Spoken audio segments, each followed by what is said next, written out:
think I lost him. Jet, are you there? Darkwater's 9 has reached critical levels. Jet, ski warning.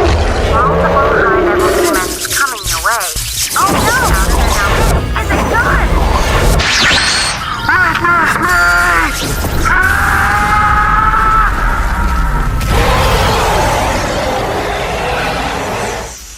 Perfect. Mission complete. Send the ship. Copy that.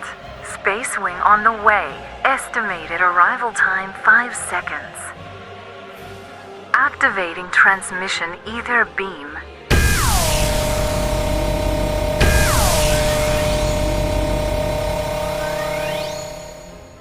Welcome back to another creepy and shocking reaction video.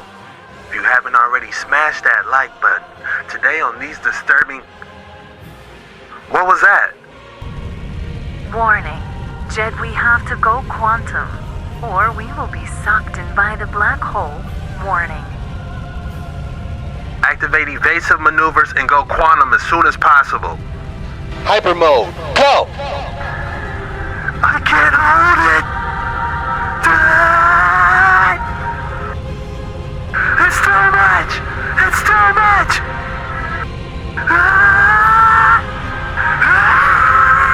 I can't hold it!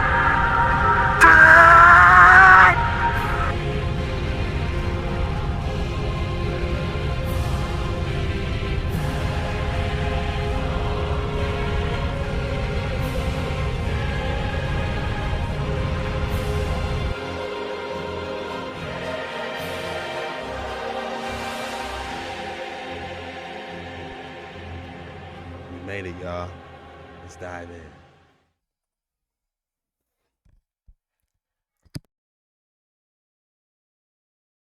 A group of researchers say they've identified at least 7 stars that might be surrounded by super advanced alien megastructures known as Dyson spheres. Yes, I said alien structures, and I know what you're thinking, but just stay with me here, because the basic idea was this. Superior intelligent life might build big structures around their home stars or planets as a way to harness or reuse that energy. A 1960s physicist who came up with this idea, Freeman Dyson, argued that if these structures existed, there'd be so much energy that human scientists on Earth could probably spot it because it would emit a lot of infrared radiation. So in this new study, researchers say they found 7 sources glowing in the infrared, those are their words, but couldn't find an obvious explanation for why these sources are glowing so much, which could mean they're Dyson spheres or something else entirely. This guy looks just like Spock from Star Trek. Am I tripping? Man, did they base it off of him? Because he looks just like Spock from Star Trek. That is wild, y'all. This is going to be a good one. You guys better lock in and buckle up. Keep your head on a swivel. Dyson spheres are angels. We're going to get to the meat and potatoes today. You might have heard some things about... A group of researchers say they've... You might have heard some things about a Dyson sphere lately. What's up with that? There's a new study that may suggest we are not alone. A group of researchers say they've identified at least 7 stars that might be surrounded by super advanced alien megastructures known as Dyson spheres. What if someday we could build a superstructure so big we could basically surround our sun and capture its energy directly? There's so much data now available with many telescopes that has observational and spectroscopic data, billions of stars in the universe, not only in our galaxy, but if there was a type 2 civilization, so you would see an ordinary star just begin to disappear as they built structures around it to absorb that energy. The star would slowly disappear, ultimately appear as a red glow in your infrared telescopes. THRONES.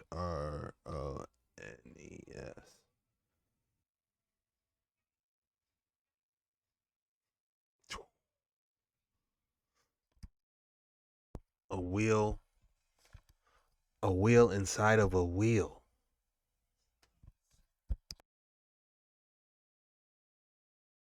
Did we just find evidence of a Dyson sphere? This is KIC 8462852, known as Tabby's star.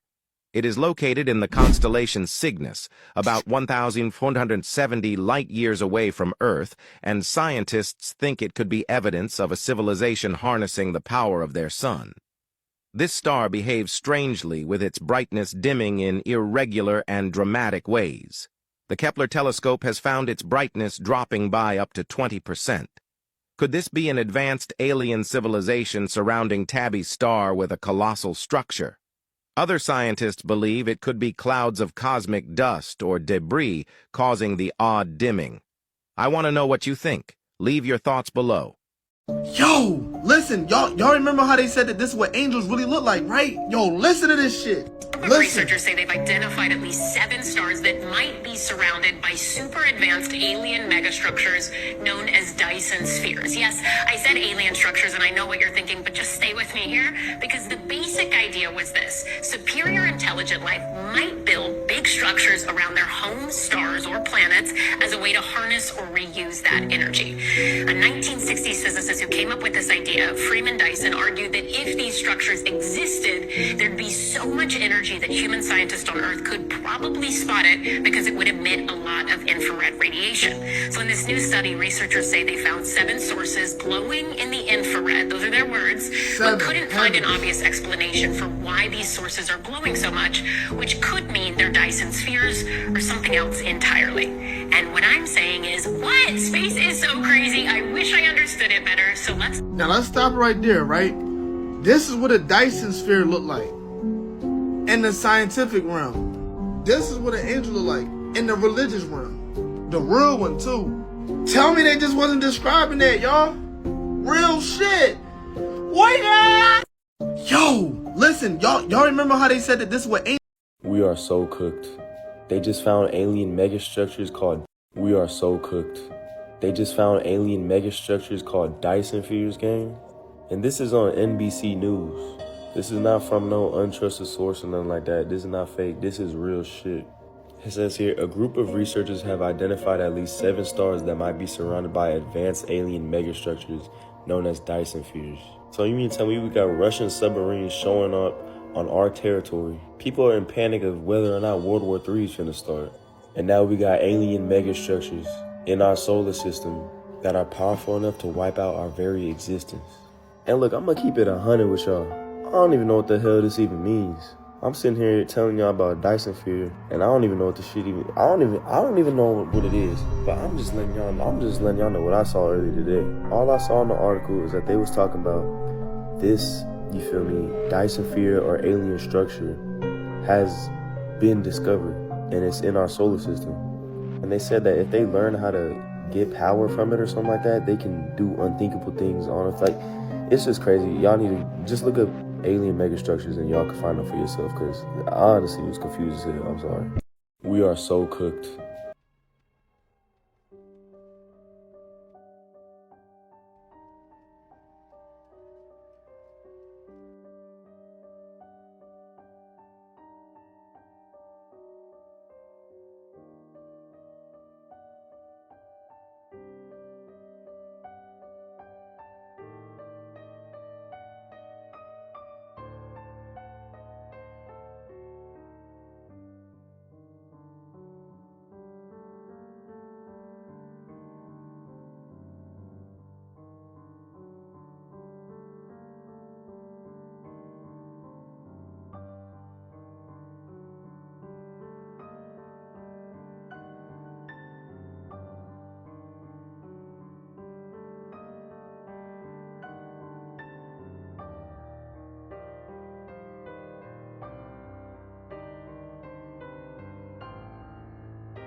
Astrophysicists believe that aliens may be harvesting stars for their energy after discovering massive levels of infrared radiation light years away. So they found 7 stars that they believe may be surrounded by Dyson spheres. And Dyson spheres are these massive megastructures that can only be built by an advanced alien civilization that basically harvest the energy of the star. Now they say that they might be doing this to their own stars or their own planets as a way of reusing their planet or star's energy. energy. And because of this rare phenomenon of unusual amounts of infrared radiation, which could actually indicate the presence of megastructures built by advanced alien civilizations, astrophysicists cannot rule it out as a possibility. Though some could say that there are natural explanations like growing stars or far-off distant galaxies that could indicate this kind of radiation level, some are saying it could still be megastructures. And if they ever came to Earth, it wouldn't be to help and fix inflation, but it would be to harvest our energy. But what do you think about this?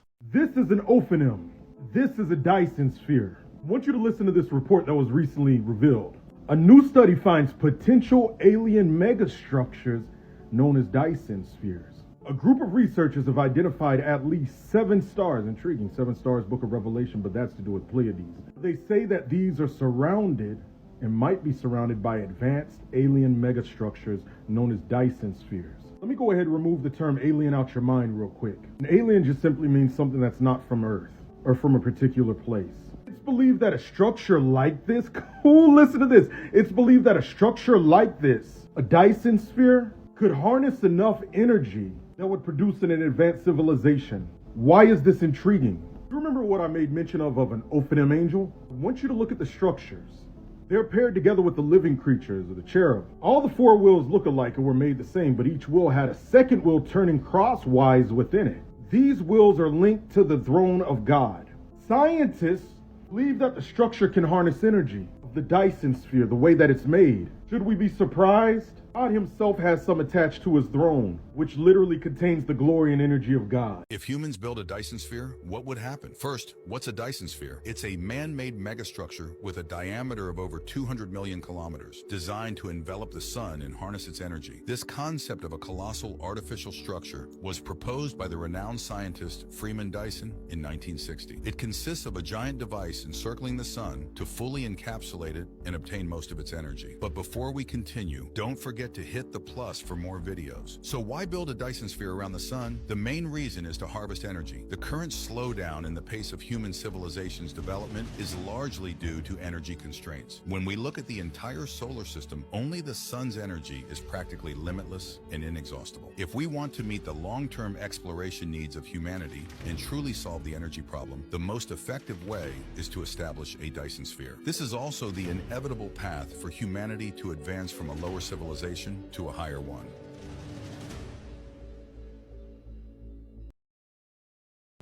Man, that one was completely off the rocker. We already have all the energy we need in the ether. We don't need to try to harvest the sun or anything. Come on, y'all, let's regroup. Set a course to Space Bridge. Alright, y'all, we back. Yeah, man, let's reel it in. Let's regroup, y'all. We got all the energy we need already given to us within our own ecosystem. We just don't have access to the technology, if you ask me, for entertainment purposes only.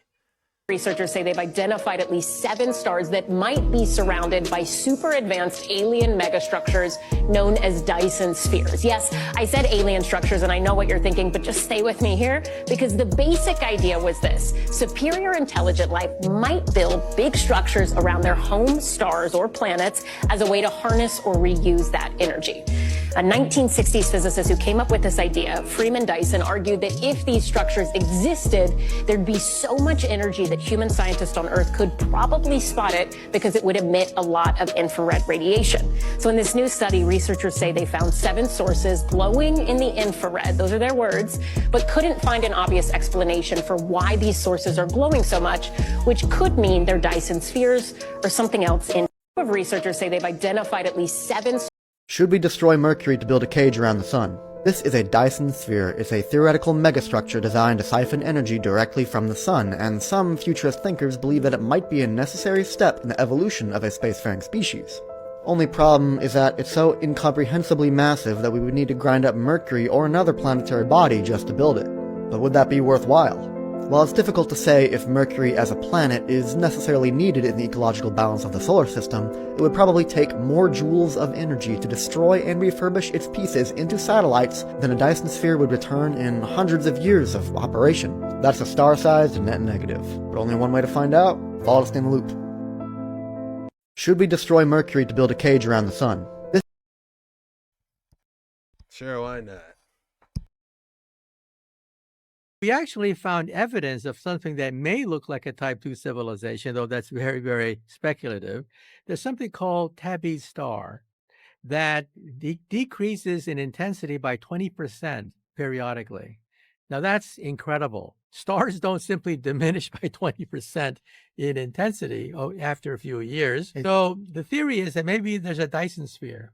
A Type 2 civilization creates a sphere around the mother star to absorb all the energy from the mother star. That's called a Dyson sphere. And so the thinking was that maybe a Dyson sphere is orbiting around Tabby's star, diminishing sunlight by 20%. Now, if a planet goes in front of the mother star, sunlight diminishes by less than 1%. If Jupiter goes in front of our sun, starlight from our sun diminishes by 1%. But 20% reduction in starlight is incredible.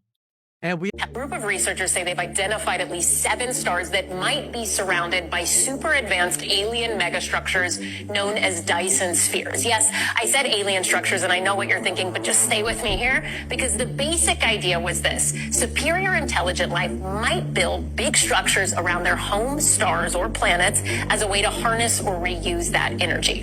A 1960s physicist who came up with this idea, Freeman Dyson, argued that if these structures existed, there'd be so much energy that human scientists on Earth could probably spot it because it would emit a lot of infrared. They're also saying it looks exactly what an angel would look like in the Bible.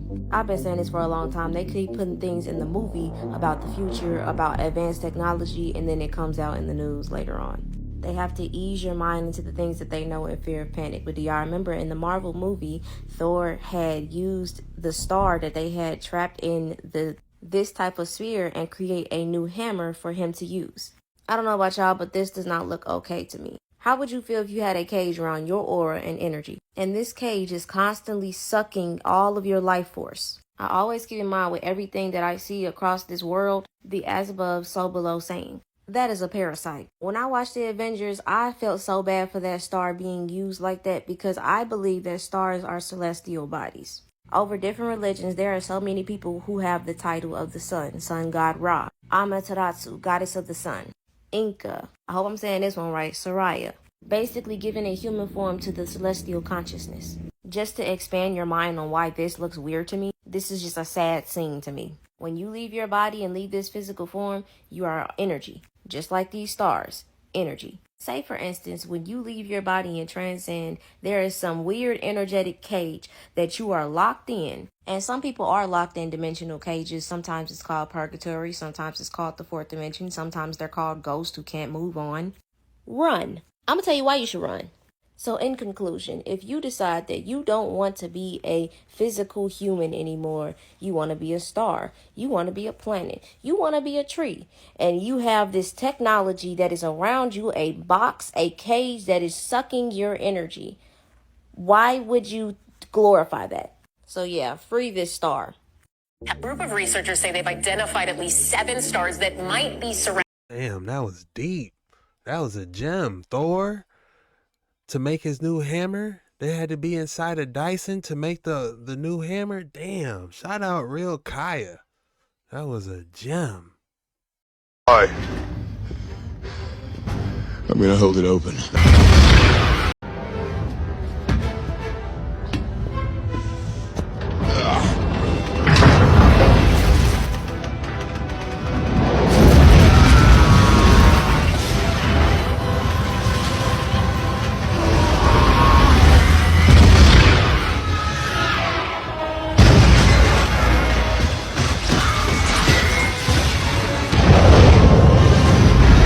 The Egyptian gods never existed. They symbolized the different body parts of your body. Anubis is the dog, which represents the tongue, the barking, because the power of life and death is in the tongue. The falcon of Horus is the inner bird, which is inside of the brainstem. Thoth, the god of wisdom. Thoth is thought, because he is the god of wisdom, the thought, the human mind. Jed pillar is the spinal column, which is a part of the brain. The Ankh is the womb, the uterus in the womb, because this is the portal into the physical world. This is symbolizing how the visual field works works with the brain, because you do not see into the external world. What you are seeing is an image produced by the visual cortex in the back of the brain. The back of the casket is the cerebellum, which is all to do with motor learning and cognitive functions of the brain. The scarab is the skull. Hindus used to build temples in the human form because they understood this is the most advanced piece of technology on the face of the earth. The Most High does not dwell in houses made by human hands. It's your human body. You are God made flesh. They don't want you finding out how sacred your body is and how powerful your mind is. You are the all-seeing eye on top of the pyramid, looking into the three-dimensional world. You are Solomon's temple, the temple of the soul and the mon, the soul and the mind in the temple. If you want to learn more, read this book, the Book of Wisdom. The Egyptian gods never existed. They symbolized the different body parts. You guys got to keep your head on a swivel, for real. They've identified at least 7 stars that might be surrounded by super advanced alien megastructures known as Dyson spheres. Yes, I said alien structures, and I know what you're thinking, but just stay with me here because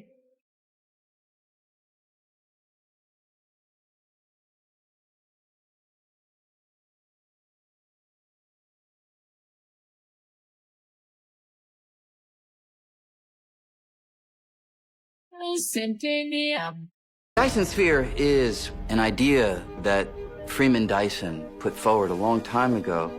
And the idea simply is you've got a star out there, this big burning nuclear furnace, 150 million kilometers away.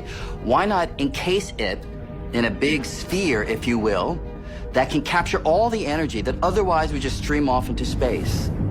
Building something as big and complicated as the Dyson sphere is a little scary. But what will our solar-powered civilization look like? Will we even still have human forms? Some futurists think the Dyson sphere will be used to power up the metaverse, the real-life matrix computer world we may all eventually live inside of. Whether we will be human bodies or human code, we're going to need big energy and big science to make a Dyson sphere, because it's just so big. Current human life uses about 15 trillion watts of power. A Dyson sphere could be able to extract 4 times 10 to the 26 watts of power. A Dyson sphere. A group of researchers have identified at least 7 stars that might be surrounded by advanced megastructures known as Dyson spheres.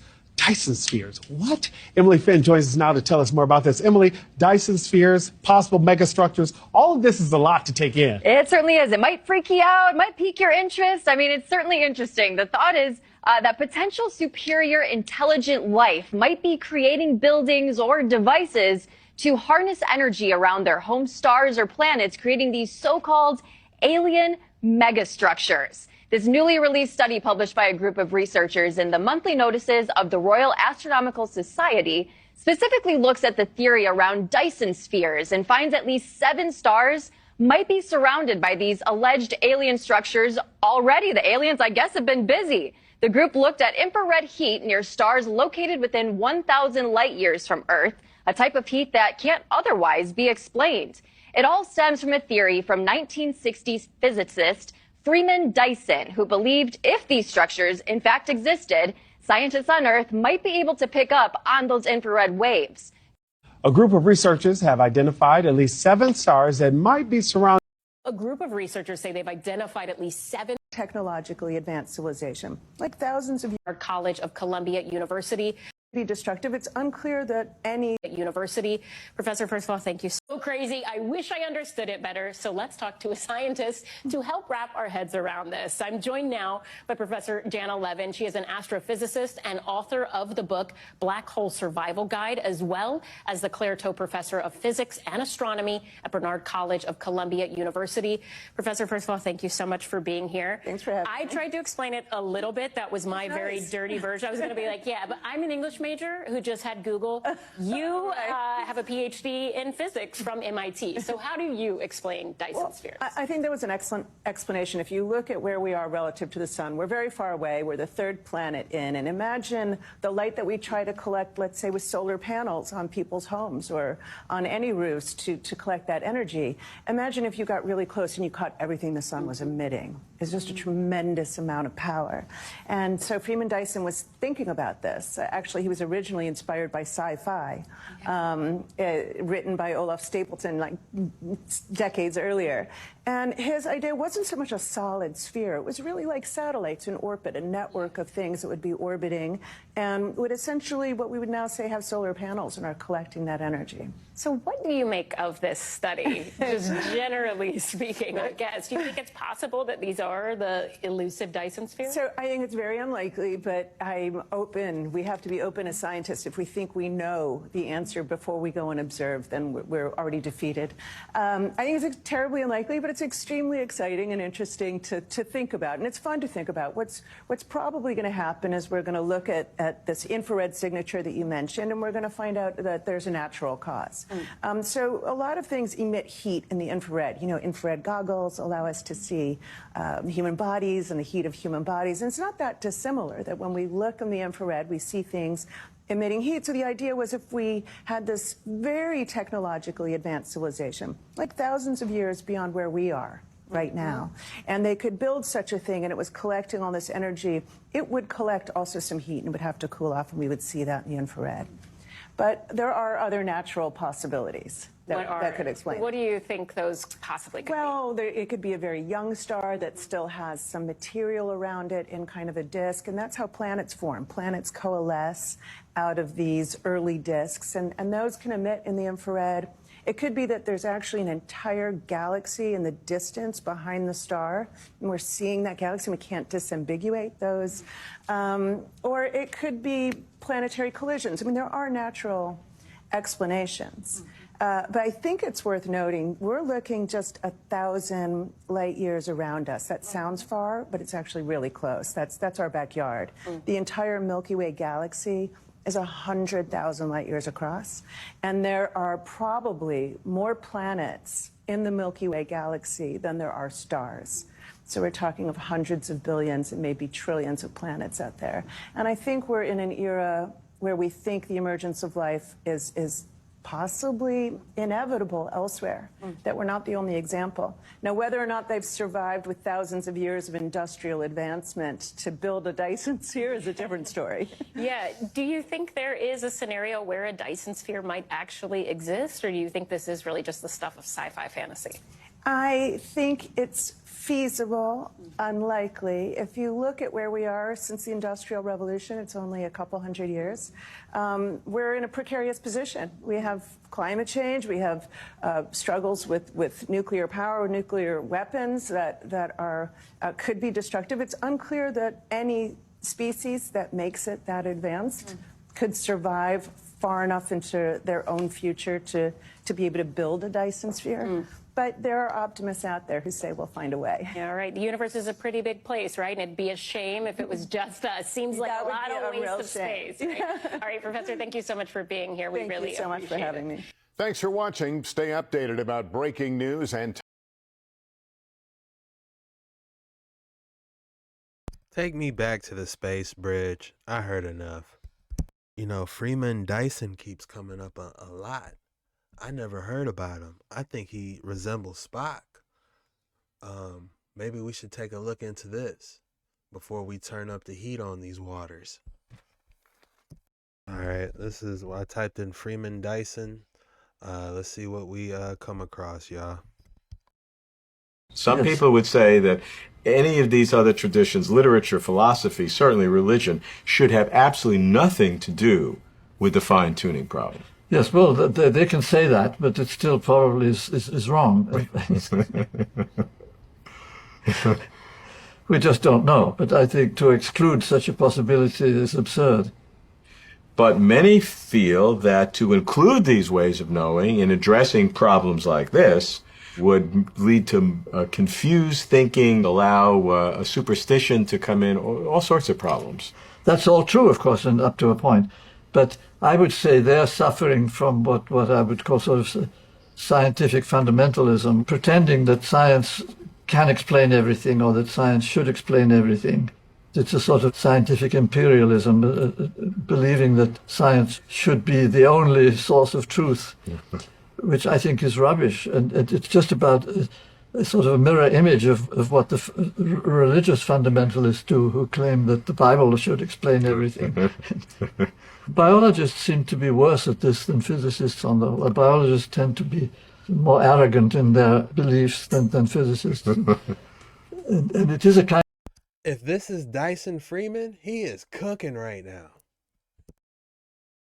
of arrogance, which is, I find, very similar to the arrogance of the religious fundamentalists.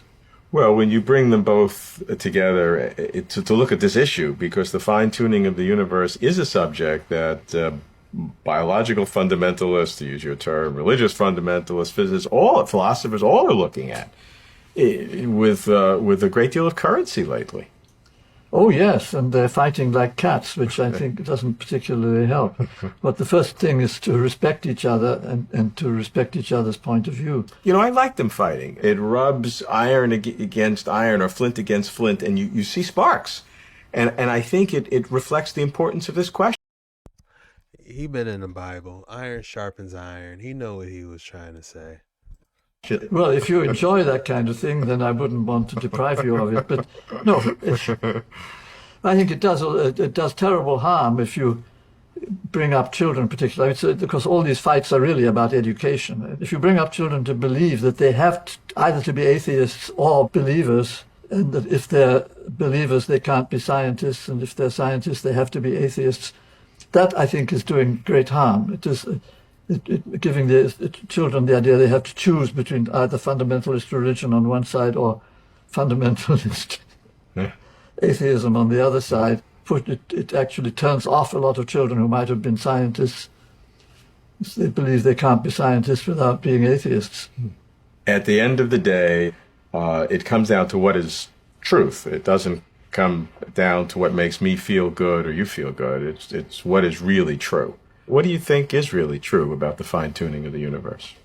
Oh, I certainly don't know. I mean, that is, again, I'm very happy to be ignorant. And I think, to me, that's the true mark of a scientist, that you are completely happy with not knowing the answer yet.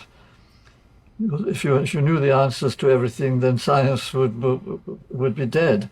So science consists in not knowing the answers, and still being skeptical, still doubting everything you hear. Some people would say that Take me to the space bridge. Guys, if that is Freeman Dyson, man, he is cooking. I was not expecting that. That was a beautiful conversation, wasn't it? You know, let me guys know your thoughts below in the comments. And hit that like and subscribe button if you haven't already. We're just getting started. Trust me, you know, I haven't even turned up the heat. But this is definitely interesting. Finding a middle ground, a true gray area, but everyone's looking for the truth. And that's beautiful. People say so much with their words, but you know, all hearts cry out to the truth. My guy. So if y'all watched my last video, y'all know that I was talking about how we actually live underneath the firmament. But in that video, I told y'all at the end that I was going to tell y'all what stars were. Now listen up, because this finna be crazy. So when I was looking through my comments, I seen a lot of people saying that when they look through telescopes, that the stars look like lights underwater. Someone also said they shake like ripples, and they look like as if you're looking through water.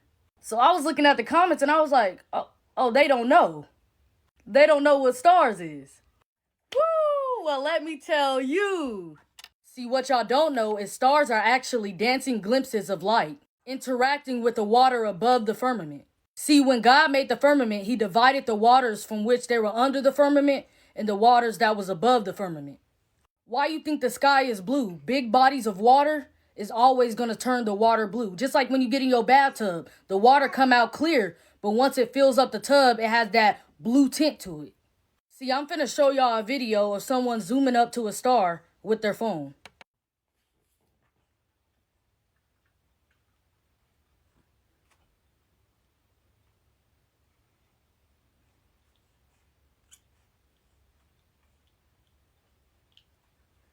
See, those colors that you see coming off of the stars are based off a wavelength interval and frequency interval. Now listen to that word I just said, frequency. Alright, so now I'm about to show y'all a video of a scientist creating a star and saying what you need to create one. This star in a jar is made when a sound wave is passed through a small bubble inside a flask of liquid. And this sound wave makes the bubble do something remarkable. First it expands, then it collapses. And this collapse happens so violently that vapor molecules trapped inside the bubble slam together and heat up so much that the bubble gives off an incredible burst of heat and light, several thousand times a second, giving the appearance of a star. Woo! So key words, sound wave, frequency, water bubbles. A strong sound wave, frequency, creating such a strong force through a water bubble that makes it collapse and burst into light, creating a star. Now remember when I said that the color of the stars that keep on changing is based off a wavelength interval and frequency interval. Now God said, in the beginning was the Word, and the Word was with God, and the Word was God. He said, let there be light, and there was light, creating light with the sound, vibration, and frequency of his voice. The Word is God.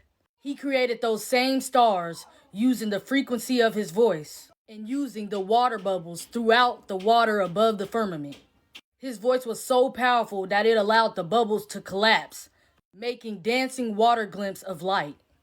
See, Japanese scientist Masaru Emoto came up with a new way to capture messages through water.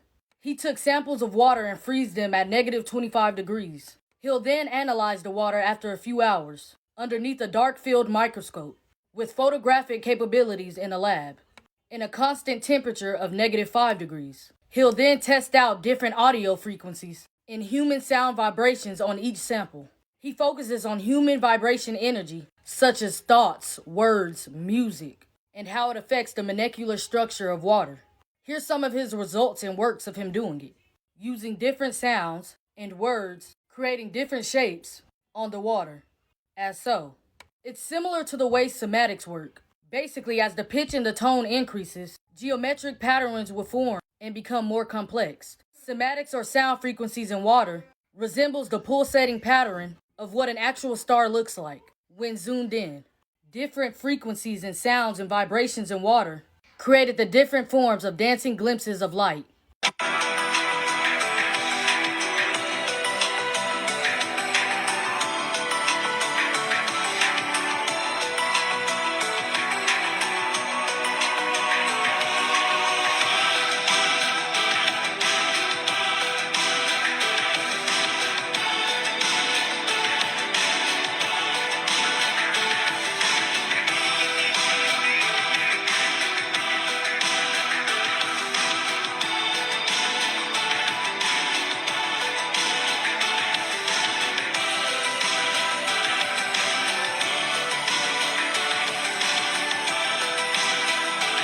The book of Enoch also talks about how lightning comes from the stars, but they will not lose their form.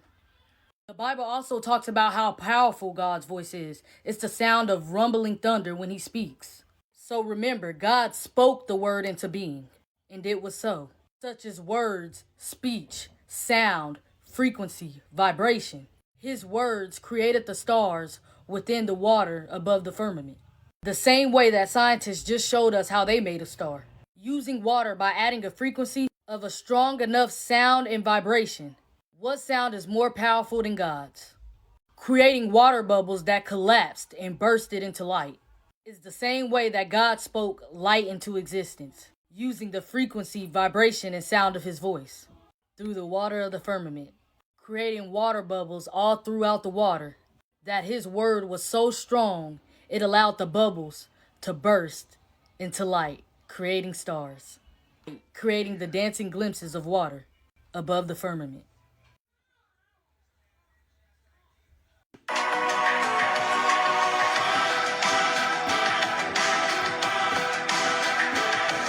So always remember, in the beginning was the Word, and the Word was with God, and the Word was God. The Word, frequency, sound, vibration, speech, sound wavelength. Whew. What a God. My guy. So if y'all watched my last video, y'all know that I was... Alright, y'all. That was a banger. That was by The Real Outcast 9. That was an absolute banger. Be sure to check them out if you want to, and do your own research for entertainment purposes only. But me personally, that was the best explanation I've heard all night ever. She broke it down. She put up the solemn science. She went back to scripture. She laid it out. Well done. That was probably one of the most powerful TikToks you'll probably see in a while, to be honest. You ain't gonna get it. That was top tier. Stars are actually angels. They are not big balls of gas and fire. I'm going to prove it to you. We're going to start with scripture. When all the morning stars sang together and all the sons of God shouted for joy.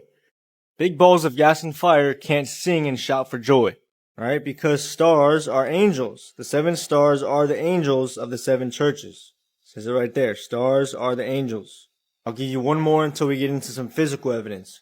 Where is he that is born King of the Jews? For we have seen his star in the east and are come to worship him.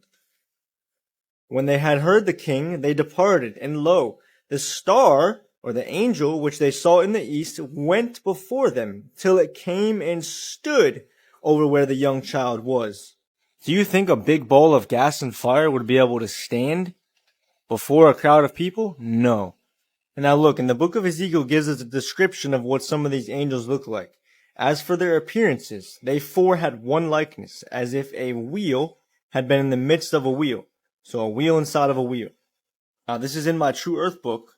There's been all these people taking pictures of stars with this camera called Nikon P1000. And what do you see?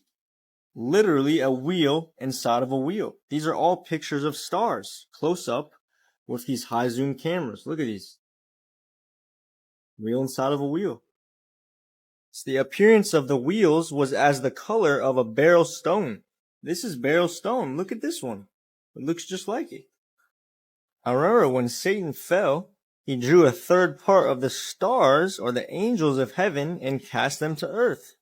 Why do you think they call a lot of these celebrities stars? Because they're of the fallen. This stuff is all available for you guys in the True Earth book. Go download it and you'll learn the truth. It's in my profile. Don't forget to like and follow. I'll see you guys in the next one. Stars are actually... John Truth dropping gems. Nice. I do have a question, though. What are comets and meteorites, though? How do they play a role in this whole paradigm that we may be in a dome?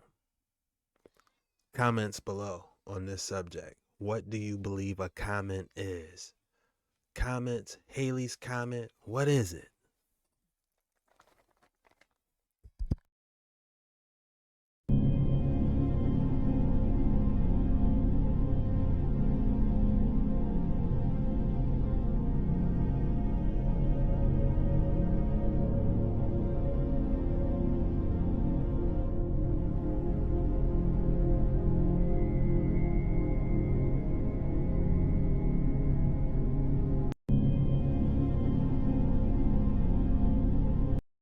Sonoluminescence.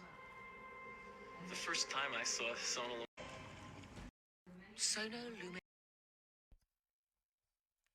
I was literally about to find this video for y'all. I'm glad they found it. time I saw sonoluminescence was in a darkened room. This is what the stars are above the firmament. Transfixed to look at this spherical flask of fluid.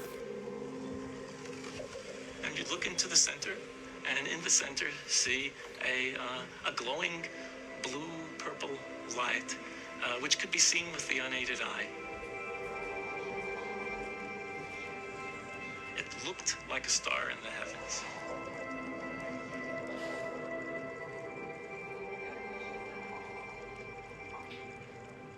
Seth Putterman called it the star in a jar, a tiny spot of bright light contained in a flask of liquid.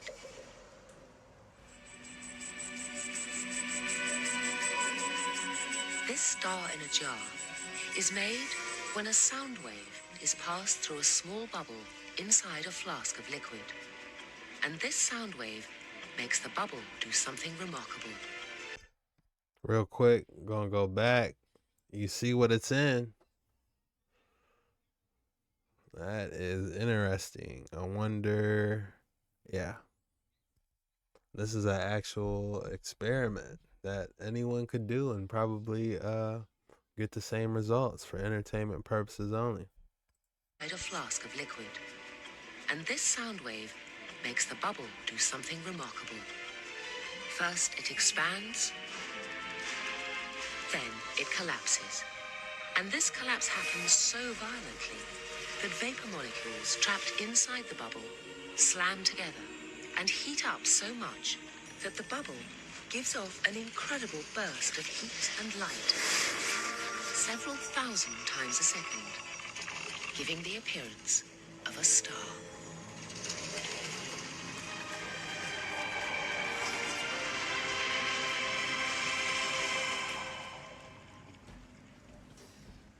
What made the phenomenon so exciting was the temperature of this star in a jar. On its surface alone, the light burns at tens of thousands of degrees. And Seth Putterman now contemplated a tantalizing possibility. Could the core of the collapsing bubble be even hotter? Hot enough for fusion.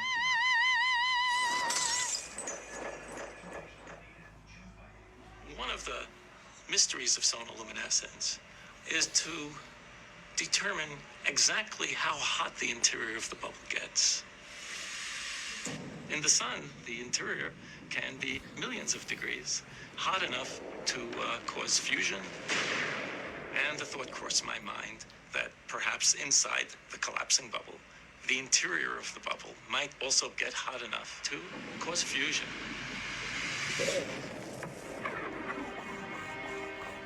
If so, this would be something truly amazing. By simply bombarding tiny bubbles with sound waves, temperatures of over 10 million degrees would be created. And nuclear fusion, the same reaction that powers the sun, would be happening almost effortlessly here on Earth. Sonoluminescence.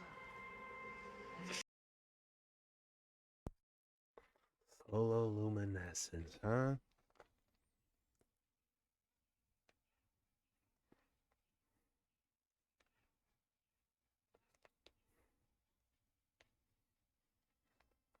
All right, that one down.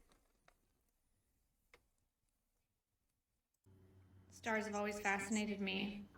One of the first songs I sang to my stepdaughter when she came to live with me and my husband at the time, at the age of 5, was Twinkle, Twinkle, Little Star. She was afraid to go to sleep, so I sang her that, and there was something about that moment, about the way she looked at me. The words in that song, we're just curious about who we are. What is that bright light in the sky? Anyways, I was thinking how stars are like the ending point of a galaxy. I don't have the right terminology, but it's the ending point. We start as light, and then we return as light. I'm going to find more about that and put it all together, but that's fascinating. So that the lights in the sky are the ending point of civilizations, of the majority of that consciousness going back. Oh my gosh. Stars have always fascinated me. One of the first songs I sang to my stepdaughter when she came to live. Today, we will be discussing the incredible and awe-inspiring subject of stars. What are stars exactly? How were they formed? And how does their existence shape our universe? But first, let's start with the basics. What is a star? A star is a massive, self-luminous celestial object that is constantly releasing energy. By generating heat through the process of thermonuclear fusion, the star's energy is then radiated into space. This fusion process occurs in the star's core, where lighter elements like hydrogen and helium are converted into heavier elements like carbon and oxygen. Stars come in a wide variety of sizes, masses, and temperatures. The smallest stars, known as red dwarfs, are about the size of the Earth and have a surface temperature of only a few thousand kelvins. On the other end of the spectrum, the largest stars, known as blue supergiant stars, can have a diameter that is 10 or 100 times greater than the Earth's orbit. Some of these stars are even hundreds of times more massive than our own sun. The process of how stars form is not fully understood, but it is believed that stars form when large clouds of dust and gas collapse under their own gravity. As the gas and dust continue to collapse, the resulting disk of material begins to spin, which causes the gas and dust to flatten into a disk-shaped structure called a protoplanetary disk. The center of the disk becomes so compressed that the temperatures and pressure are enough to trigger fusion reactions in the star's core, and that is how a star is born. There are three main types of stars based on their properties: main sequence stars, giant stars, and dwarf stars. Main sequence stars are the most common type of star, including our own sun. They are composed primarily of hydrogen and helium, which is converted into heavier elements through a process called nuclear fusion. Giant stars, on the other hand, have exhausted their hydrogen and helium fuel, and have converted to heavier elements, such as carbon and oxygen. Dwarf stars, formerly known as white dwarfs, are the remains of a star that has exhausted its fuel and ended its life. The shooting stars you see in the night sky aren't really shooting stars. What you're seeing are tiny space rocks entering the Earth's atmosphere. Sometimes you can see a group of meteors burning in the atmosphere. That's called a meteor shower. Most of these are fragments of other larger cosmic bodies that have been broken. Some come from comets, others from asteroids, and some even from our own moon and other planets as well. The shooting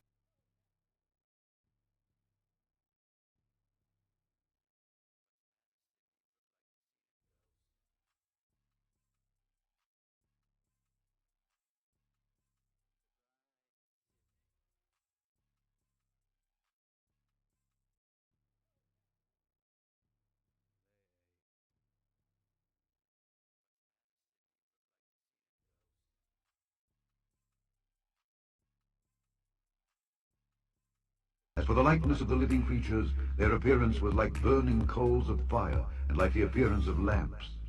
It went up and down among the living creatures, and the fire was bright. And out of the fire went forth lightning.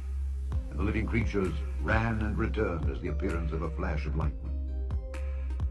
Now as I beheld the living creatures, behold, one wheel upon the earth by the living creatures with his four faces. The appearance of the wheels and their work was like unto the color of a beryl. And they four had one likeness, and their appearance and their work was as it were a wheel in the middle of a wheel. When they went upon their four sides, and they turned not when they went. As for their rings, they were so high that they were dreadful, and their rings were full of eyes round about them four. And when the living creatures went, the wheels went by them. And when the living creatures were lifted up from the earth, the wheels were lifted up. Whithersoever the Spirit was to go, they went. Thither was their spirit to go. And the wheels were lifted up over against them. For the spirit of the living creature was in the wheels. When those went, these went. And when those stood, these stood. And when those were lifted up from the earth, the wheels were lifted up over against them. For the spirit of the living creature was in the wheels. Hey, you don't get a better picture of a star than that. That boy was locked in there, you know? And it kind of makes you wonder. I'm probably about, let's say about roughly 300, 400,000 square feet in the air right now. And for some reason, I can't see any stars. I wonder if the stars are multidimensional as well.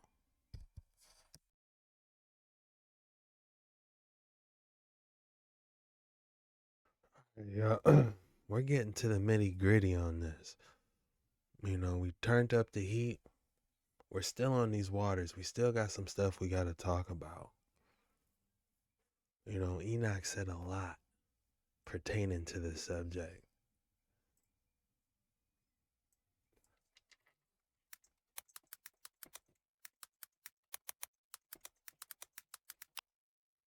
Hey, welcome to this part where we're going to talk about the moon. By the way, the last part about the sun had about 37 different verses just describing it and talking about the percentage of how much sun is going to be out there, like 11 parts to 9 parts. So you can certainly read that if you want to get like the scientific area of it.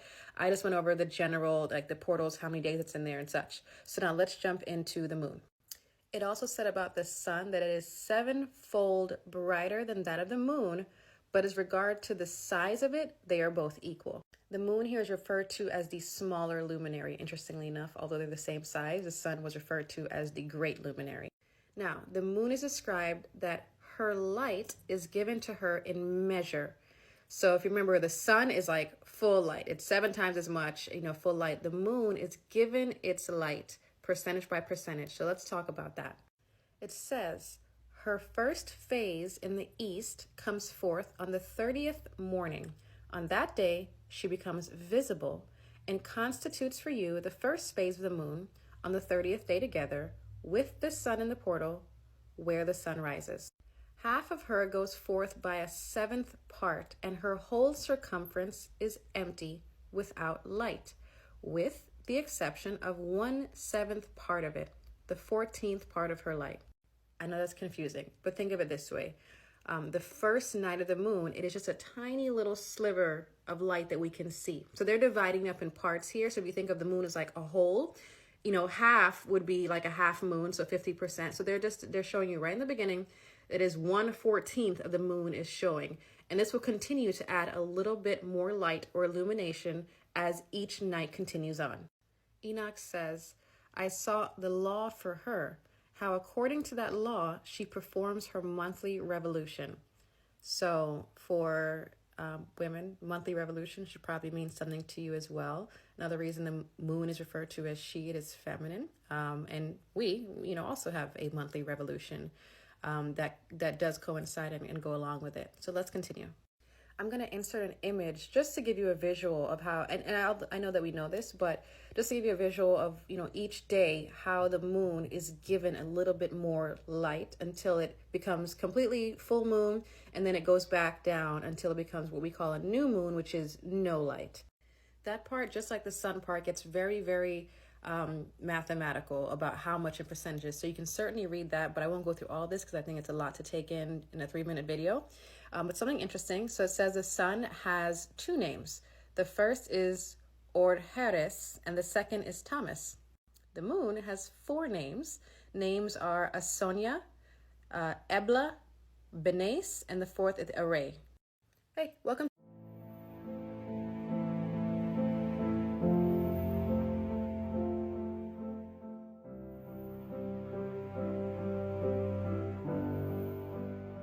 And after this law, I saw another law dealing with the smaller luminary, which is named the moon.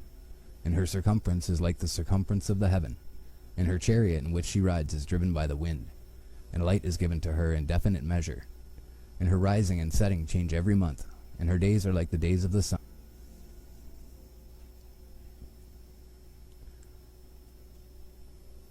And when her light is uniform, it amounts to the 7th part of the light of the sun. And thus she rises. And her first phase in the east comes forth on the 30th morning, and on that day she becomes visible, and constitutes for you the first phase of the moon on the 30th day together with the sun in the portal where the sun rises. And the 1/2 of her goes forth by a 7th part, and her whole circumference is empty, without light, with the exception of 1/7 part of it, the 14th part of her light. And when she receives 1/7 part of the half of her light amounts to 1/7 part and the half thereof, and she sets with the sun. And when the sun rises, the moon rises with him, and receives the half of 1 part of light. And in that night, in the beginning of her morning, in the commencement of the lunar day, the moon sets with the sun, and is invisible that night with the 14 parts and the half of one of them. And she rises on that day with exactly a seventh part, and comes forth and recedes from the rising of the sun. And in her remaining days she becomes bright in the remaining 13 parts.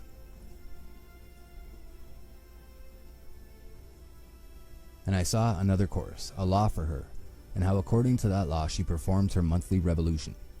And all these Uriel, the holy angel, who is the leader of them all, showed to me, and their positions, and I wrote down their positions as he showed them to me, and I wrote down their months as they were, and the appearance of their lights till 15 days were accomplished.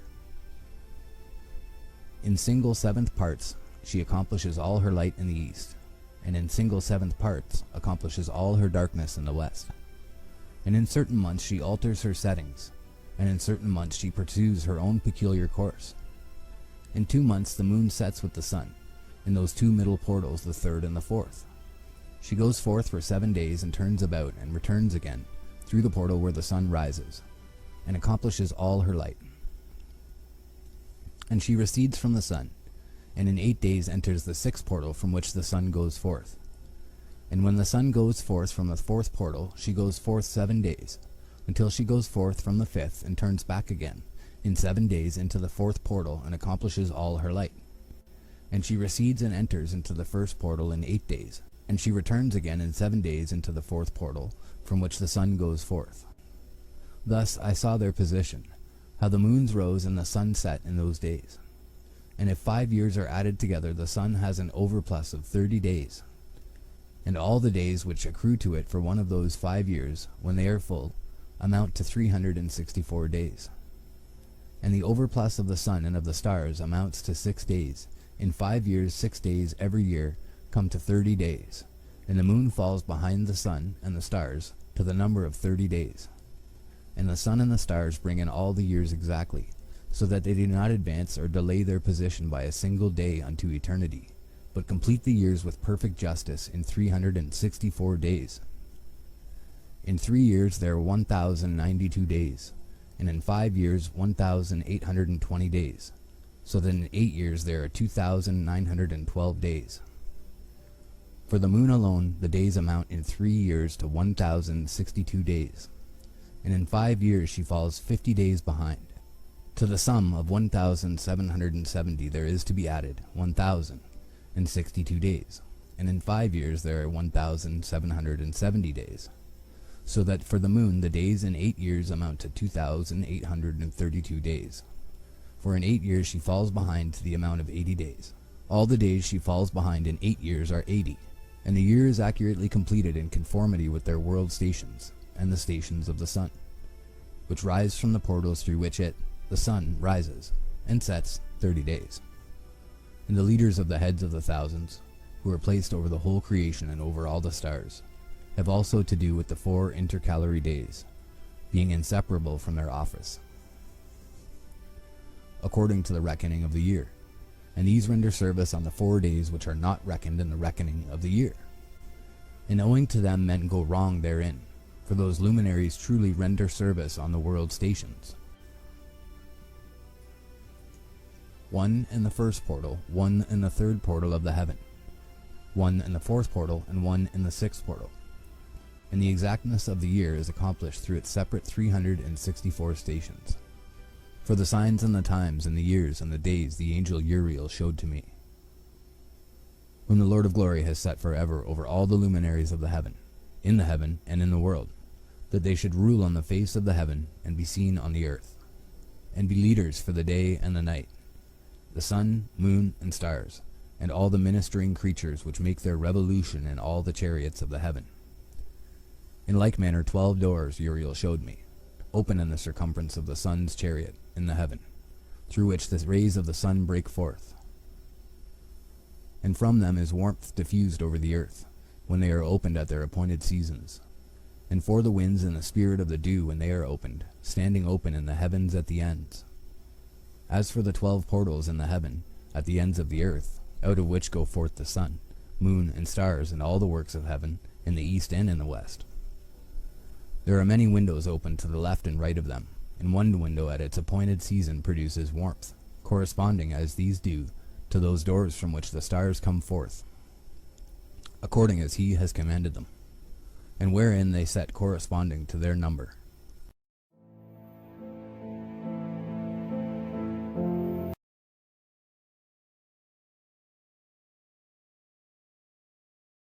That was pure fire.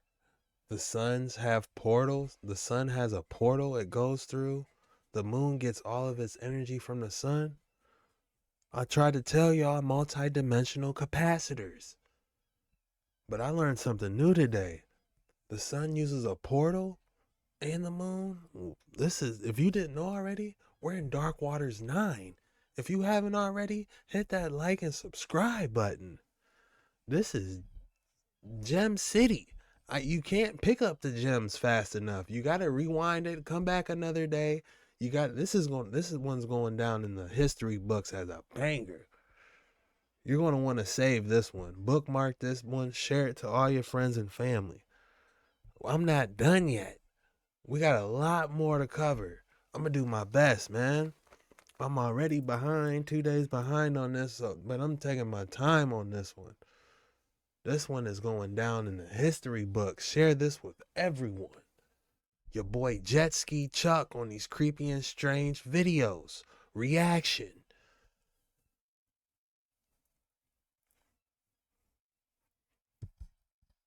Membership available. To really show your support, become a member. Don't be afraid to hit that super things. Cash App, Jet Ski Chuck.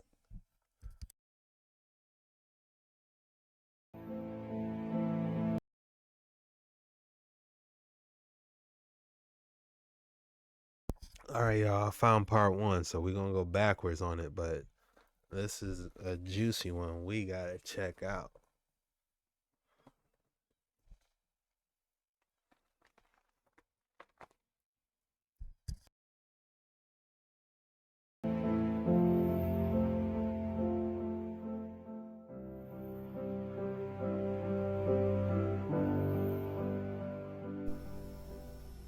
The book of the courses of the heaven, the relations of each, according to their classes, their dominion and their seasons, according to their names and places of origin, and according to their months, which Uriel, the holy angel, who is with me, who is their guide, showed me.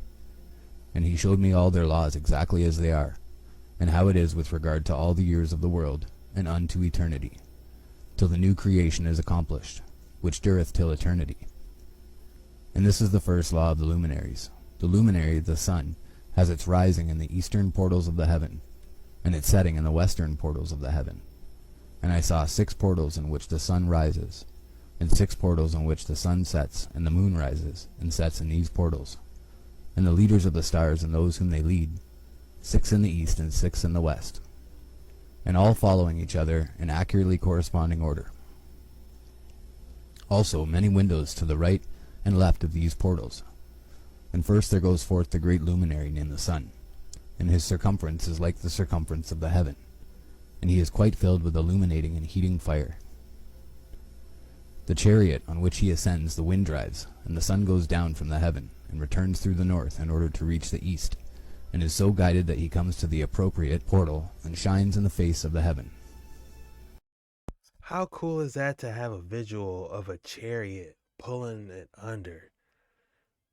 What if this is just such a beautiful representation? Wow. In this way he rises in the first month in the great portal, which is the 4th, those 6 portals in the east. And in that 4th portal from which the sun rises in the first month are 12 window openings, from which proceed a flame, when they are opened in their season. When the sun rises in the heaven, he comes forth through that 4th portal 30 mornings in succession, and sets accurately in the 4th portal in the west of the heaven. And during this period the day becomes longer, and the night nightly shorter to the 30th morning. On that day the sun is longer than the night by a 9th part, and the day amounts exactly to 10 parts, and the night to 8 parts. And the sun rises from that 4th portal, and sets in the 4th, and returns to the 5th portal of the east 30 mornings, and rises from it, and sets in the 5th portal. And then the day becomes longer by 2 parts, and amounts to 11 parts, and the night becomes shorter and amounts to 7 parts. And it returns to the east and enters into the 6th portal, and rises and sets in the 6th portal, 1 in 30 mornings on account of its sign. On that day the day becomes longer than the night, and the day becomes double the night, and the day becomes 12 parts, and the night is shortened and becomes 6 parts, and the sun mounts up to make the day shorter and the night longer. And the sun returns to the east and enters into the 6th portal, and rises from it and sets 30 mornings. And when 30 mornings are accomplished, the day decreases by exactly 1 part, and becomes 11 parts, and the night 7. And the sun goes forth from that 6th portal in the west, and goes to the east, and rises in the 5th portal for 30 mornings, and sets in the west. Now, maybe I'm tripping, but it's just wild to me that this was written thousands of years ago and how accurate it is today. You know, the validity that the book of Enoch shows is astounding when it comes to astrology. It's literally nothing, you can't prove nothing of it wrong. My personal opinion, for entertainment purposes only, keep your head on a swivel. Do your own research on everything. West again in the 5th western portal. On that day the day decreases by 2 parts and amounts to 10 parts, and the night to 8 parts. And the sun goes forth from that 5th portal, and sets in the 5th portal of the west, and rises in the 4th portal for 1 in 30 mornings, on account of its sign, and sets in the west. On that day the day is equalized with the night, and becomes of equal length, and the night amounts to 9 parts, and the day to 9 parts. And the sun rises from that portal and sets in the west, and returns to the east, and rises 30 mornings in the 3rd portal, and sets in the west in the 3rd portal. And on that day the night becomes longer than the day, and night becomes longer than night, and day shorter than day till the 30th morning, and the night amounts to exactly 10 parts, and the day to 8 parts. And the sun rises from the 3rd portal, and sets in the 3rd portal in the west, and returns to the east, and for 30 mornings rises in the 2nd portal in the east, and in like manner sets in the 2nd portal in the west of the heaven. And on that day the night amounts to 11 parts, and the day to 7 parts. And the sun rises on that day from that 2nd portal, and sets in the west in the 2nd portal, and returns to the east in the 1st portal for 1 in 30 mornings, and sets in the 1st portal in the west of the heaven. And on that day the night becomes longer and amounts to the double of the day, and the night amounts exactly to 12 parts, and the day to 6. And the sun has therewith traversed the divisions of his orbit, and turns again on those divisions of his orbit, and enters that portal 30 mornings, and sets also in the west opposite to it. And on that night has the night decreased in length by a 9th part, and the night has become 11 parts, and the day 7 parts. And the sun has returned and entered into the 2nd portal in the east, and returns on those divisions of his orbit for 30 mornings, rising and setting. And on that day the night decreases in length, and the night amounts to 10 parts, and the day to 8. And on that day the sun rises from that portal, and sets in the west, and returns to the east, and rises in the 3rd portal for 1 in 30 mornings, and sets in the west of the heaven. On that day the night decreases and amounts to 9 parts, and the day to 9 parts, and the night is equal to the day, and the year is exactly as to its days 364. And the length of the day and of the night, and the shortness of the day and of the night arise. Through the course of the sun these distinctions are made. So it comes that its course becomes daily longer, and its course nightly shorter. And this is the law and the course of the sun. And his return as often as he returns 60 times and rises, the great luminary which is named the sun for ever and ever. And that which thus rises is the great luminary, and is so named according to its appearance, according. Did you guys see that yin and yang symbol? Man, that's a lot of symbolism in this too. As the Lord commanded. As he rises, so he sets, and decreases not, and rests not, but runs day and night, and his light is 7-fold brighter than that of the moon. But as regards size, they are both equal. In a future where electromagnetism was harnessed with the utmost innovation, water, sound, and frequency had to have a major role to play. And of course it did. They wanted us to know that it did. And not just the water here on Earth. They were telling us to look up and above. They wanted us to know that what they had achieved right here on Earth was only possible because they had studied what existed above. In the beginning, God created the heaven and the earth. And the earth was without form and void. And darkness was upon the face of the deep. And the Spirit of God moved upon the face of the waters. And God said, "Let there be light." And there was light. And God said, "Let there be a firmament in the midst of the waters. And let it divide the waters from the waters." And God made the firmament, and divided the waters which were under the firmament from the waters which were above the firmament. And it was so. Some criticize the King James translation of the Bible for its use of the word firmament. But in the original Hebrew, the word is rakia, which translates directly as firmament. In the New International Version, it is called the vault. In the English Standard Version, it is an expanse. In the Good News Translation, it is dome.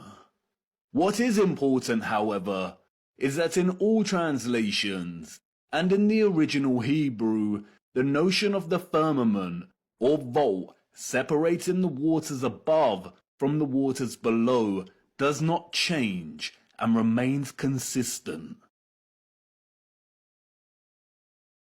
There is water above our realm. In a future where electromagnetism was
anything is possible.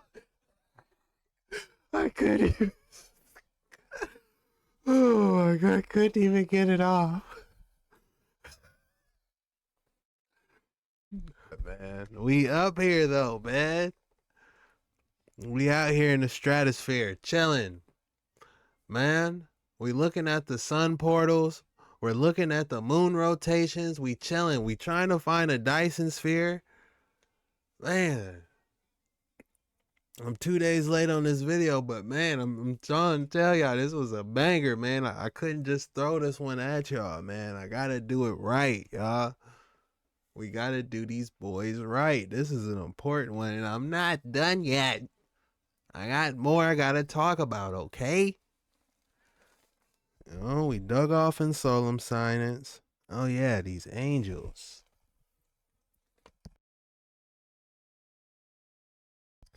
Drop the submersible, man.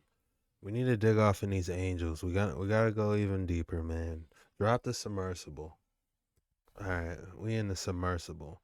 What was we looking for again? Oh yeah, angels.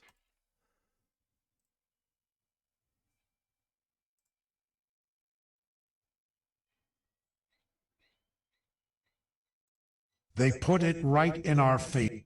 Hennessy. Auguste Bicard. Ever heard of Auguste Bicard?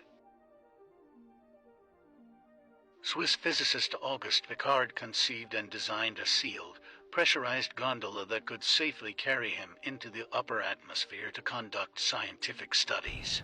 In 1931, Bicard and assistant Max Cossins ascended in the gondola to 52,500 feet.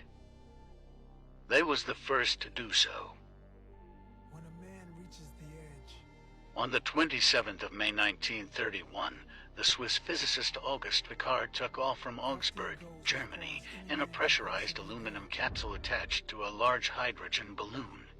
His destination was the stratosphere, the second major layer of our atmosphere, between 6 and 31 miles above Earth. It seemed a flat disk with an upturned edge. Dr. Auguste Bicard, 1931.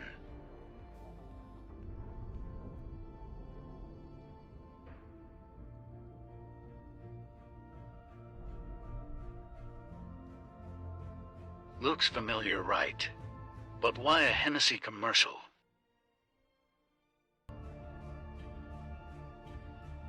Because they put the truth right in our faces, but we call it entertainment. Let's not forget Capt. Jean-Luc Picard, not a coincidence. Like for part 2. For entertainment purposes only. He had to go up here. He said it's not what everyone's telling me. I have to go up here and see it for myself.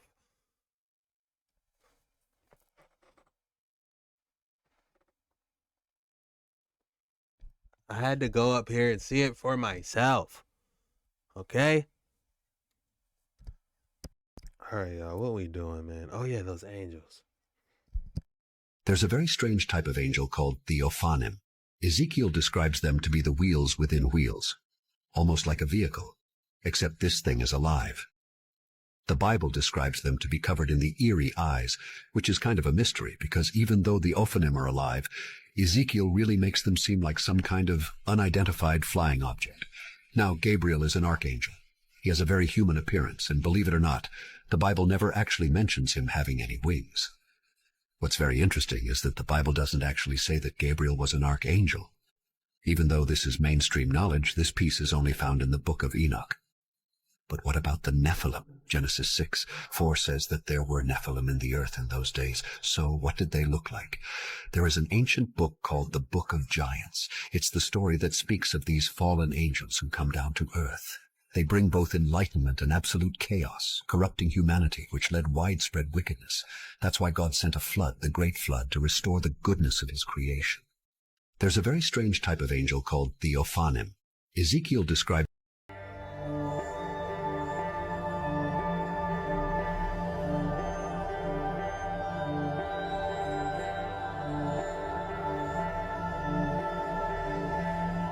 That's not a Dyson sphere. I don't know what is.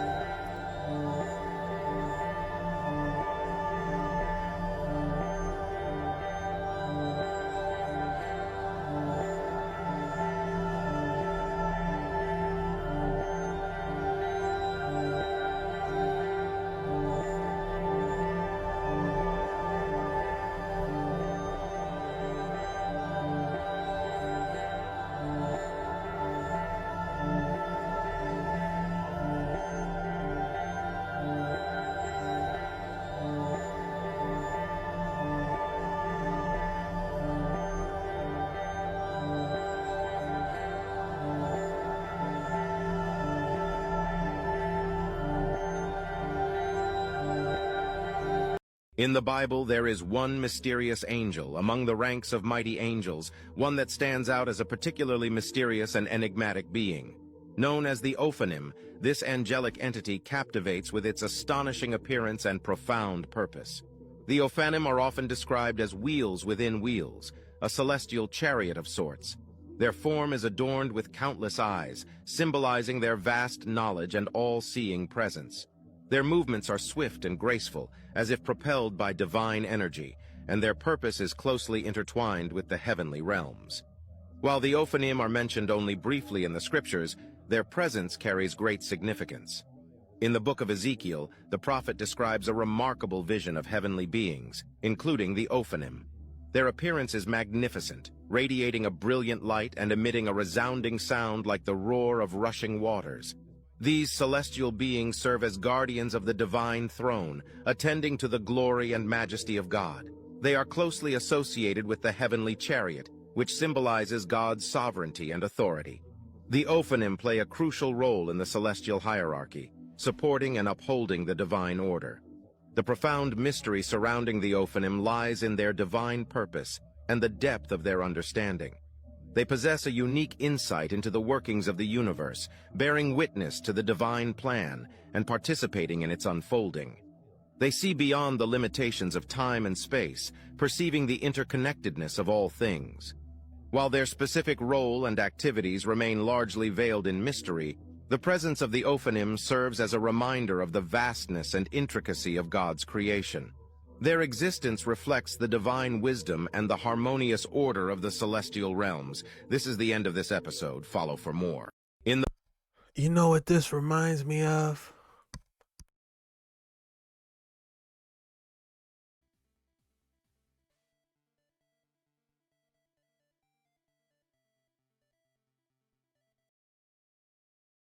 On Super Smash Brothers.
Be not afraid, I'm terrified.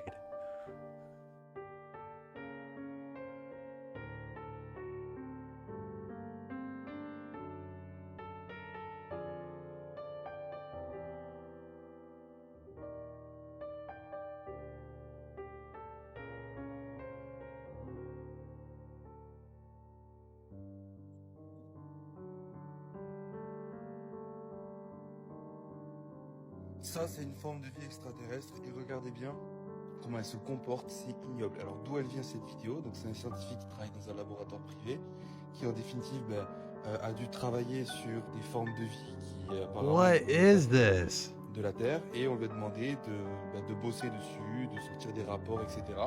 Donc, il a filmé en gros ce truc-là. C'est vraiment incroyable. Donc, c'est une sorte de verre géant où il y a plein d'œils, et c'est des yeux qui peuvent se rétracter, se cacher. Vous voyez comme, voilà, exactement. Et c'est assez inquiétant. Donc lui atteste que Yo, this is creepy for real. What is they saying? Ça venait d'ailleurs ou que ça venait de la Terre, ils n'ont rien dit, ils ont juste dit bosse dessus, fais-nous des rapports sur ça. Et voilà, donc du coup, il a décidé de la partager après que le gouvernement mexicain ait montré 2 corps de forme de vie noctarienne qui étaient momifiés. Vous pouvez taper sur internet, il y a des articles de partout, même sur YouTube, vous tapez Alien.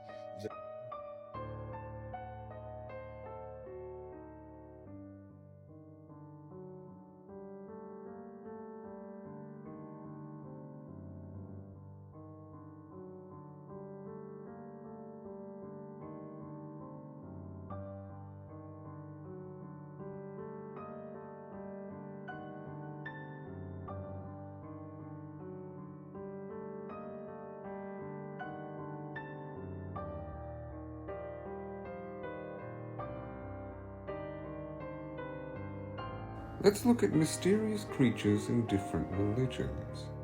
For this episode, we're going to look at a rather interesting being known as the ofanim. Wolf. In the book of Ezekiel, a vision is described in which God's chariot is seen. Below the chariot, there are multiple entities described, one of which being the ofanim. It's described as being four wheels constantly in motion, covered in eyes. Some associate these beings with angels, describing them as a type of angel. But to my understanding, this categorization occurred sometime after in the Greco-Roman period, as there's no reference to the ofanim being a type of angel within the book of Ezekiel or the Old Testament in general. Next up, we might have to have a look at this being, so stay tuned. Let's look at mysterious creatures in different religions. Este es el tipo de ángel más misterioso. ¿Sabían que? Hey, y'all go check this video out. It's a video in Mexico where they zoom in, they see a little black ball and they zoom in, and then when they zoom in, this is what they see. This is called an ofanim. This is it's like a cherubim, but we're gonna be seeing more of them. So y'all better keep your eyes open.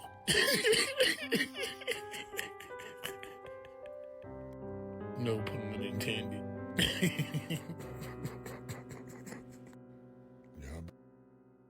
I was waiting for him to say, keep your head on a swivel out here, man. That need to catch on. Better wake up. Hey, y'all go check this video.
Appearance and operation, the ofanim that appear in Ezekiel's vision demonstrate God's absolute dominion over the entire cosmos.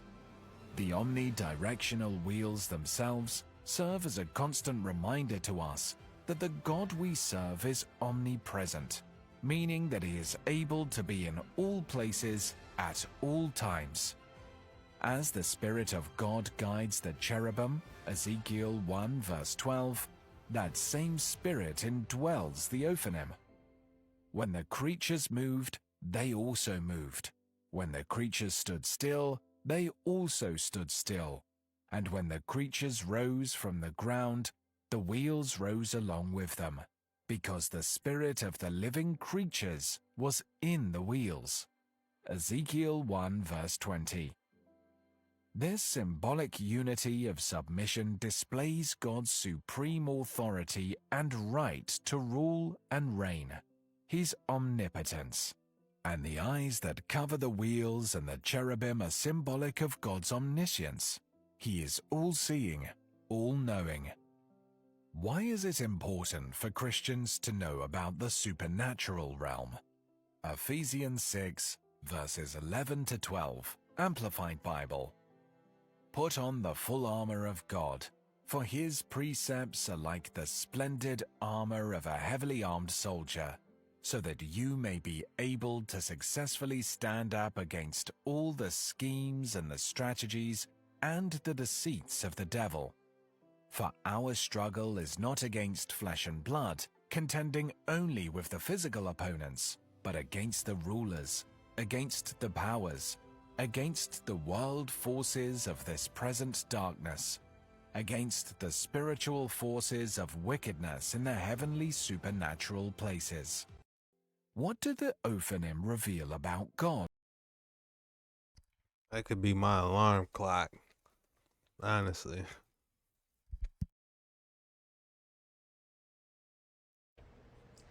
What is good, my people, my peeps? So class is in session. Get in here. These children out here dreaming dreams.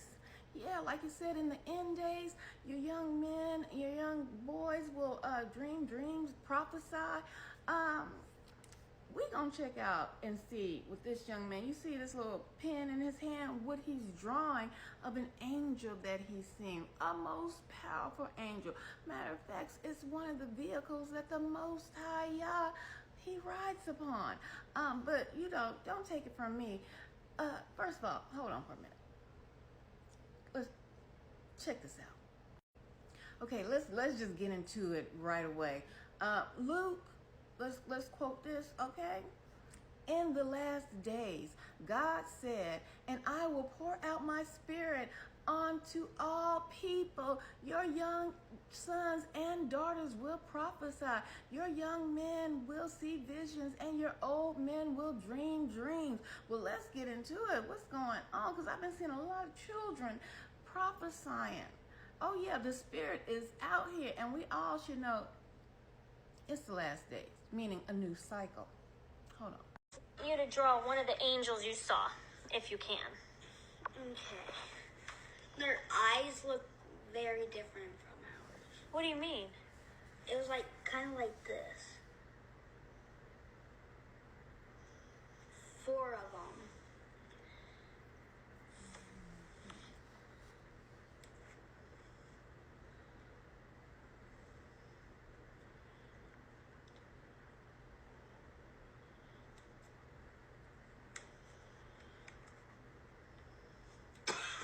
So it had like 4 like normal sized eyes? Yeah. I didn't really see faces.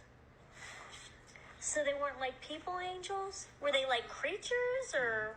Like creature kind of angels. Oh. So they weren't like the angels we see like on postcards and stuff like that. They look like little babies and stuff like that with wings. Like cherubs? Yeah. You might need Oh, a shoot. pen, babe. Oh, shoot. So this was another angel? Yeah. That I saw. So what is that? Like just an eyeball? Mm-hmm. And is it like around? Like a spirit kind of thing. A wheel A within spirit? a wheel. Yeah, like an angel spirit that guarded like the staircases. Okay. To God. Okay. Not Jesus, God. Okay. Yeah. What is this thing that is going around it?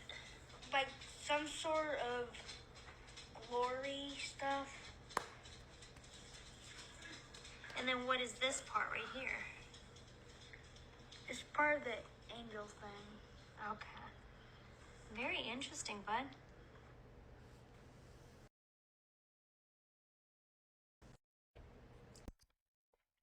Interesting.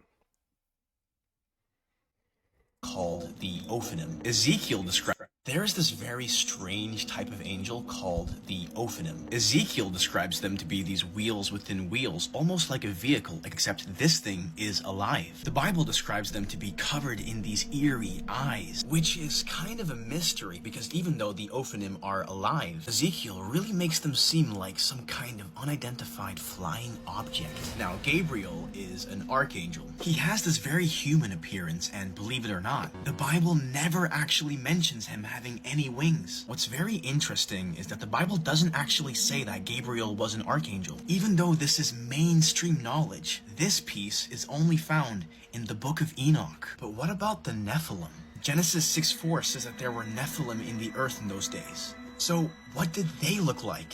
There is this ancient book called the Book of Giants. It's the story that speaks of these fallen angels who come down to earth. They bring both knowledge and absolute havoc. But what really blows my mind is just this one sentence. It literally says that these angels took 200 beasts of the field from every animal, from every bird, for miscegenation. Miscegenation is a form of crossbreeding.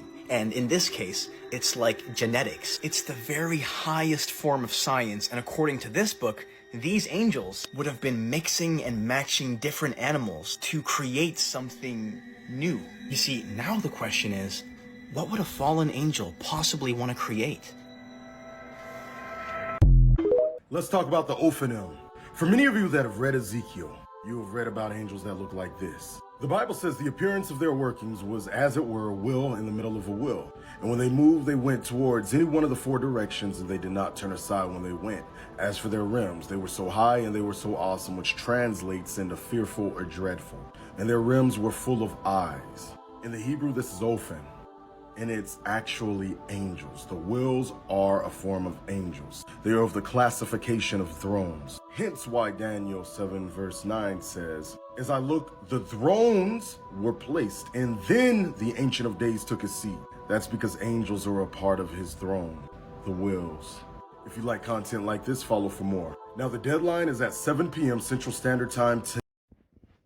Isn't it interesting how the world has these things called Dyson spheres, where when you observe space and a select star, sometimes you will see the star dimming. They refer to this as some sort of alien megastructure surrounding the star, harnessing its energy to power these alien societies. But if you look at it from a biblical perspective, where stars are angels, and you compare these self-proclaimed Dyson spheres to biblically ofanim angels, you'll see that the world is just trying to cover up what are actually angels and replacing it with a worldly deception of an alien Dyson sphere. Isn't it interesting how the world has... Este es el tipo de ángel.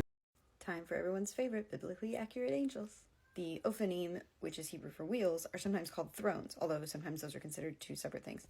They're described in Ezekiel, who gets the angelic Pokemon trainer award for catching the most, but Daniel mentions something similar in chapter 7, and some people think Paul also mentions them in Colossians 1. The Bible never actually says these guys are angels, but Jewish apocalyptic literature does, and they're listed as angels in the Dead Sea Scrolls and in the non-canonical book of Enoch. The ofanim are described as wheels within wheels with eyes all around the rim, and their function is to be the wheels for the Lord's heavenly chariot.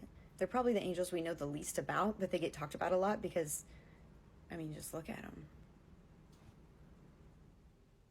This one is Ezekiel's vision of the ofanim and the cherubim with the throne of God up there. Next up, Archangel. If angels really do look like this, as the Bible described them, then I think I'm going to be kind of scared a little bit. Now, there are a few different types of angels mentioned in the Bible, and the creepiest one is at my top left corner, called the Seraphim. This is one divine beast. Yes, it's extra holy. They are the highest ranked angels, and they are the closest to God. The Bible described them as a creature with 6 wings, with 2 covering its face, and 2 covering its feet, and 2 to fly with. The seraph is completely covered in eyeballs, and it has 4 heads. One of the heads are in human form, the other is in a lion form, and the other 2 is an eagle face and a cherub. These creatures are surrounded by rotating wheels, and the Bible states that these particular angels sound just like rapid rivers.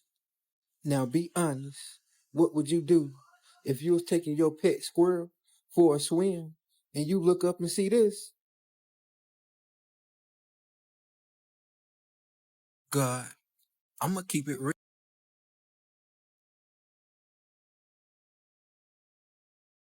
Con el mío sí se alcanza a ver bien, güey. Ya se los paso.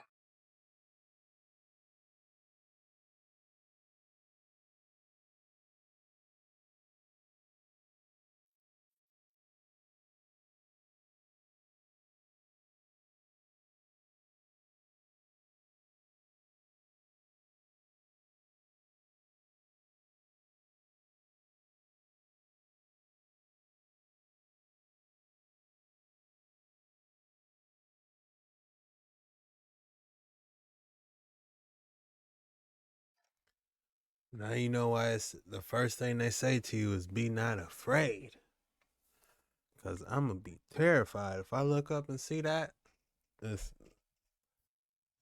going to be terrified, scared.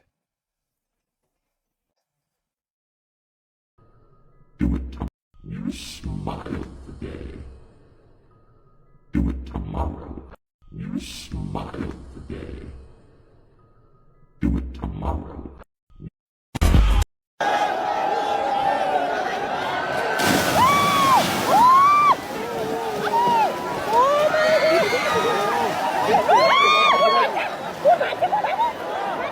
I went to the Vatican museums a few weeks ago. I was struck by the odd, unfinished nature of these angel sculptures that I saw, and I was even more shocked when I looked at the wall labels and found out that they were by Gian Lorenzo Bernini, perhaps the most famous Baroque sculptor ever. But what are these? These are actually preparatory models made by Bernini and his workshop out of clay, straw, and some kind of metal wire, as you can see on the wings there. They were commissioned by Pope Urban VIII Barberini to be located along the tabernacle in the new St. Peter's. However, these wouldn't be finished for another 50 years under the reign of Pope Clement X. But we're left with these preparatory models, which remain in the possession of the Vatican museums and have recently been restored. They leave us with a rare example of artistic ephemera, an object that wasn't meant to survive, usually something like this made out of wood, or paper, or a scaffold, etc., etc. They provide us with some really interesting insight into Bernini's artistic process and what kind of materials he was using during the Baroque, beyond, polished marble that we would usually see. But overall, they leave us this hauntingly beautiful impression of a fallen angel with its material body crumbling under the weight of hundreds of years of history. And you should go check them out. When I went to the Vatican museums a few weeks ago, I was struck. I would love to go see that. Day 9 of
That had the exact look of the cherubim, the ofanim, the seraphim, to kind of tie it together with this video, but I'm just not finding it, man. I've been going hard on this video for the last 4 days, and I think we're getting some closure.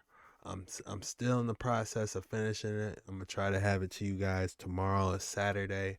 I want to thank you guys for jumping on these waters with me. This was a special episode. I wanted to go hard for you guys because it's been a minute since I went my hardest on that episode. So I hope you guys really enjoy this one. You enjoyed the entertainment aspect. You hopefully you might have learned something for entertainment purposes only. Quick disclaimer, do your own research on everything. Hopefully I made you laugh, learn something. These boys get creepy and scary at the same time, so you want to be careful. This is just my reaction on these creepy and scary boys, and I just want to say thank you. I'm gonna tie some stuff that I believe pertains to this creepy and scary video to the end of this. But I just want to say thank you. Shout out to everyone that made it to the premiere. Shout out to all my Dark Water 9 member societies. And yeah, we're going to keep this thing going. And I just want to say thank you. I wanted to go in a little bit more about Enoch and the fallen angels. So we are going to do a recap that I put together special for you guys. And I just want to say thank you for jumping on this one. And let's continue diving on these waters while we're here. Enoch said that he supposedly seen this, right? And this is what the true form of what an angel is supposed to look like in true form. So basically Enoch said that he was seeing this shit, right? There's a video that's going around that said that they seen a UFO, but I think it was an angel just like this. Look at this video, y'all. Look at this shit. This is the clearest video that anybody has ever got of anything. And look what that drone looked like. Look, do y'all see the eye in the middle, bro? Do y'all see it? It's looking over and watching everything. Watching everybody. Look at that.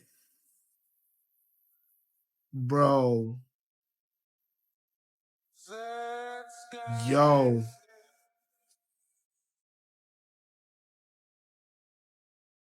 Do y'all see that? What is going on in our world right now, bro?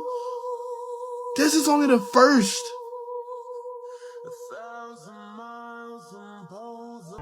Look at that. Are y'all telling me that's not the same thing, bro?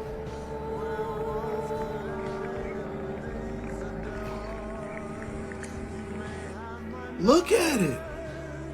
That's what that John is, bro. Enoch said that he supposedly seen this, right?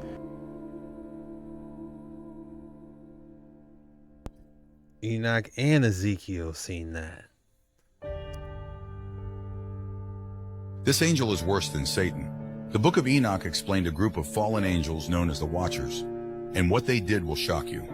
I'll explain the worst of these angels at the end of the video, so stay until the end. There are 200 of these angels that fell. This angel is worse than Satan. The book of Enoch explained a group of fallen angels known as the Watchers, and what they did will shock you. I'll explain the worst of these angels at the end of the video, so stay until the end. There are 200 of these angels that fell, and here are a few of their names: Samyaza, Azazel, Armaros, Arakil, and Barakil. Now let me explain why these angels are so bad. Azazel taught mankind how to make weapons for war. This act alone resulted in chaos, even still to this day. But it gets far worse. The leader of these angels, Samyaza, is far worse than Satan himself. Here's why. Not only was Samyaza the one responsible for leading every fallen angel to sin, he also led a series of experiments with the other fallen angels. They created a series of twisted, disfigured beings with human DNA and animal DNA. This whole story is spoken about in the Book of Giants. It says the 200 angels chose animals on which to perform unnatural acts, including, presumably, humans. I plan on releasing a full video on this exact story. If you are interested in that, follow me and subscribe to my... Dang, it sounds like it got real specific in the Book of Giants. I've never even heard about the Book of Giants. This is my first time.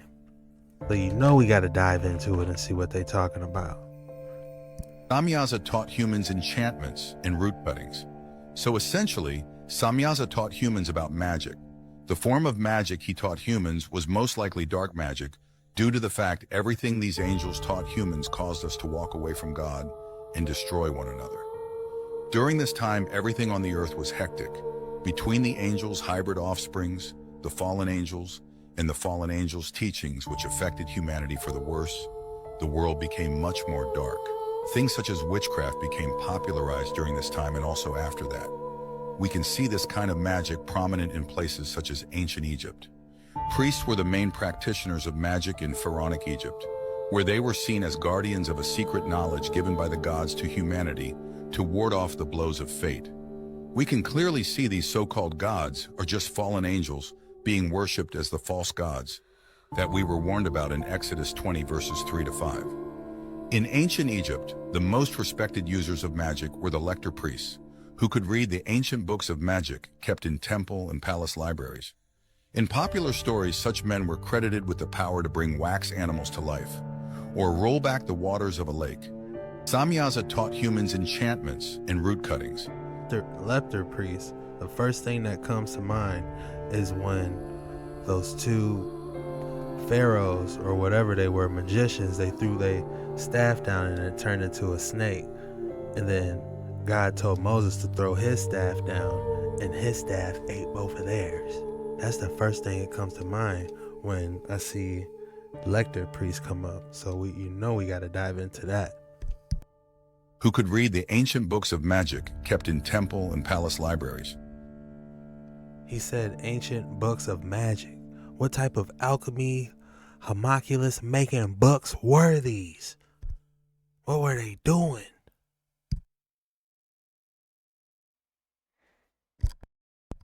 All right, let's see what 23 and 5 has to say. In popular stories, such men were credited with the power to bring wax animals to life, or roll back the waters of a lake. Samyaza taught humans enchantments and root cuttings. So, did you guys hear that? Wax animals? They used to turn wax animals alive? That's alchemy.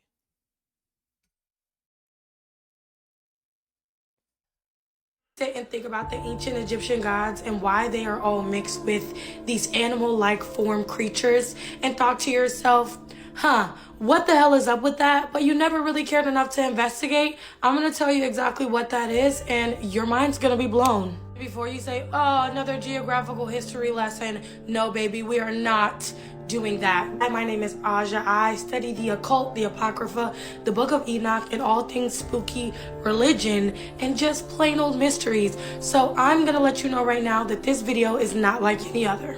If you follow me, you know we have been over the book of Enoch, which is a hidden book of the Bible that was taken out of the canonized Bible by the Vatican because the story did not align with modern day religion, as well as had some creatures that would not align with Catholicism back then. The book of Enoch was said to come before the book of Genesis, and it tells why God sent that massive flood that Noah was told about by Enoch, which was his great-grandfather. But if you didn't read the Apocrypha and you are new here, you wouldn't know that. So that hidden book of the Bible, the book of Enoch, is about the angels who were supposed to watch over mankind that God created to be special, and instead they abandoned their post. They fell to angels because they were fallen angels and began to procreate with humans, creating things that they were not supposed to create, and they were said to have taken 200 of each species of animal that they found.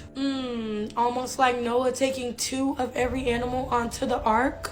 So when they took these 200 of each animal, they actually mated with them. And when they mated with them, they created offspring like Sirens, Pegasus. That's why you have those big men bodies on horses. Please forgive me, I can't think of the name right now. Also experimented.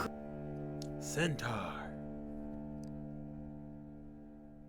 Creating 2 animals that they would put together. Again, this is in the Apocrypha, one of the books that were taken out of the Bible, and this made God very unpleased with the fallen angels, so he sent a massive flood. The great deluge was supposed to cleanse the earth of every impure thing that these fallen angels have created, and then, boom, let's skip ahead to ancient Egypt.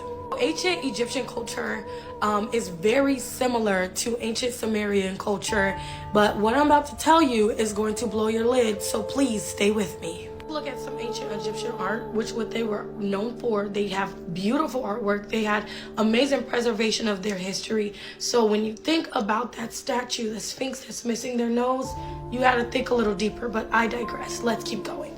So if you look here, you have Osiris, Horus, and Anubis, one of the 3 main gods of ancient Egypt. And if you look here, one has the head of a bird and a man body. The other one has a dog and a man body. And there are many more that I can show you, but little do people understand that this is clear proof that we had a run-in with fallen angels. Here is an actual list of most of the ancient Egyptian gods that resembled half man, half animal. And when I tell you that each one of these is terrifying, even the first one is Hathor, which he had a cow head and a human body, and it goes deeper than that. But let me explain to you why this is significant in my story. So these watchers, they came to earth and they took women as wives. They taught them magical medicines, incantations, the cutting of roots, and about plants. And this was like the origin of folk magic. And then they also started taking animals and mating them and crossbreeding them, thus creating these gods that these ancient Egyptians thought they saw.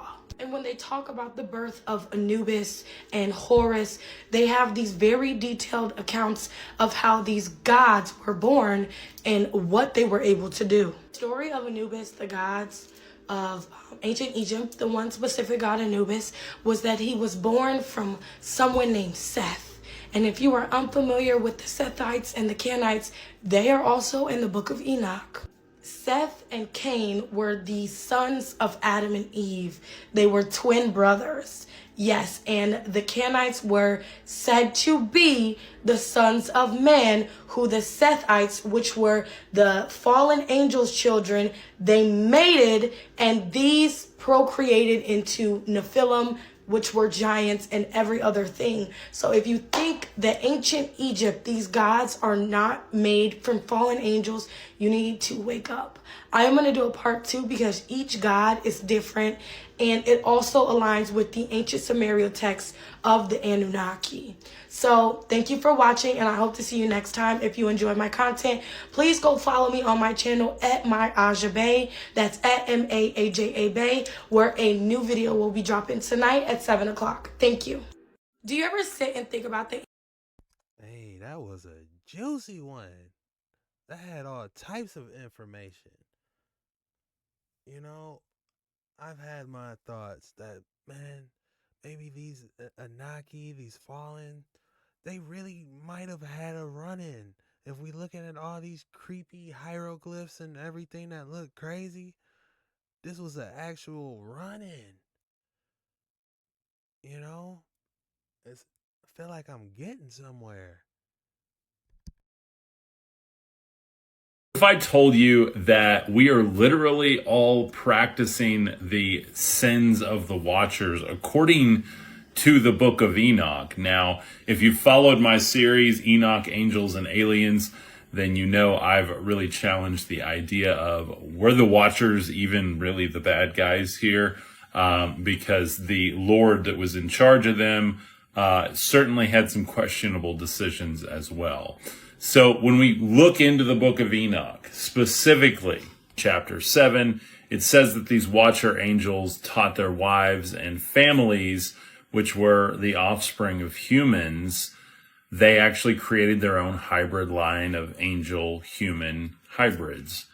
Now, they taught them things like magic, but magic is a bit different here than what we understand it from our movies and television. And one of the things they taught was the cutting of roots and plants. Now, this word is actually the word pharmakia, and it literally is basically just using plants to mend wounds, etc. The other part of the sins of these watchers is just really questionable as far as why it was even a bad thing.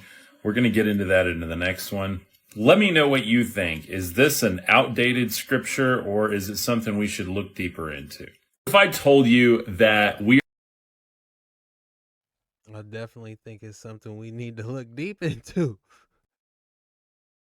Moses is the only person in the Bible whom God personally buried, but no one knows where his burial place is to this day. The Bible says the Lord then hid the tomb, but why? Why would God Almighty hid the body of Moses? Because Satan was interested in Moses' body. He was interested because, as he does with everything else, he wanted to use it to move the people of God into idolatry. If the location of the body and grave of Moses was known to the Israelites, they would have turned it into a shrine. Today, people would still be finding their way to that grave. They would have erected monuments at the site and turned it into a commercial shrine. It would have been a site of sinful adulation. It would have all been about the powers of Moses, and not about God.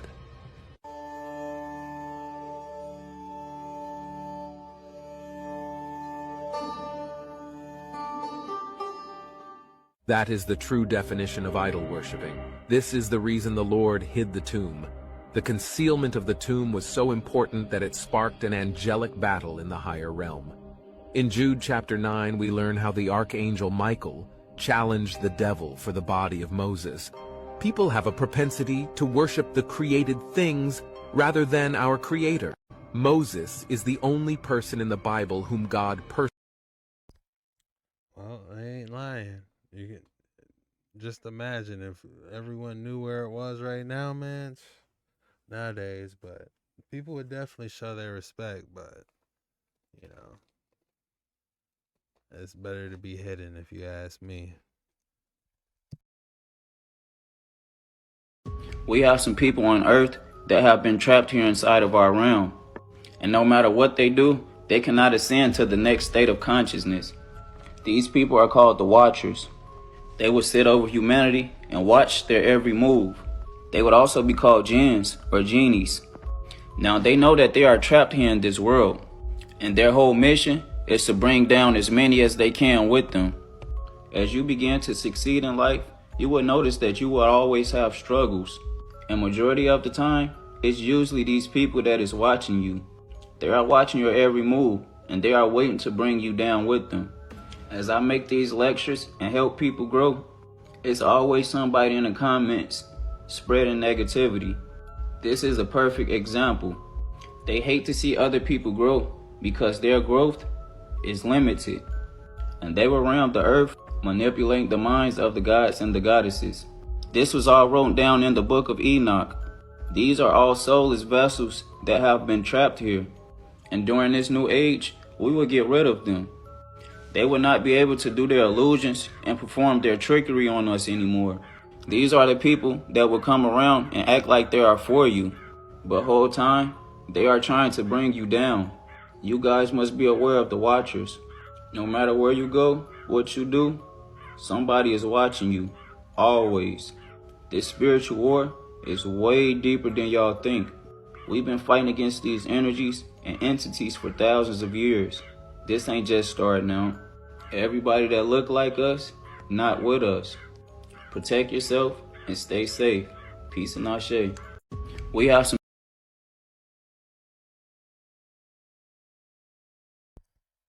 Yeah, man, you gotta be careful out here. You gotta keep your head on a straight swivel. Let's go. Hit that like and subscribe button, man. We on these waters. Y'all see it, what it is? Enoch Watchers. We found out they in the depths of Tartarus. Chained up. You know? Let's go.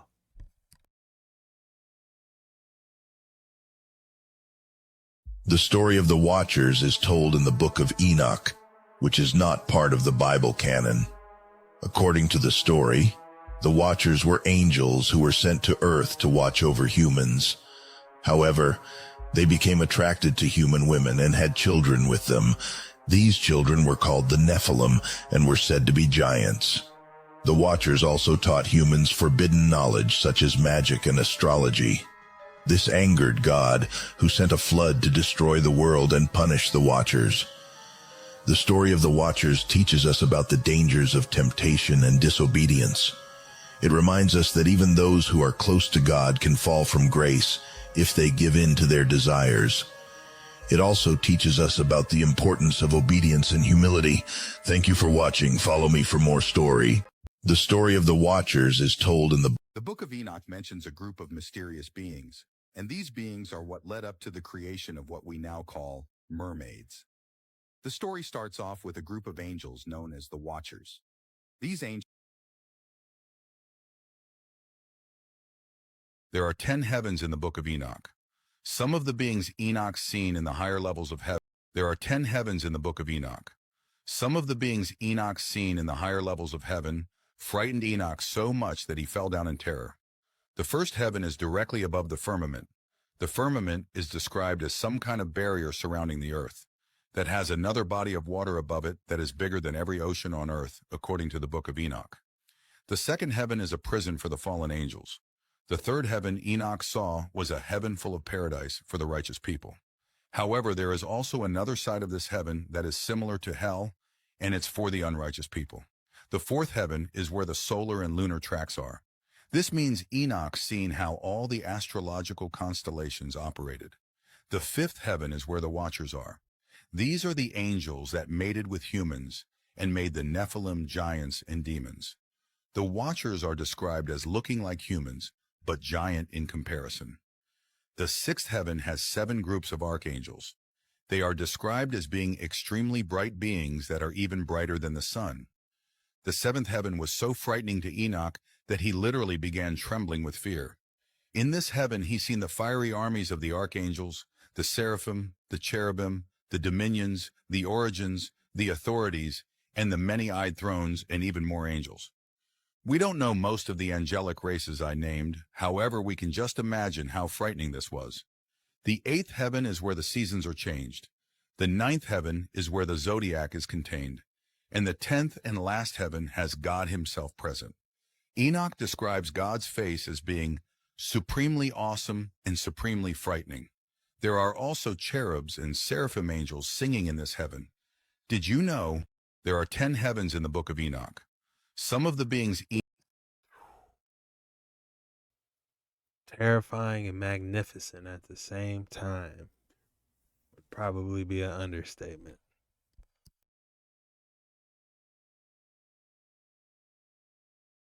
The book of Enoch explains something shocking. In the book of Enoch, Enoch doesn't just see one heaven. He sees a total of 10 heavens. These heavens are often depicted as layers or levels, with each level having its own purpose or inhabitants. Here is a general overview. The first heaven is the closest heaven to Earth, and is where the clouds, wind, and other meteorological phenomena are believed to originate. The second heaven is described as the realm where the celestial bodies, such as the sun, moon, and stars, are situated and move in their courses. The third heaven is perhaps the most popular depiction of heaven, a place of paradise and inconceivable beauty and peace. The fourth heaven is where the sun and moon are placed when they are not visible in the sky. The fifth heaven is associated with various celestial beings, such as angels, who praise and glorify God. The sixth heaven, in some interpretations, is where the 7 archangels reside, each overseeing different aspects of the cosmos. Seventh heaven is where divine mysteries are revealed. The 8th, 9th, and 10th heavens are the highest heavens, with the 10th heaven having God's throne. It's important to note that the book of Enoch exists in several versions and translations, and interpretations of its contents can vary widely. The idea of 10 heavens and their specific characteristics is not universally accepted among scholars and religious traditions. However, the book of Enoch explains something shocking. Samyaza taught humans in the Bible tells us the book of Enoch explained a group of mysterious creatures that fallen angels created. Today, that's what we'll be covering in the book of Enoch. You see, the Nephilim giants are not the only hybrid beings that were created. There were also mysterious crossbreeds between animals and humans. Let me explain. The book of Enoch mentions how the 200 watchers experimented on humans and animals to create monstrous hybrid beings. The book reads, "The 200 angels choose animals on which to perform unnatural acts, including presumably humans. 200 donkeys, 200 rams, 200 goats, 200 beasts, from every animal, from every bird for miscegenation. The outcome of the demonic corruption was violence, perversion, and a brood of monstrous beings. They defiled, they begot giants and monsters." Now, as we can see, the book of Enoch referred to giants and monsters, meaning there were several different hybrids created during this time. But I really want to point out what it means when these angels gathered these animals for miscegenation. This means there was some sort of reproductive process conducted by the fallen angels, and they used animal and human DNA to accomplish their experiments. The book of Enoch explained a group of mysterious creatures that fallen. They were on one. Like Cat Williams said, that they were editing the DNA. We got to go back to that one. We got to see when Cat Williams was talking about the Smurfs. About the homunculus. Oh my goodness. We're in homunculi territory. They're saying back in the day the Egyptians knew how to take wax and then make it turn into like it's moving and talking and stuff. What? A homunculi. Religious people would say, oh, you can't watch the Smurfs because it's bad because they have witchcraft and stuff in there. I had no idea how messed up the Smurfs are. The idea that you can create a human life form without a mother or a father. So. Really?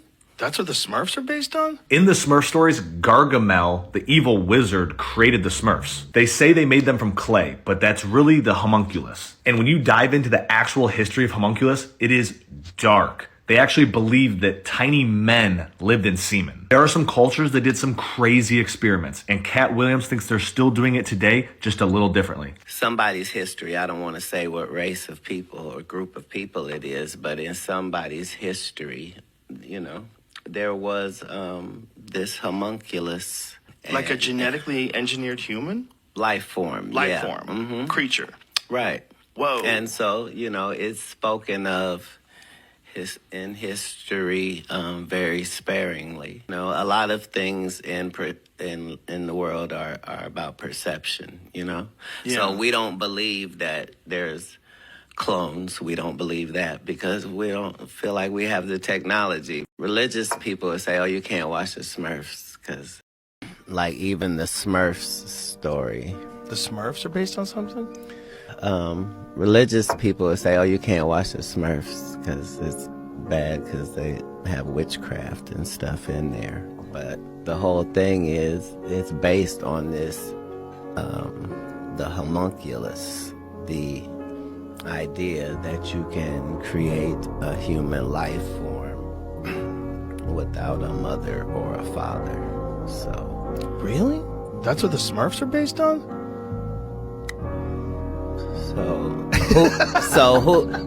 What two Smurfs do you think got together and had Smurfette? She was the only female of the Smurfs, so. It's a good question. Well, it's not a question in the Smurfs. They tell you that Gargamel made Smurfette.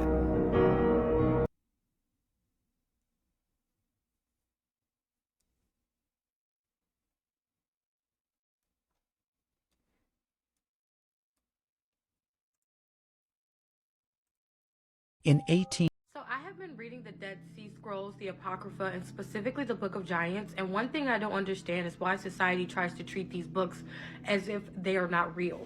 The Book of Giants is literally terrifying, so I can see why people rather call it conspiracy than recognize that it is part of history.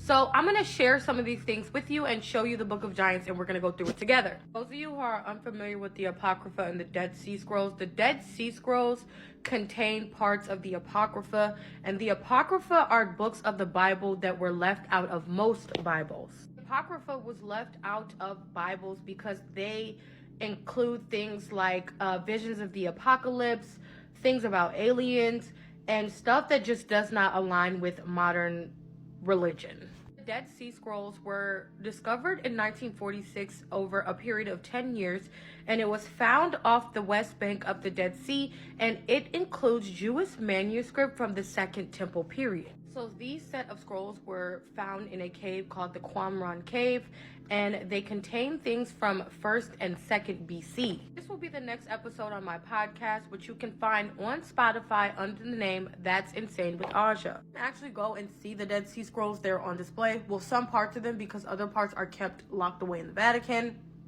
Yes, I know. They're in everything. But anyway, the Dead Sea Scrolls are ancient manuscripts that were discovered between 1947 and 1956 in a set of over 11 caves near the Khirbet Qumran on the northwest shores of the Dead Sea, hence the name Dead Sea Scrolls. And they are approximately 2,000 years old, and they date all the way back to the 3rd century BCE and to the 1st century BCE. So in this literature of the Dead Sea Scrolls, they come across the Apocrypha, which are taken books from the Bible. It's crazy in itself because there are multiple works of literature from all around the world that reference the same set of Apocrypha.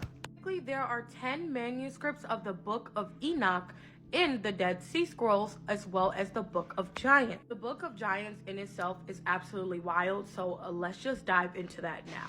Have you ever heard the story of Noah's Ark and been like, wow, there's something missing? That's where the Book of the Giants come in. Basically, this Book of the Giants tries to explain why Jesus sent the flood, and it talks about how fallen angels came to earth and were mating with many different species, and that they took 200 goats, 200 of this, 200 of multiple animals, and that they were mating with humans, and this created giants. So the story of the giants starts around Genesis, and it says that these fallen angels came to earth and they were corrupt. They were taking advantage of humans, and they were doing corrupt things with animals. They were taking 200 of every species, and that they created offspring, which were the giants. There were these various breeds of giants that were created from the fallen angels that came down here and would do unspeakable demonic things, and they were called the Nephilim, the Gibram, and the Rephaim. And this began the early half-breed races, and they actually fought against God and his righteous followers, whose number diminished as the world was overwhelmed with corruption of evil. Then another offspring called the Machian were fragments, and they gave these wicked ones the general name demons. Yes, and they were also called bastards because they had fathers that were fallen angels but no mothers. I'm gonna have to do a part 2, but the Book of Giants actually has a lot of apocalyptic stuff like in it, as well as talking about demons and their originality, and just parts of the Bible that seem like gaps. It kind of fills it in along with the rest of the Dead Sea Scrolls. So if you guys want this to be a series, please let me know, and thanks. So I have been reading the Dead Sea Scrolls. If you ask me, I feel like learning about the Book of Giants and learning about the Book of Enoch is important. Now, is it important for salvation? No, I don't believe you necessarily need it to get salvation. All you have to do is believe in the Son. Believe that the Son was the true Messiah. You know, me speaking strictly for myself, you know, I fall short of God's grace daily. So, you know, I just am thankful that, you know, because of what Jesus, Yahushua, what his Son did, God, Yahuwah, what his Son has did for us, I am very appreciative for that, and that I may one day, you know, make it to the heaven. I hope so, but like I said, you know, I fall short daily, you know. Two men in the Bible who never died. You better watch this. 1. Enoch. Enoch is mentioned in the book of Genesis, Genesis 5:18-24, as a righteous man who walked with God, and then he was no more, for God took him. Enoch lived for 365 years before he was taken by God, and he did not experience death as others did. 2. Elijah. Elijah was a prophet in the Old Testament, and is known for his powerful ministry. In the book of 2 Kings 2, 1, 12, it is described how he was taken up to heaven in a whirlwind by a chariot of fire and horses of fire. Elijah did not die, but was taken up directly to heaven. If you believe the Bible's true, subscribe or follow for more. There are only 2 people in the Bible who never died. That's right. Besides Jesus Christ, who died but then was resurrected, there were 2 people that didn't die. Elijah was taken up to heaven, but before him, there was a man named Enoch. I want to tell you about him. Don't scroll, share this video. This is for fathers. So I used to just blaze through genealogy. Anybody else? But this week I was actually reading it and I got rocked by it. Check this out. Enoch lived 65 years, then had a son, Methuselah, Then it says, after he had Methuselah, he walked with God for 300 years. I'm telling you, there's something about becoming a dad that makes you walk closer with the Lord. Look at this. In verse 24, he walked with God and he did not die. God took him away. Wow. Here's the crazier part. Methuselah lived longer than anybody else in the Bible, 969 years. Could it be that a father walking in close relationship with the Lord can produce life for his children? There are only 2 people in the Bible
Damn, was that a cherubim? Yeah.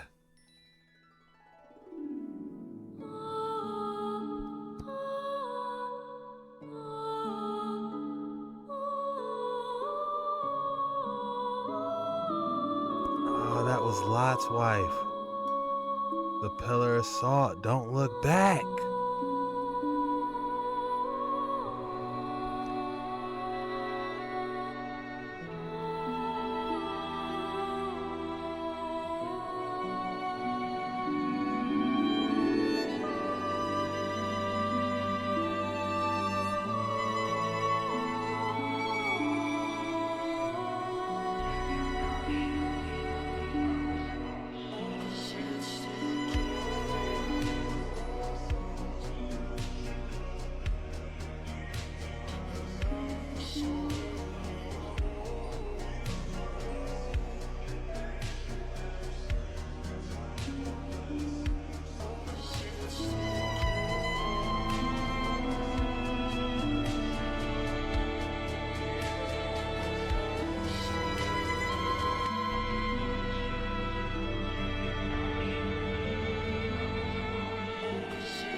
Didn't they say that he was one of the prettiest angels or best looking angels or something like that?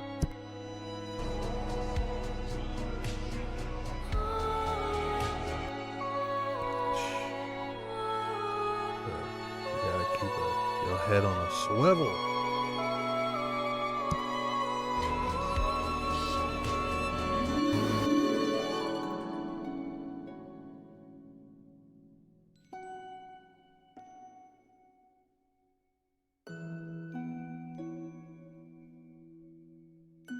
The 4 horsemen.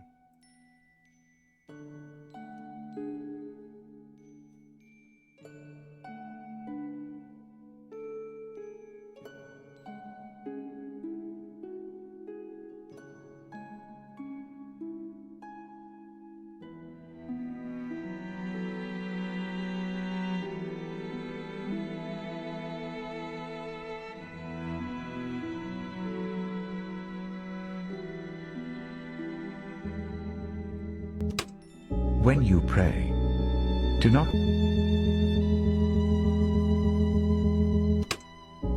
pray, do not be like the hypocrites, for they love to pray standing in the synagogues and on the street corners to be seen by others. Truly, I tell you, they have received their reward in full. But when you pray, go into your room, close the door, and pray to your Father who is unseen. Then your Father who sees what is done in secret will reward you. And when you pray, do not keep on babbling like pagans, for they think they'll be heard because of their many words. Do not be like them, for your Father knows what you need before you ask him. This then is how you should pray. Our Father in heaven, hallowed be your name. Your kingdom come, your will be done on earth as it is in heaven. Give us today our daily bread, and forgive us our debts as we also have forgiven our debtors. And lead us not into temptation, but deliver us from the evil one.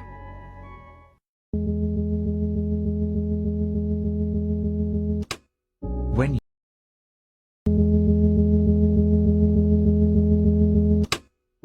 Then one of the 12, the one called Judas Iscariot, went to the chief priests and asked, "What are you willing to give me if I deliver him over to you?" So they counted out for him 30 pieces of silver.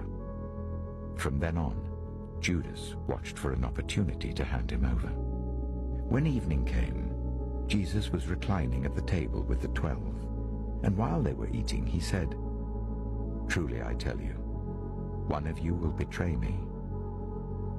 They were very sad and began to say to him one after the other, "Surely you don't mean me, Lord?" Jesus replied, "The one who has dipped his hand into the bowl with me will betray me. The Son of Man will go just as it is written about him. But woe to that man who betrays the Son of Man. It would be better for him if he had not been born." Then Judas, the one who would betray him, said, "Surely you don't mean me, Rabbi?" Jesus answered, "You have said so."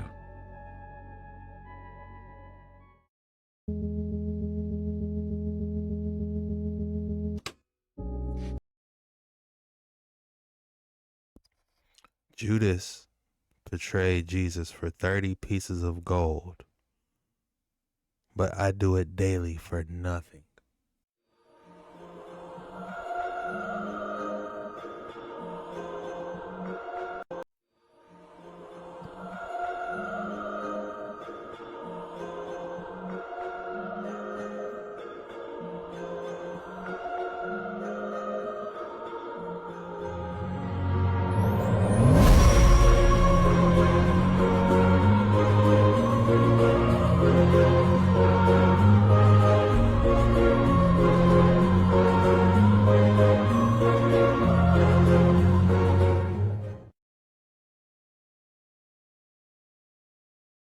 Doing in my house? What are you doing in my house?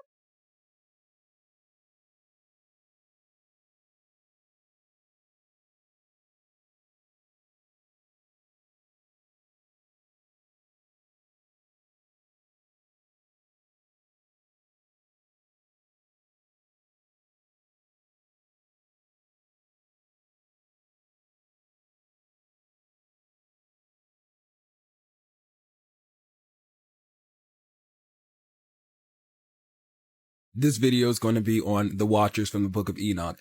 This is where we get the mythology of the Greek gods, the Roman gods, the Egyptian gods. This is Zeus, this is Thor, but they originally came from the story of Judaism. So this is about the angels who came with basically Satan, or you'll see, who came down to earth and reproduced with women, and they bore nephilim, who they talk about in Genesis 6 and 3.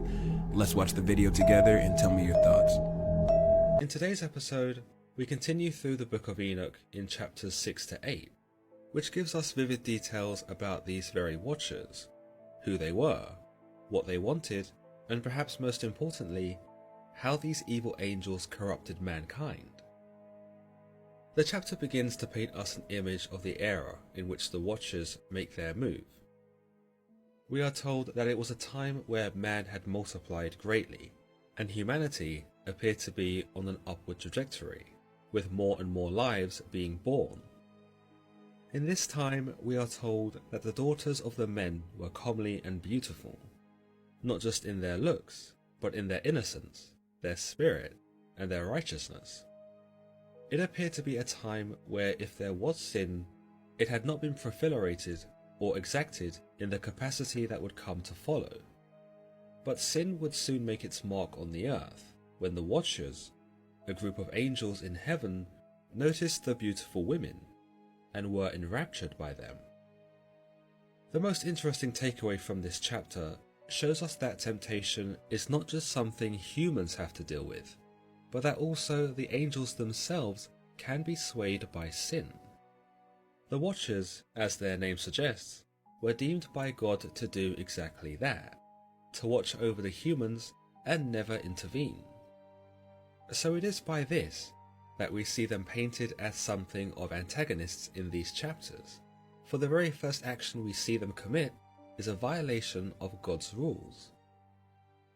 The text tells us, "And the angels, the children of the heaven, saw and lusted after them, and said to one another, Come, let us choose us wives from amongst the children of men, and beget us children."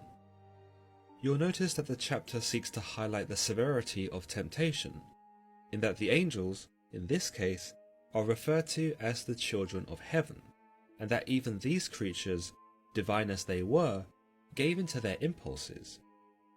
They lay out their objective clearly, in that they intend to take the women for themselves, have sex with them, and father offspring. This interestingly gives us a new idea that is not established in the Bible, in that angels, at least the Watchers in this case, are not only able to conceive their own plans, but are also able to produce offspring with human women.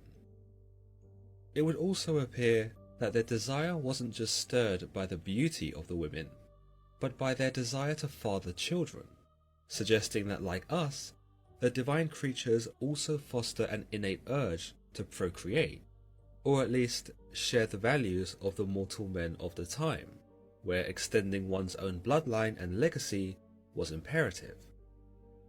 The chapter continues to establish something of a hierarchy amongst the Watchers, and we are introduced to the leader named Samjaza. As the leader, Samjaza shows some restraint and opposes the bold idea suggested to him by his fellow angels.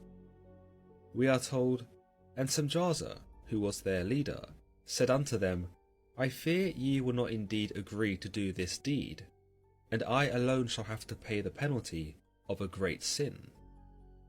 Now there are two ways to read this particular line, one that paints Samjaza as noble and mindful of his place, or as already corrupt and something of an instigator as well. You'll notice he tells his fellow Watchers that he fears that they will not do as they have proposed, and that by merely conceiving that idea, he will be the one to pay the price of sin, considering that they were under his charge, and thus led by his example. By remembering the sin in the first place, Samjaza shows us that he is aware of God's power over him, and recognizes the consequences if his Watchers were to act on this plan. No doubt he too would also be punished, for he would have certainly have failed as their leader, and perhaps in some way had cultivated such sinful thoughts amongst his own. But secondarily, some might say that Samjaza was as complicit, if not more so, than the others. You'll notice that he fears that they won't do the deed at all, and follows it up by saying he alone would be the one to pay the penalty of great sin. In this, it can be interpreted that Samjaza is inciting the others by saying that he is the only one who is bold enough to do such a thing, hence why he would be the only one punished. He fears that they will not do as they say, and that upon execution of the plan, only he would be bold enough to fly down to earth, mate with a woman, and father a son. In a sense, it can be said that Samjaza is calling the others chicken. But the others are quick to call Samjaza's bluff, and tell him, "Let us all swear an oath, and all bind ourselves by mutual imprecations, not to abandon this plan, but to do this thing."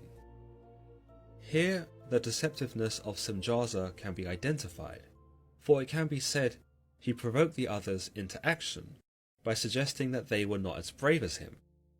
With this, the Watchers not only allow the temptation of the women to get the better of them, but they also demonstrate pride and appear to value Samjaza's opinion of them far more than that of God's. They do not want to appear cowardly in the eyes of their leader, and would rather irk God than suffer such shame. Perhaps more likely, though, they crave the mortal women above all else, and Samjaza merely facilitated their ambitions and made the choice all the more enticing. The chapter continues of their descent to earth. Then swear they all together, and bound themselves by mutual imprecations upon it. And they were in all 200, who descended in the days of Jared, on the summit of Mount Hermon. And they called it Mount Hermon, because they had sworn and bound themselves by mutual imprecations upon it. And these are the names of their leaders: Samjaza, their leader, Arakelbar, Ramil, Kokoblel, Tamlel, Ramlel, Danel, Ezekiel, Barakajal, Asael or Azazel, Amaros, Batarul, Ananel, Zakil, Samsapil, Saterel, Chirel, Jomjael, Sariel.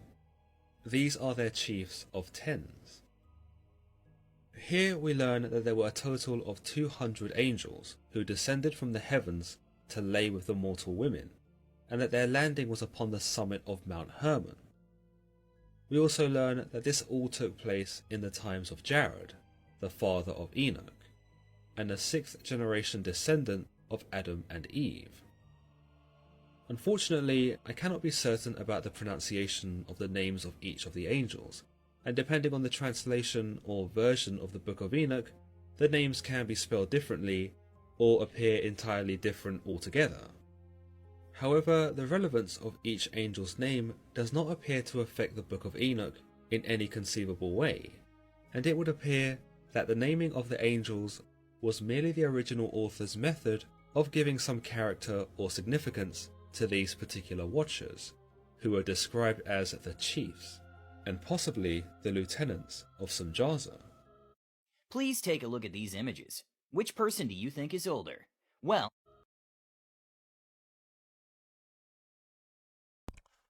Interesting. Sounds like they were trying to get theirself hype, and they really cared about the leaders, how he viewed them. He was like, man, look, I don't think you guys are going to go through with it. I'm the only one that's going to go down there. And they all got hype and went and started going crazy, man. But it's interesting to hear that viewpoint of how they have to amp themselves up kind of, and they were committed, that's for sure.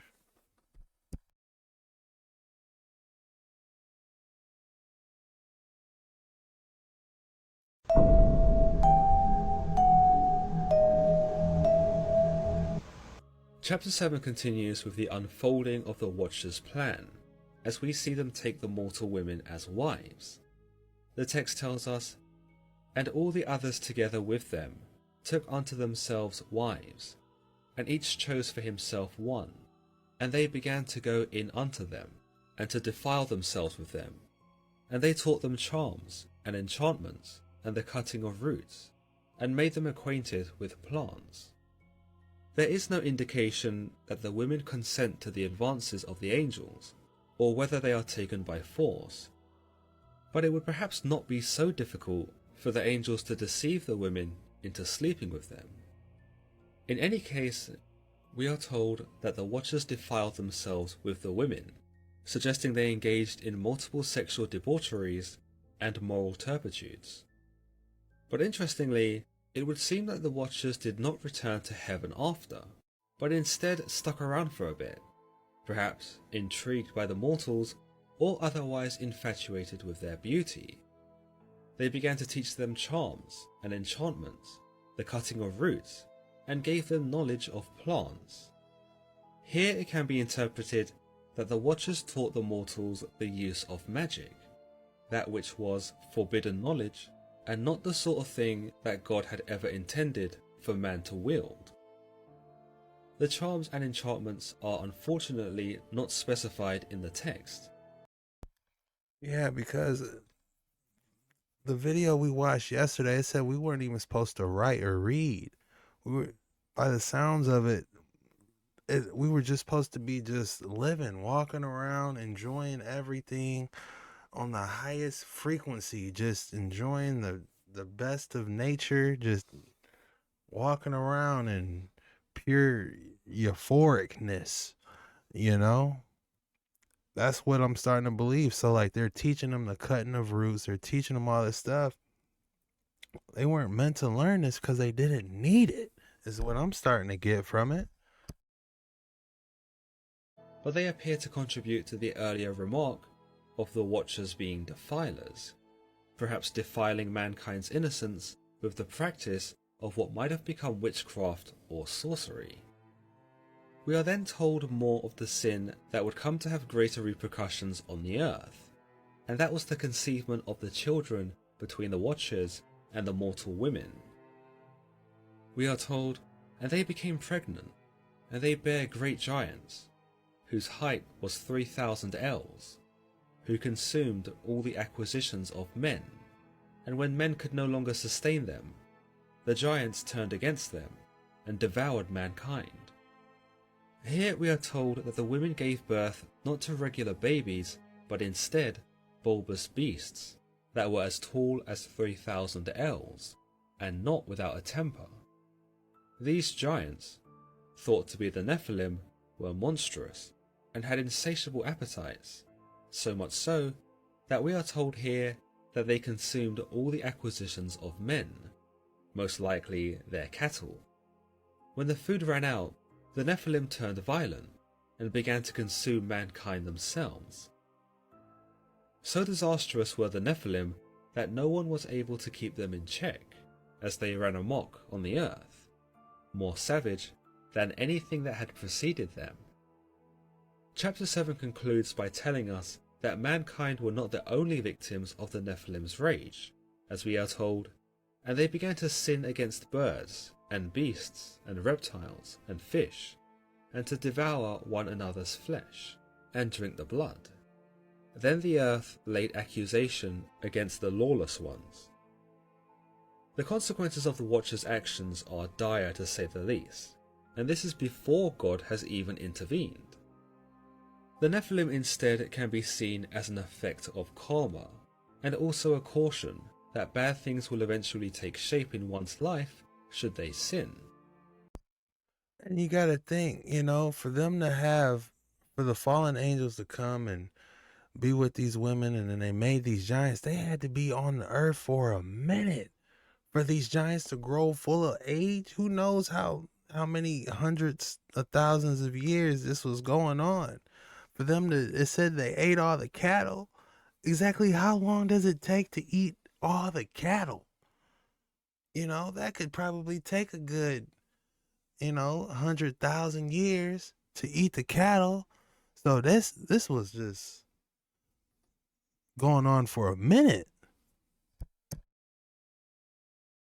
It sounded like the humans was trying to plead with them and keep them at bay. But man.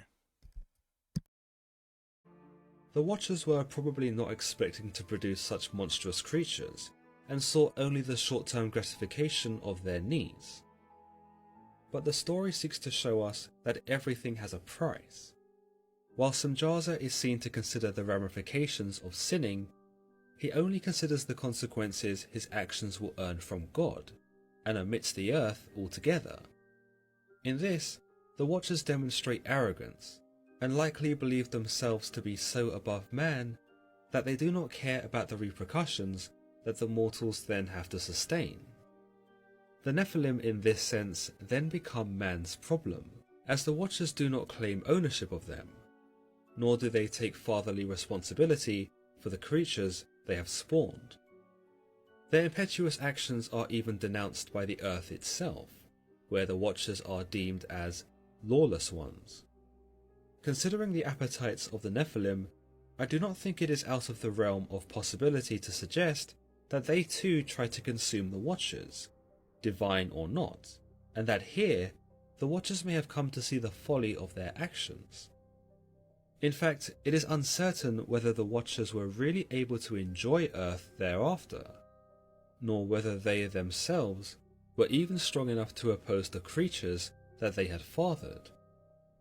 It seems unlikely that they were a match for the Nephilim, considering the description that goes into the creatures, those that are such ravenous creatures that they even turn cannibal and start fiending for each other's flesh and blood.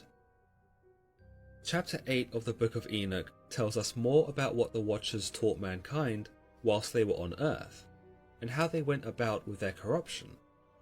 We are told of Azazel, a Watcher who taught men to make swords, knives and shields, breastplates, and made known to them the metals of the earth, and the art of working them, and bracelets and ornaments, and the use of antimony, and the beautifying of the eyelids, and all kinds of costly stones, and all colouring tinctures. Despite not being the leader of the Watchers, much of the condemnation in the fallout is reserved for Azazel, who we later learn is pursued by the Archangel Raphael with the utmost prejudice. Perhaps because unlike Samjaza and the others who taught the mortals magic, Azazel taught them how to make weapons, and worse yet, how to use them. With this idea, it is believed that Azazel showed man how to hurt each other, how to wage conflict on each other, and how to kill each other, and instilled in man a sense for warfare. The magic given to mankind by the other Watchers was perhaps harmless, inconsequential even, but the crafting of swords, knives, shields, and breastplates that were taught by Azazel brought only pain and suffering.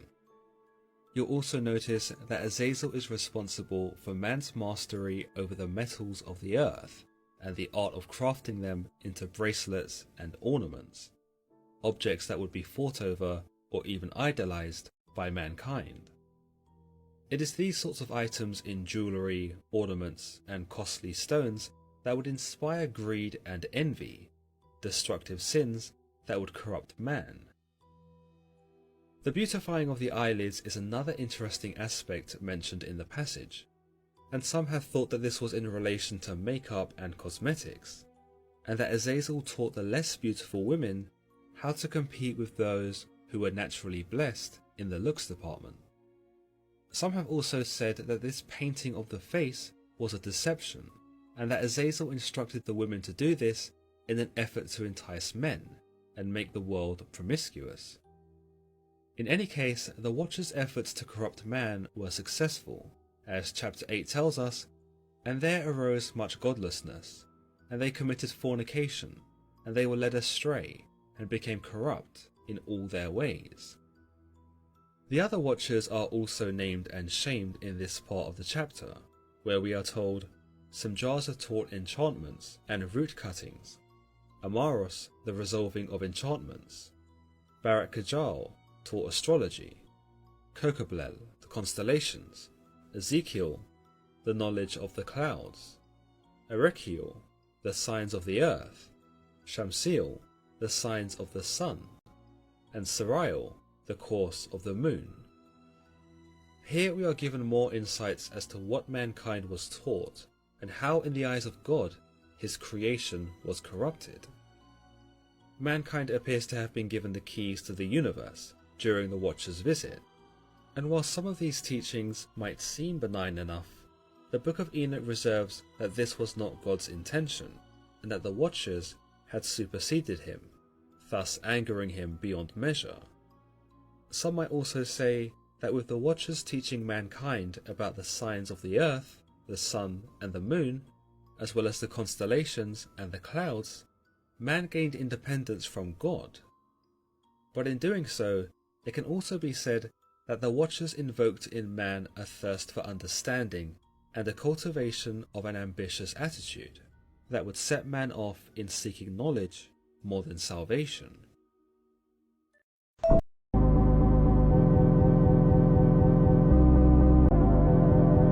Okay, I have to do a trigger warning on this part 45. We are going to talk about one of the things that when the fallen has taught people. There's a lot of political debate behind this. That's not what we're going to do here. I'm just going to explain to you. So the last fallen was apparently the one that was a serpent in the Garden of Eden. So now let's go to the fourth one. This one's name is Penimui. Now he taught the children of men the bitter and the sweet. Sounds good, right? Let's keep going. He taught them all the secrets of their wisdom, and he instructed mankind in writing with ink and paper, and thereby many sinned from eternity to eternity until this day. So pen and paper also was not for us? So it wasn't just makeup, huh? Let's continue. For men were not created for such a purpose, to give confirmation to their good faith with pen and ink. For men were created exactly like the angels, to the intent that they should continue pure and righteous, and death, which destroys everything, could not have taken hold of them. But through this their knowledge they are perishing, and through this power it is consuming men. So shout out to all the people who were like, Enoch didn't write that book. We weren't supposed to write anything, right? Pen and paper wasn't supposed to be here. Why? People weren't supposed to die. So if you live for eternity, what do you need to write down? Just tell them. Tell them your history. Talk to them yourself. If you live for forever, you never have to write anything down, right? Or is that just, okay, let's keep moving. It said there, we just read it, that people, men, were created just like the angels. What does that mean? You're never supposed to die. But through learning all these things, that is what causes us to now perish. We're never supposed to have this knowledge. Okay, let's move on to the next angel. The fifth was named Kazdeja. This is who showed the children of men the wicked smitings of spirits and demons, and the smiting of the embryo in the womb, that it may pass away, and the bites of the serpent, and the smitings which befall through the noontide heat, the son of the serpent named Tabby. So that's a wild verse. So he's the one responsible for teaching humans about spirits and demons, also spell work, and he's the one that is accredited with teaching humans how to have abortions. That was the part that said the smiting of the embryo in the womb. Now, here, there's no space for us to judge. That's something you take up with your creator. Let's go on to the last fallen and see what he was trying to get from Michael in the next part. See you there. Oh, your boy in trouble. As much notes as I be writing down, man, but it makes sense. You know, we weren't supposed to read or write, you know, we're just supposed to talk because we're supposed to live forever. Wow, that is fascinating. The entire mythos that surrounds them. I'm talking specifically about what's called Enochian magic, and this all ties into the Akashic records, mysticism, and angel magic, dealing with angels and demons. Now, the Book of Enoch is literally full of esoteric data that helps us better understand what this belief system actually was at one point. In chapter 15 of the Book of Enoch, the Lord says to Enoch, "Go and tell the watchers that ye should intercede for man, and not man intercede for you." See, what was happening here is that the watcher angels were going through Enoch to beg forgiveness from the Lord. All because at one point in time, they were believed to be physical enough to create offspring with humanity. If you haven't seen a crazy video today, then this will be that video. When God kicked Satan and his angels out of heaven, the Bible says that God chained some of these angels under the Euphrates River. When this river dries up, the Bible says that these angels will be let loose from underneath this river to wipe out 1/3 of mankind. But that's not even the crazy part. And this man was in that same location the other day, and he caught a recording of what he thinks are those fallen angels. Check this out and let me know what you think.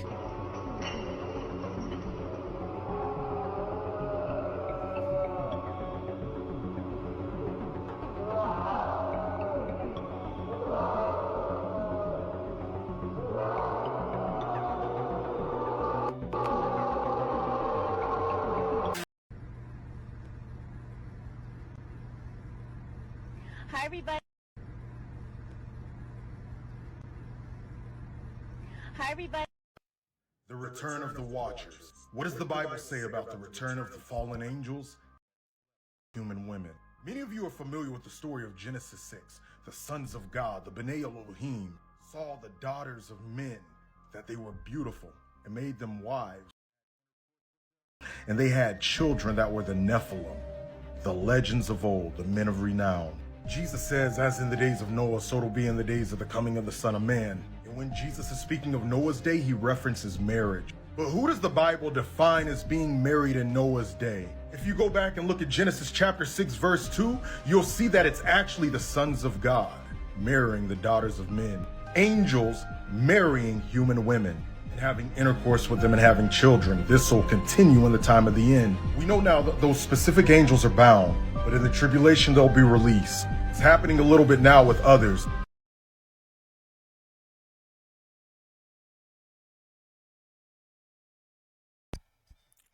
So these are all biblically accurate. Biblically accurate angels. Ugh.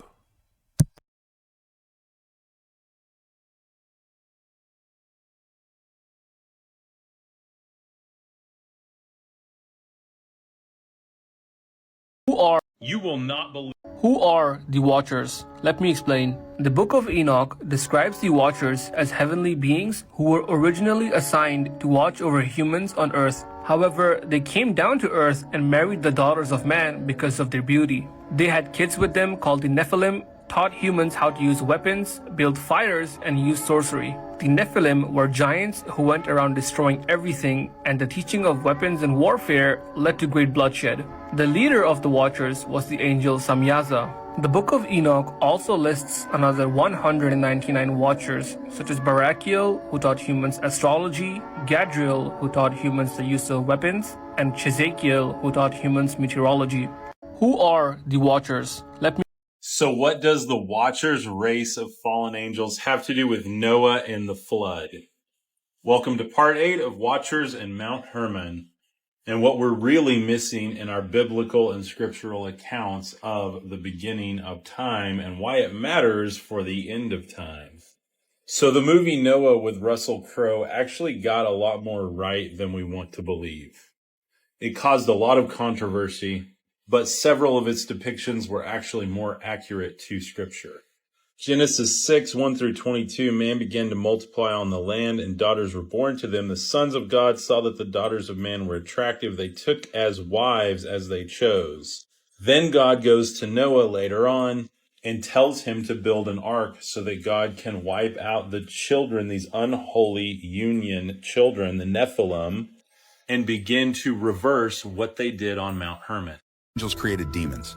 These are the most mysterious angels in the comment for its task. Both most likely refer angels created demons. These are the most mysterious angels in the book of Enoch. Now, no matter if angels created demons, these are the most mysterious angels in the book of Enoch.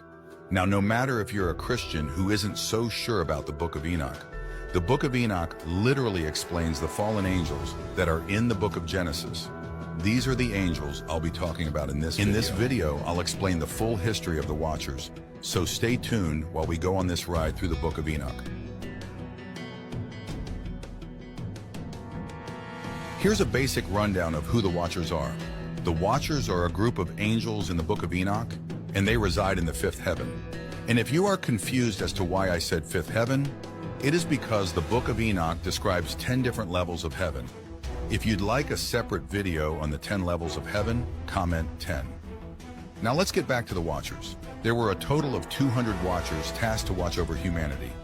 The Watchers' name mean the sons of heaven, and their name can also be translated to the sons of God.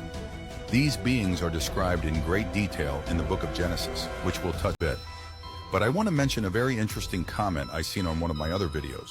Someone asked if the Watchers could be the monitoring spirits known in Christianity.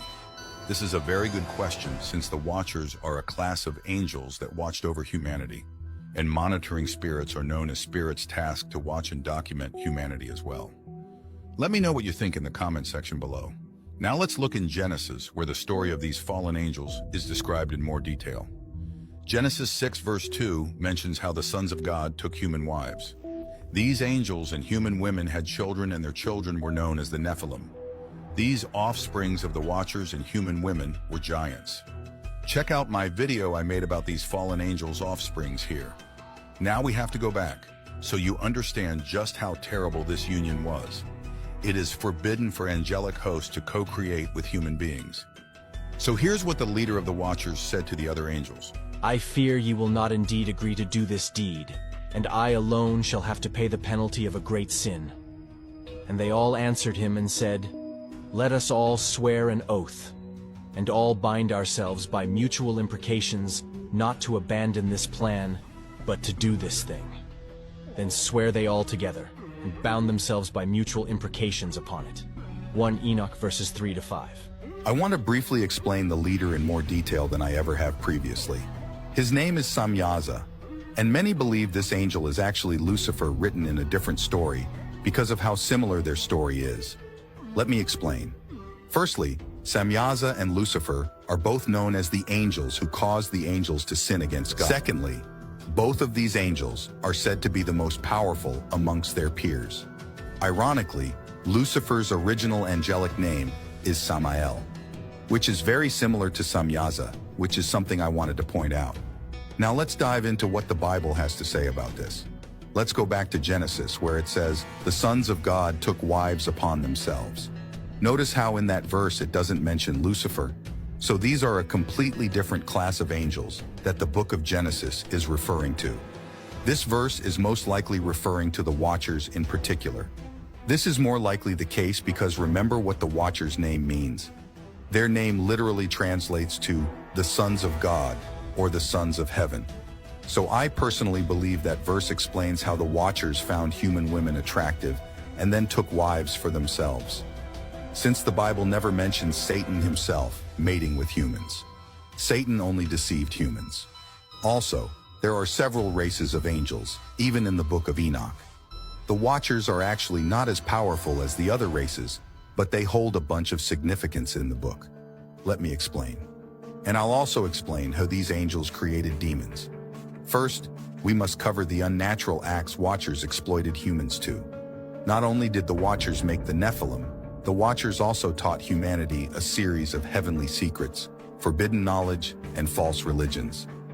This is why certain beliefs are known as the doctrine of demons. Beliefs such as astrology, witchcraft, and other forms of magic the Bible forbids were taught by fallen angels. The Watchers also created demons. This is because God cursed the Nephilim and sent the great flood to destroy them. Thus, the spirits of the deceased Nephilim became what we now know as demons. The women who mated with the Watchers were also cursed, doomed to become Sirens. I've mentioned the Watchers and all they did collectively, but now it's time for me to describe the particular Watchers and their involvement in the downfall of humanity, and even the downfall of the sons of God. As I've mentioned, Samyaza is the leader of these angels. Samyaza, single-handedly, is the reason why the Watchers turned against God in the first place, similar to Lucifer. Samyaza simply wanted to do whatever he pleased. Azazel is arguably the worst out of the Watchers right after Samyaza, because he taught men to make swords, and knives, and shields, and breastplates, and made known to them the metals of the earth and the art of working them, and bracelets, and ornaments, and the use of antimony, and the beautifying of the eyelids, and all kinds of costly stones, and all coloring tinctures. These are usually revered as the two leaders of the Watchers. However, there are a total of 200 of these angels. The leader of the 200 Watchers taught enchantments and root cuttings, while Armoros taught them how to resolve enchantments. Barakijal taught astrology, while Kokabel shared information on the constellations. Ezekiel shared the knowledge of the clouds, Arakiel instructed on the signs of the earth, Shamsiel on the signs of the sun, and Sariel on the course of the moon. There, however, was a price for these angels for leading humanity astray. The Watchers' first punishment was their offspring being destroyed. This is where the great flood comes in. God sent archangels to deal with the Watchers. The archangels are a military class of angels, it seems like, because they're usually tasked with dealing with spiritual threats. A quick disclaimer before we continue. I am in no way attempting to influence you to glorify angels instead of God. because all the glory belongs to God and Him only. Now let's continue. God instructed a selection of archangels to bind the Watchers and cast them in an allocated part of the underworld that is called Tartarus. The fallen Watchers were to remain there until their final judgment. God seen what the Watchers did as such a big deal because the Watchers' teachings led to lawlessness in human beings and caused them to separate from God and become lawless. Humans started practicing occultism and used magic, potions, and spells on one another to influence and manipulate. Get the Book of Enoch to learn more. Angels created demons.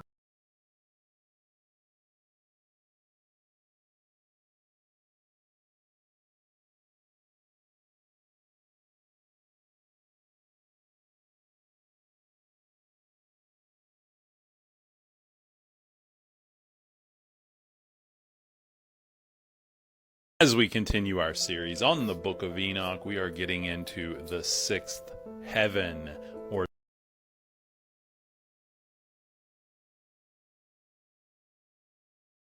Man, that episode was cooking, getting juicy. He said, I'm not trying to glorify the archangel. All glory goes to God. Let's go. You know? We gotta get to know him through his son. We got to.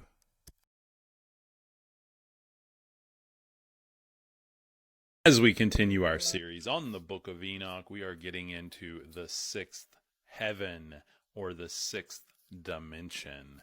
Now, this one's going to blow your mind. Check this out from the second book of Enoch. As he enters the sixth heaven, he says, I saw 7 groups of angels, and their faces were more radiant than the radiance of the sun. And there was no difference in their faces or their dimensions or their clothing. And these groups carefully carry out and study the movements of the stars, and the revolution of the sun, and the phases of the moon, and the overall well-being of the cosmos.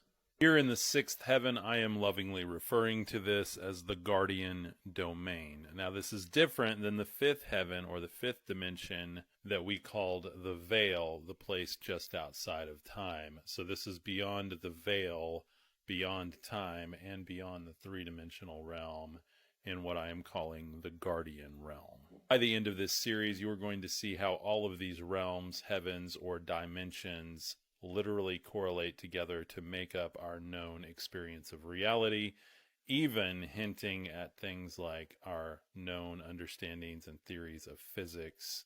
It's pretty wild. My name's Cub. This is all my opinion in theory. What do you think? Follow for more. The Book of Enoch mentions a group of mysterious beings, and these beings are what led up to the creation of what we now call mermaids. The story starts off with a group of angels known as the Watchers.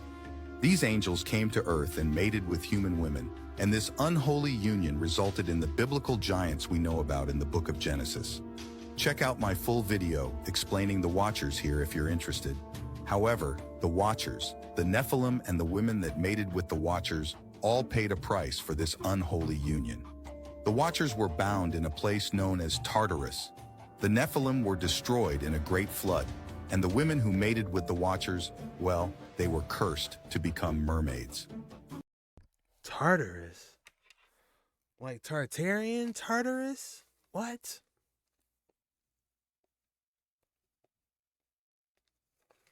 We gotta look into Tartarus. Warn Enoch 19 verse 2 says, the women also of the angels who went astray shall become sirens. Sirens can be translated to 2 different creatures. First, we have the Greek siren, which is a half-bird, half-human creature.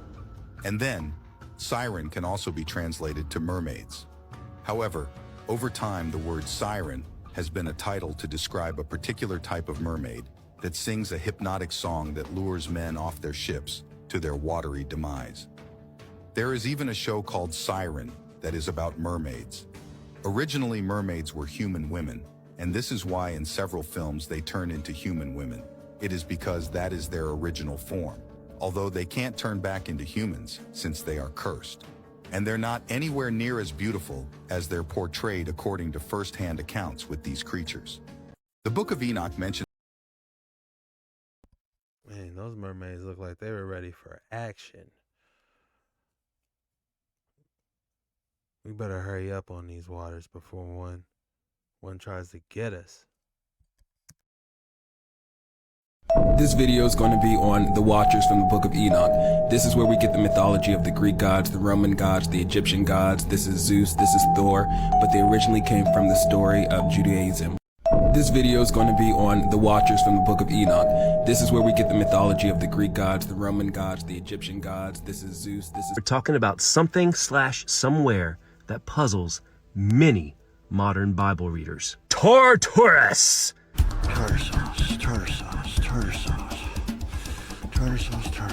No, not tartar sauce. Tartarus. Out of the 4 words translated as hell in the English Bible, Tartarus is only mentioned once.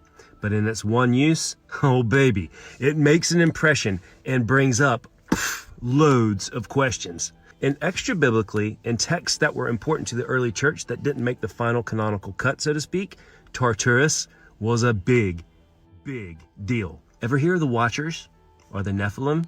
Oh yeah, today is gonna be a doozy. And hi, my name's Ken. I'm a full-time Jesus-loving non-traditional missionary that's been abroad for 5 years. I'm also a researcher and teacher that seriously digs history, especially ancient religious history. And I teach classes online too. You should check them out in my profile. So, tartar sauce. It's gross. I don't like it. And I don't think I'd like Tartarus either. The one mention of Tartarus in the English Bible comes from 2 Peter 2:4. For if God didn't spare the angels who sinned, but threw them down into Tartarus and delivered them to be kept in chains of darkness until judgment. And Tartarus is kind of used like a verb, as in throw down or throw to Tartarus. Now, 2 Peter 2 is referring to false prophets who have arisen in the church who are denying the sovereignty of Christ, indulging in sexual sin, and exploiting Christians. And 2 Peter is saying, look, God knows what's up, don't worry. They're going to get theirs, and God's going to both rescue his people and punish their unrighteous at exactly the right time until the final and ultimate reckoning, which will occur on the day of judgment. And uses the example of angels who sin that have been thrown down and are in captivity until judgment to prove his point. But this opens up a whole can of worms to modern believers. What the heck is Tartarus? And why does it just randomly show up here? And hold up. Why are there angels chained up in it? Who the heck are they? Why are these guys chained up, but Satan and his loonies are loose in the world? And why are they chained in darkness and not being barbecued like rotisserie chickens? When you think about it, this Tartarus thing is way out of left field until you learn what the ancient Christians knew about Tartarus and who dwelled in it. So, what's Tartarus? Well, if you watched the last video on Hades and the video on Sheol, you will remember me talking about the influence of Greek culture on Jewish culture during the intertestamental period and the early Christian church. And if you haven't watched those videos, come on, what's wrong with you? Watch them videos! And like Hades, which was translated as hell 10 times in the King James New Testament, Tartarus comes to us courtesy of the ancient Greeks. And one of the first known references to Tartarus comes from the Greek poet Hesiod in the 8th century BC, where he wrote that Tartarus was the third of the primordial gods. But over time, like Hades, Tartarus became associated with the place, not just a god. And Tartarus was a place nobody wanted to go. Ancient Greeks believed that if it took an anvil 9 days to fall from heaven to earth, it would take 9 more days for an anvil to fall from the earth to the depths of Tartarus. Homer took it a step farther and said that Tartarus is as far beneath Hades as heaven is above earth. Basically, Tartarus was deep. 9 days of the anvil dropping. Who said that? That's interesting, though. I would say on my estimate, 9 days of an anvil dropping from heaven to hit earth. My estimate would say that's anywhere between 10 million square feet to 50 million square feet up in the air. That's how far heaven is. In the bowels of Hades, just down up in there like a piece of chewing gum you swallowed in. That's what we like to do on these waters. We like to eat the meat and spit the bones out. Keep your sword and shield on you. You know, we be talking about everything. Anaki, Palladians. you know? So you want to listen to what people are saying and eat the meat and spit out the bones, because you might just grab a gem that you might need to get that right paradigm shift to where you need to get that new revelation. In the 8th grade. I mean, just down in there. And if Hades had a good place, like we discussed last week, Tartarus was the best of the bad places that you could be. In Greek mythology, after the Olympian gods warred with the Titans, the defeated Titans were banished and chained in Tartarus for eternity. And the Romans had a thing for Tartarus too. The Aeneid gives tons of details on Tartarus, that it was deep and massive, surrounded by triple walls and a river of fire called the Phlegethon, guarded by a 50-mouthed hydra. And inside Tartarus there was this massive castle with iron turrets, and inside the castle was a pit that went down even further, and at the gloomy bottom in chain were the twin giants Otis and Ephialtes, who had made war upon the god. Now this is starting to sound like the hell that movies envision, right? So, there's your basics on Tartarus outside of the Judeo-Christian tradition. And as we talked about in the last 2 videos, Greco-Roman culture had a massive impact on Jewish culture during the intertestamental period and during Jesus' day. This is historically undeniable. And this shows up in the Greek translation of what we call the Old Testament, the Septuagint, which was the version of the scriptures that formed the basis for the early church. In the Septuagint, the word Tartarus shows up in Job 40:20 and 41:24, which in our Old Testament now shows up as Job 40:13 as imprisoned in the grave, and 41:31 as the deep, as the verses are numbered different in the Septuagint. Greek translators use the word Tartarus to describe a deep, dark place in the earth. But extra biblically, in the book of Enoch, dated between the 3rd to 1st century BC, which was crazy popular during the intertestamental period and among early Christians, it says in 1 Enoch 20 that God put the angel Uriel in charge of the world and of Tartarus. And it was in Tartarus that 200 fallen angels, the Watchers, who led by Semyaza, rebelled against God and taught humanity the use of weapons and sorcery, and who ended up lusting after women, mating with them and creating the race of Nephilim, were imprisoned in chains. These guys aren't resting like those in the bosom of Abraham, you know what I mean? So, Tartarus isn't hell as we commonly think about it, but it's a bad place. And amongst many Jews prior to Jesus and among early Christians, Tartarus was a deep, dark, terrifying place where the angels who rebelled against God, who some believe mated with women and created the Nephilim, were imprisoned to await final judgment at the end of days. And these are the angels most likely referenced in Jude 1:6-7 and 2 Peter 2:4. Now, don't hear what I am not saying. I am not saying Enoch is inspired literature, nor does it belong in the Bible. Don't put words in my mouth that I ain't saying. But the books of Enoch did have a lot of influence during the intertestamental period in early Christianity, and it was widely read within both Jewish and Greek communities. But as some folks don't like to fathom the influence of Enoch on the early church, and I completely get that, there's another way to look at 2 Peter's use of Tartarus, and that's simply 2 Peter was written in Greek, and it was written for Greek speakers. Thus, it uses imagery and language as a parallel for those who either A, knew the story of the Titans in Tartarus, or B, were an audience of ancient Greek speakers who knew that Tartarus was a place for the extremely wicked and could make the connection. But one thing we know about Tartarus for sure is that in early Christian belief, as reflected in the canonized New Testament, Tartarus was not a place for humans. It was for a very specific group of angels. But in later Gnostic works, Tartarus becomes a place for humans as well. So one mere word, Tartarus, that was translated as hell in 2 Peter 2:4, when you really dig into it, opens up this really amazing rabbit hole into the minds of early believers. So whether you want to look at 2 Peter 2:4 as a literal reference to this Greek idea of an underworld within an underworld where the most offensive to God are kept chained in darkness awaiting judgment, maybe those who rebelled and mated with women creating the Nephilim, or as an offhand reference to a Greek-speaking audience who would catch the implications, Tartarus is a fascinating hole to fall into. Had to do it. So next episode, we're going to tackle the flames of Gehenna, which Jesus mentioned 11 times. So it might just be important. he answered literally what I was looking for, Tartarus, because we talk about Tartary all the time, Tartarians, Tartary, but Tartarus, that was the first time I heard about that, and we're diving in on these watchers, and that's where they put. If you ask me, yes, it's a special place that they chain awaiting judgment, you know, because Revelation is endgame.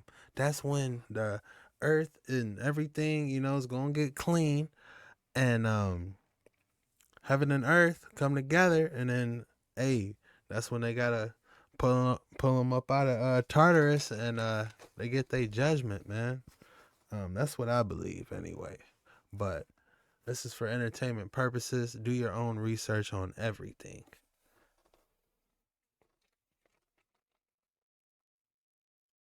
But I am interested in the flames of Ganesha that he spoke of.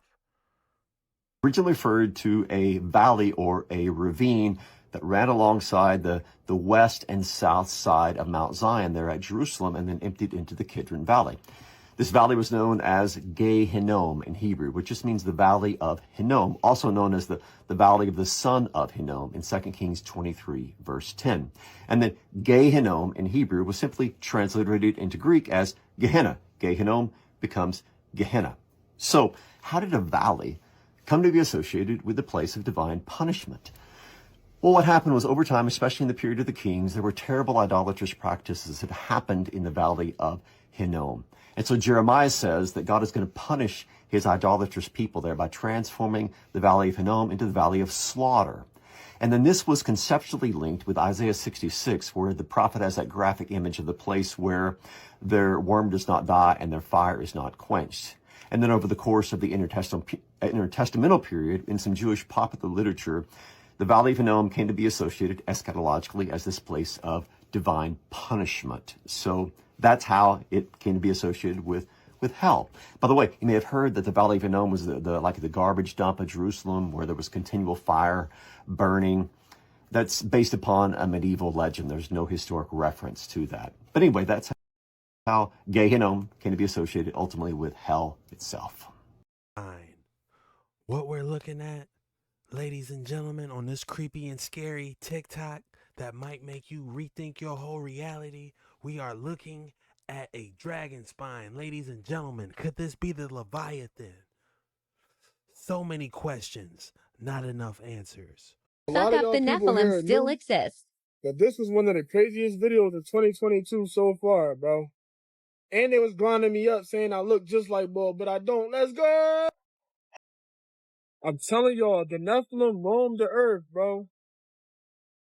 They stuffed him. He's stuffed. They probably still live in remote places on earth. Wake up! One more time. Wake up! Wake the fuck up, the Nephilim still exist. I ain't even got to say nothing, but y'all see it. Pause and read, whatever you got to do. 2023 is going to be real. Hope you got your seatbelts fastened. Buckle up. Stay prayed up. Repent. Forgive. Show love. And don't judge. Let's get it. I ain't even... That the Bible says in Matthew chapter 24 that just like it was in the days of Noah, so shall it be when Jesus Christ returns to the earth. And in the days of Noah, they had Nephilim, they had giants, these beings, they were a hybrid being that were anywhere from 8 feet tall to 15 feet tall. And there's all this talk of them showing up somehow in Miami. Now, I don't know if that's true or not, but what I will tell you is this. The Bible tells us that the Nephilim are real, that demons are real. The government, the media will try to tell you, oh, it's just an alien and they're from outer space, they're from Mars, and they have a UFO. That's not the truth, y'all. The truth is there is a spiritual battle taking place. There is a spiritual war between good and evil. There's a spiritual veil that is here on this earth, and the more that you feed your flesh, the less you're going to be able to see into the spiritual realm. If you don't have the Holy Spirit, you're not going to be able to properly discern the season, the times, the truth, the lies, and everything else that's happening in our world. All I know is y'all better be ready. Y'all better buckle up your seatbelts for what 2024 has in store. We're only 4 days in, and all this craziness is already breaking out. The only only firm foundation that you could truly have is in Christ. Every other God, every other idol, every other thing you put your faith and your trust in will be shaken, will be tested, and it's not going to pass. The only firm foundation you can have is Jesus Christ. Let's go. You can see its very large hands. See its eyes. Is this the Kandahar?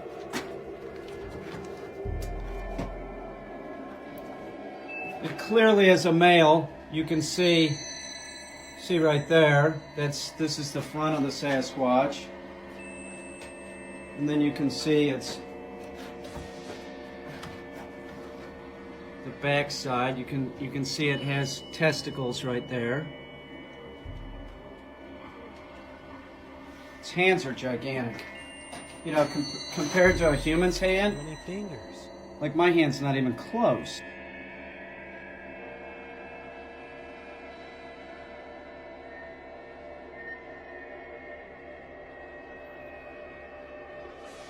Is that snow on him? I don't know about this one. What y'all think, man?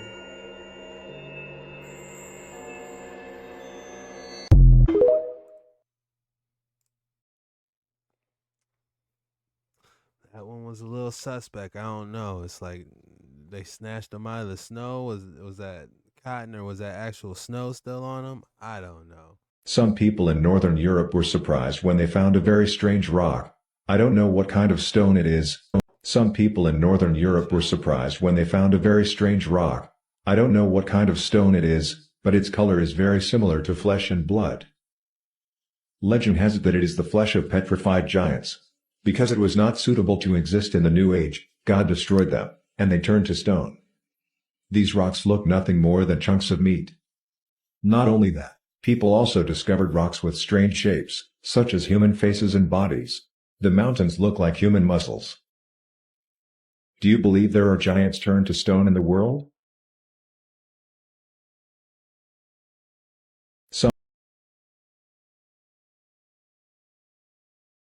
That kind of makes you think of that Moana movie, like how she laid down and turned into a mountain.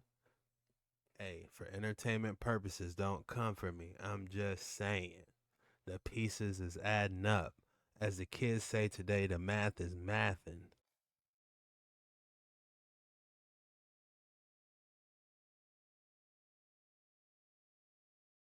There have long been signs that alien civilizations may have visited Earth in the distant past. There is one. Look, the thing looks just like Predator. Look at this. One potential piece of evidence, known as the Rhodope skull, that has been catalogued by some researchers as the final evidence of extraterrestrials on Earth. There are many reasons why scientists refuse to acknowledge the existence of extraterrestrial beings on Earth, but the most cited reason is the absence of physical bodies or remains. However, this reasoning often creates a deadlock situation because almost all the evidence is rejected, or even if it isn't, it will disappear before the public is interested. Such is the case with the alien Rhodope skull, a fascinating relic that has never been seen before. This skull was found in the Rhodope Mountains in Bulgaria by a man from Plovdiv, a city located 150 kilometers southeast of Sofia. The unnamed man discovered the skull buried next to a small elliptical metal object. His interesting story begins after having a dream in which 5 humanoid creatures in metallic yellow suits direct him to a location in the Rhodope Mountains, near the border between Bulgaria and Greece. On May 21, 2001, he arrived at the place indicated by strangers and the skull was certainly there. His discovery has generated much controversy and many molecular scientists consider it evidence of the existence of extraterrestrials, as well as their presence on our planet. Initially, he presented his discovery to a small group of people interested in the paranormal, but the skull didn't stay a secret for long. The skull was examined by archaeologist Katia Malamet from the Bulgarian Academy of Sciences and Professor Dimitar Kovachev, director of the Asenovgrad Museum of Paleontology. Both said they had never seen anything like it before. This skull is as big as an infant's skull, but its skeletal structure is lighter and thinner, weighing only 250 grams. It has 6 chambers that researchers believe belong to alien sensory organs. While alive, This creature may possess 6 eyes or may have completely different organs that are not yet known. Interestingly, this skull does not have a mouth hole. Professor Kovachev is certain that it is not a fossil, and does not resemble any human skull known to science. We couldn't find any similarity or correlation with anything over the past 30 million years, Kovachev said. Skeptics believe that the skull is an unidentified animal, although its features are unlike that of any other animal. There are several interesting theories about the Rhodop skull. The famous Bulgarian psychic Kubrat Tomov believes it belongs to a genetically modified organism, created by the Atlanteans. According to him, the skull represents the remains of a failed experiment that took place thousands of years ago in that area. Another theory is that this is most likely the remains of a hastily buried alien killed by soldiers active in the area during World War II. Many people have paid a large amount of money to buy back this skull, but its owner does not sell it because the secrets it brings can far exceed what money can buy. Unfortunately, for some reason the skull disappeared before scientists had a chance to perform DNA analysis and dating. Perhaps it was seized by the government and hidden from public interest. Whoever the present-day owner of this skull is, they clearly don't want to share this secret with the rest of humanity, even though it could be clear evidence of the existence of aliens.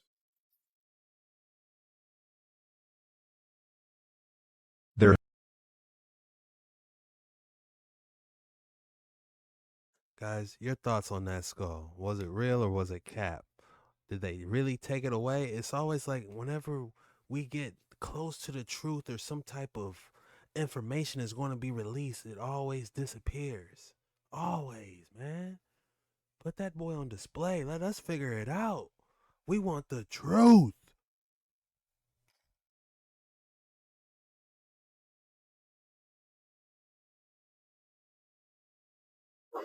Bro, look at that. It's a whole head backing out the water. That shit is crazy. Oh my gosh. Bro, look at that. It's a whole head backing out the water. That shit is crazy. Oh my gosh.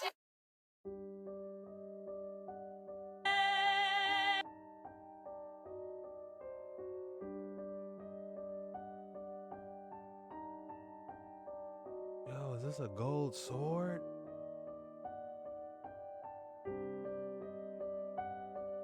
Yes, it is.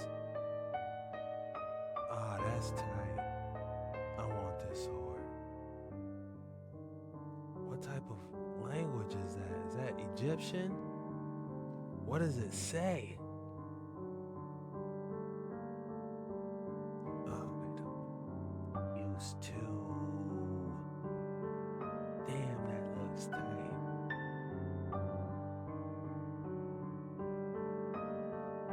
Could the sword have some type of ether harnessing energy? Is it still sharp? What type of writing? Oh, they showed who it belonged to. Great Emperor sword, BC 516.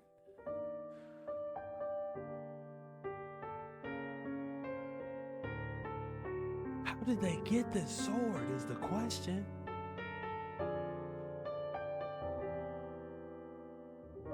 Y'all came up on an old imperial golden sword. Just dropped in your lap, huh? Probably worth a couple million. This sword is probably worth a couple million.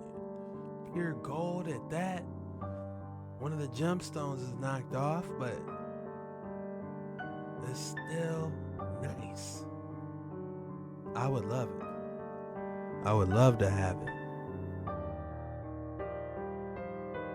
That's the dude. This is who owned it. Probably used more for ceremonials than anything.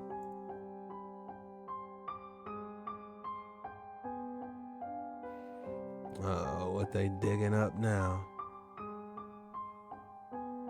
This is how they be finding them swords, man. They be digging up stuff.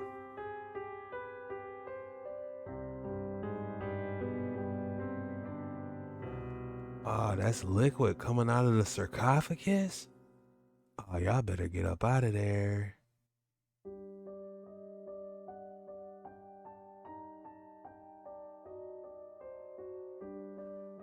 What is going on? Is that a nostril?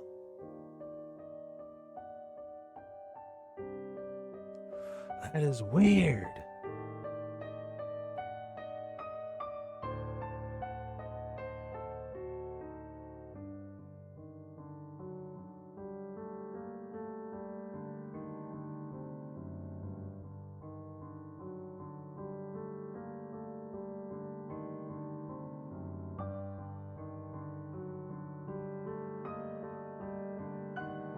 What they be working on? Carving these behemoth giants. Look at the way these. That's my boy. Could these be giants frozen in time in Antarctica? Because there's no way I can see any man carving these behemoth giants. Look at the way these divers are dwarfed side by side by these behemoths. Now, could these behemoth giants be real under the icy waters of Antarctica? Yes, it could be real. And look at the way the eyes look like they were plucked out of his sockets.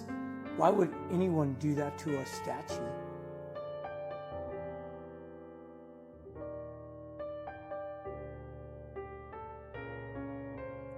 This is nuts. In Antarctica, they doing this?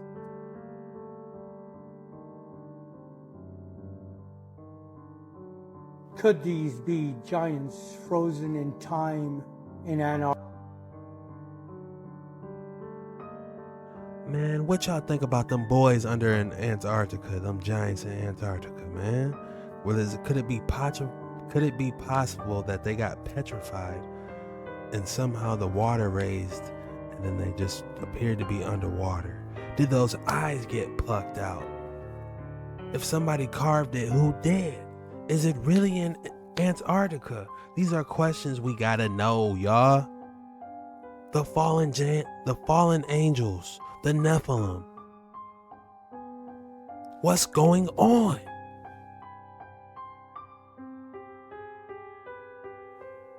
Man finds exit on ice balls to the outside lands.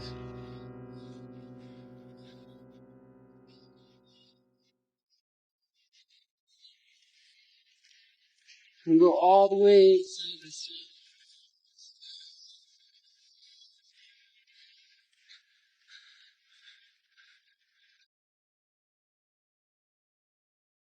We need a part 2 of this. We gotta see where this leads. But yeah, man, y'all wake up, man. Did y'all see that? What's at the end of that tunnel, man?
Oh yeah, this is good information right here.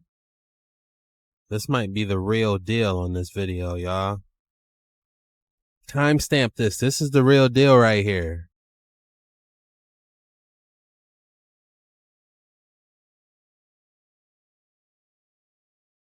Maybe if we go submerge, we can avoid the Antarctic Treaty. And we might as well find the bottom of the firmament. Bro on it. He got straight to the issue. It seemed like everybody on their truthing nowadays, man. These creepy and scary TikToks really exposing a lot, man. the walls of Antarctic, the mystery of the firmament, that was crazy. It really could have been it. You see how the fish was frozen inside the ice? I don't know, man. There's so much new footage coming out. So much new footage.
Hold on.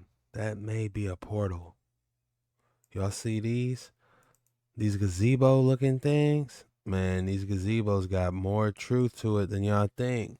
Them boys might be portals. Just hold on. Them boys might be portals. Them right there. Remember them.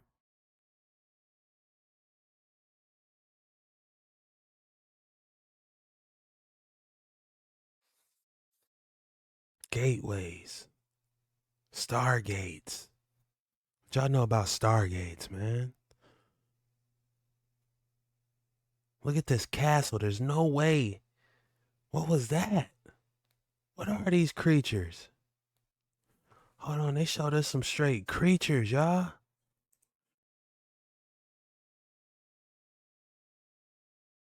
That's the castle.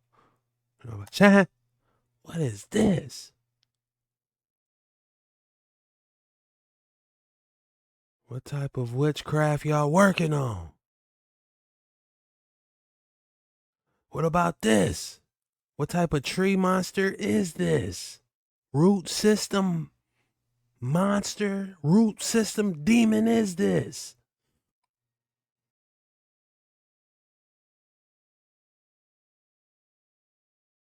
This was a storage. This is probably a energy generating building, and this was where all the ions got magnified within it, and it contained the ether.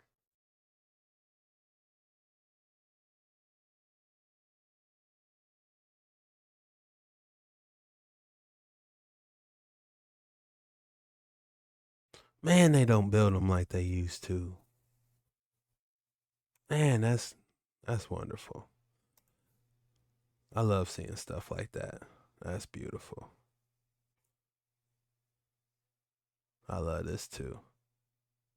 I love that. All these scenes are great. The mystery.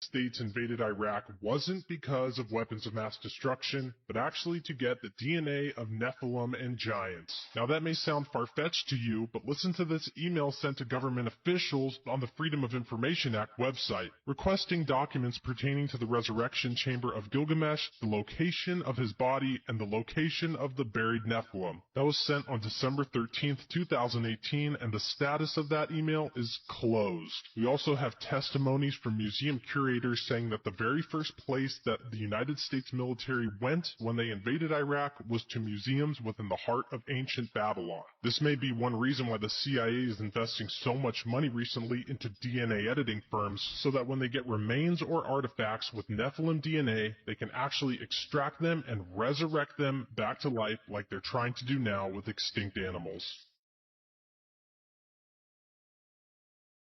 Yo. What if the reason the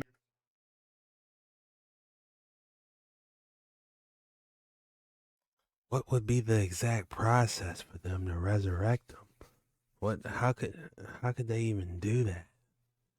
You know, what technology would let them edit the DNA to even do something like that?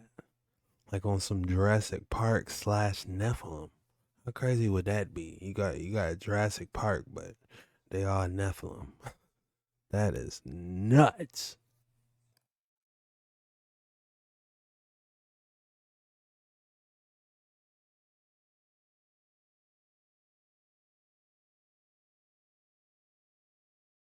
They're basically a city underground.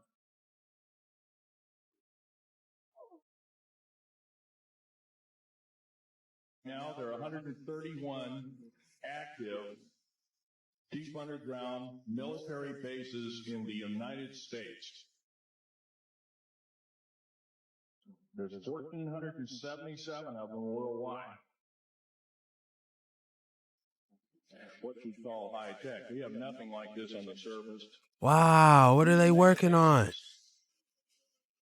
Are gobbling up our gross national product. This is deeper than my bunker on GTA. And I spent millions on that bunker on GTA, man. On building underground bases, each one has an. Tell me this don't look like the same exact bunker, underground bunker that they had on GTA. Look me in my eyes and say it.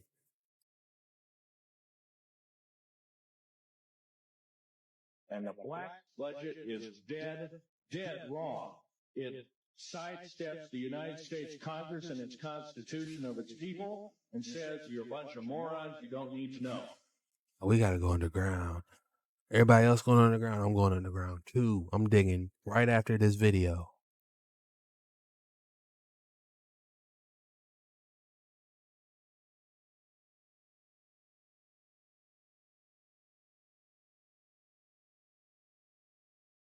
You gotta keep your head on a swivel, boy. I'm telling you, they out here. You gotta keep your head on a swivel out here. It would take a year to 2 years to build each one, and now they're capable of building a couple of them a year.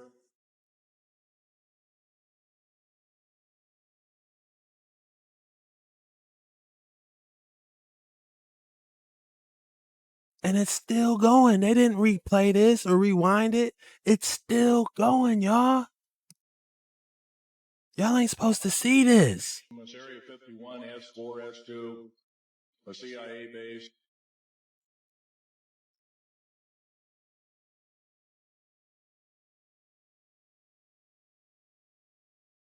The high-speed railways, the magneto-Leviathan trains, they connect. They don't want y'all to know this. Military bases within the United States.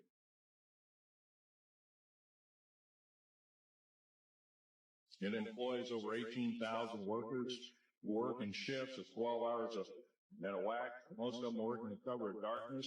I think I know where the entrance to this is. It goes through a mountain. Capacity capable was basically. Yep. Did you see that? You see how a mountain was coming out of there? That's where it was. I need to stop talking, man. Watch how it comes a mountain. I know where this is at. Capacity capable was basically a city underground, roughly 4.25 cubic miles hollowed out underground. They have boring machines, for instance. They don't bore, they literally vitrify and melt the rock.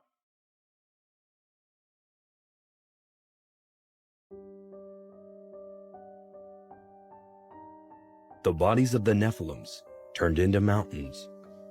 It is known that when fallen angels mate with humans, they end up producing offspring that in the Bible are referred to as the Nephilims. These creatures are a powerful group of people that are said to bear insane strength and are huge in size.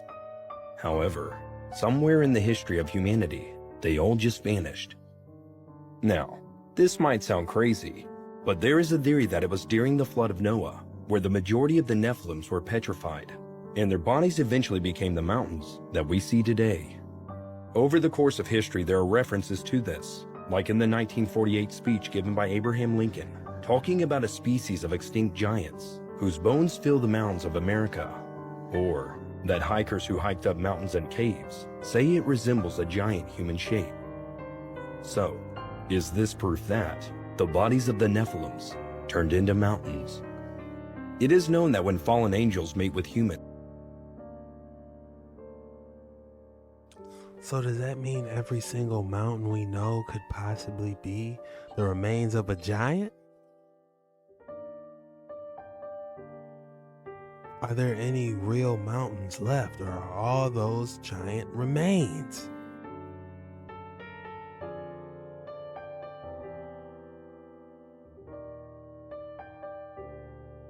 We know, swimming in the money.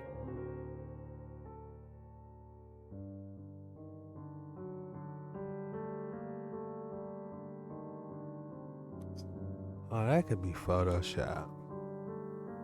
Like he got the same exact large pants and the same shoes. We gonna find someone to make them shoes. Come on now.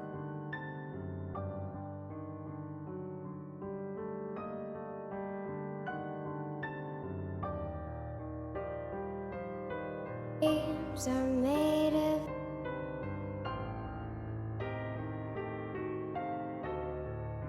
That does look like a sleeping lady. Like that's her hair. You can see her hair, her arm. You know, that's her leg. Wow, and her foot. How good is this, y'all? Just laying down on top of the mountain on some Attack on Titan type stuff. Man.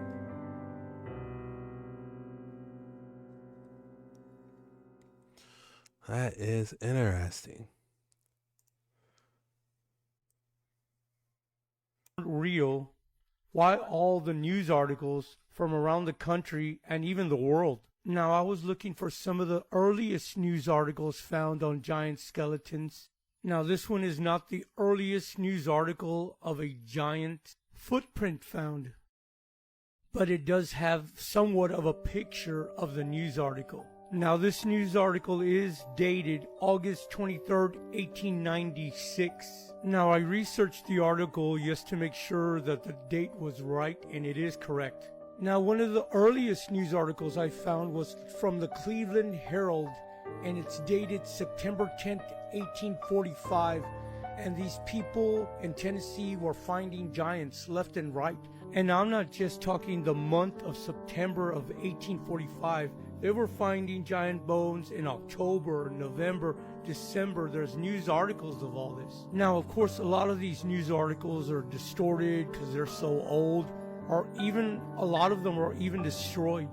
But as you can see, this is just a small sample of all the different news articles that giants were found and uncovered. But what happened to them? Now, I know there's lots of talk that museums took these bones and hid them. Now, my question is, what part of history that these museums don't want us to know? That's why they hid these bones. So if giants weren't real, why would they hide them? You know, I think they would try to destroy them, you know. But I know why they would hide them, but it's like they would just destroy them if you ask me, so nobody could see them.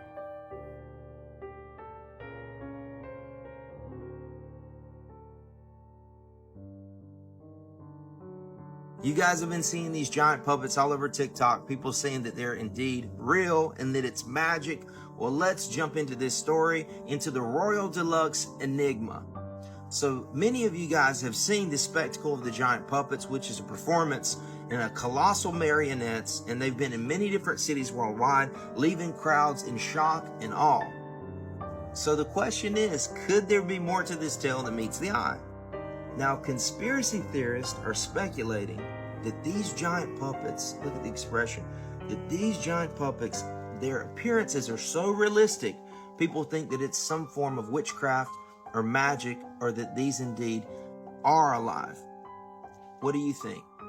Now, I'm not saying that it's true, but we can explore the connections. So could the giant puppets be more than just an enchanting performance? Are they part of a grander occult scheme? Let's just take a look and watch some of this footage and see what you think. Here the puppet is being lowered down. After the parade, they're actually lowering it down into the water. And this is the video that I kept seeing on TikTok. It's of the facial expressions when the puppet goes into the water. So let's check it out. Let's take a look.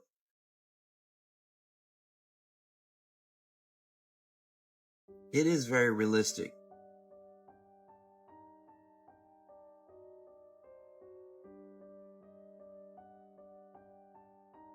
We can't see his face. You got that writing on it.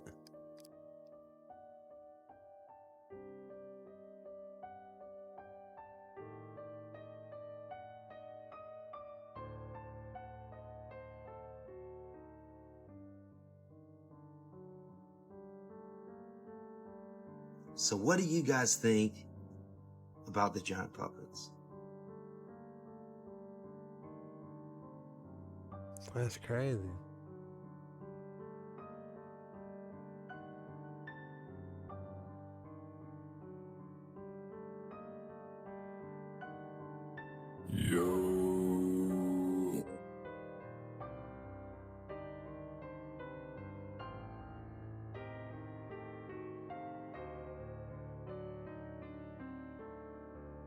That is pretty good, how she breathing like that.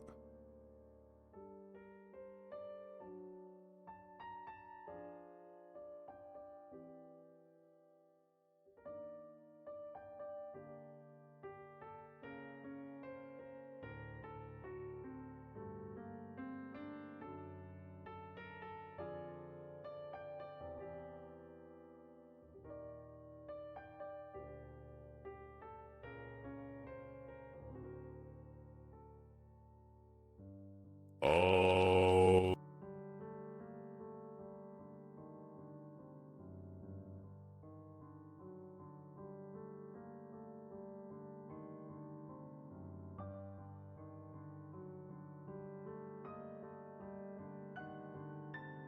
Oh no, yeah.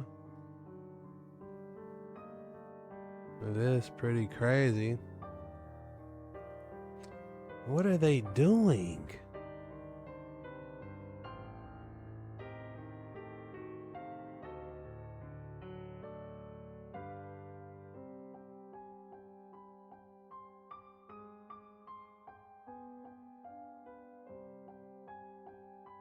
What are these puppets working on? Did it just give it a hug? Now they floating in the air?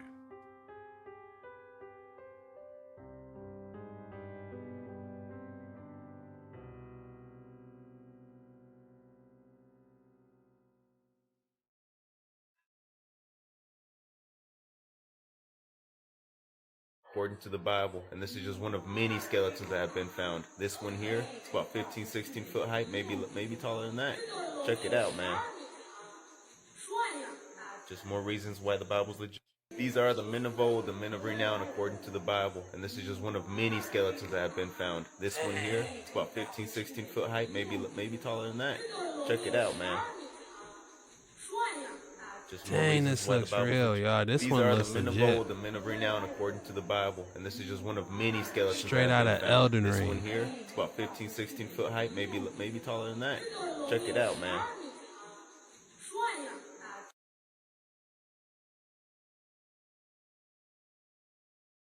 My theory on petrified giants. Whatever happened to them most probably happened fast and simultaneously. Now, do I believe that they are 100% petrified? And the answer is yes and no. If giants are real, like the Bible, Dead Sea Scrolls, and other literature defines, they were not born of the same flesh like me and you, so I think they were only stopped but not destroyed. And these pink salt mines and these flesh-looking stones are part of their bodies harvested from the earth. And for us to deny the similarities that this was once some living tissue, when pictures and video show layer by layer the truth. My theory on petrified giants. But now that I know, this totally look like big toes sticking out of the grass. Big toes? Yeah. Honey, you're walking on the giant's big toes. You better make sure he doesn't start wiggling. But now that I know, this totally look like big toes sticking out of the grass. Big toes? Yeah. Honey, you're walking on the giant's big toes. You better make sure he doesn't start wiggling.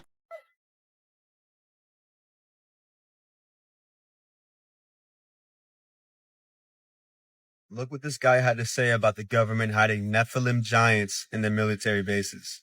Greg Renrich, that was one of the things that he told me. He's the one that was talking about seeing the giants in the deep underground military bases.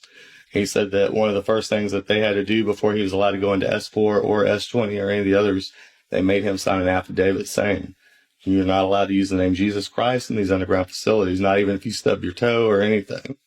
And he said that he saw 10 to 25 foot tall giants in these underground bases and said that they were, human scientists and other people working side by side with him. He said that they even came right out and said they were the Nephilim. They came right out and said it. Said that, basically we're preparing for an intergalactic war with God, and they believe that they're going to win. Where are they getting this? They're going to win from. And why are you not allowed to say the name Jesus in these underground facilities? Jesus said, just like in the days of Noah, so will it be in the coming of the Son of Man. During the days of Noah, the fallen angels and their offspring, the Nephilim, were influencing, corrupting the human race to live in sin. And we know in the book of Genesis, God says that the wickedness was so bad, he had to flood the entire earth. And we know God had to do this in order for the Messiah to come through Noah's bloodline to redeem us. The enemy doesn't want people to know there's power in the name of Jesus. Use your authority to stomp on that dirty lying devil. In Jesus' name.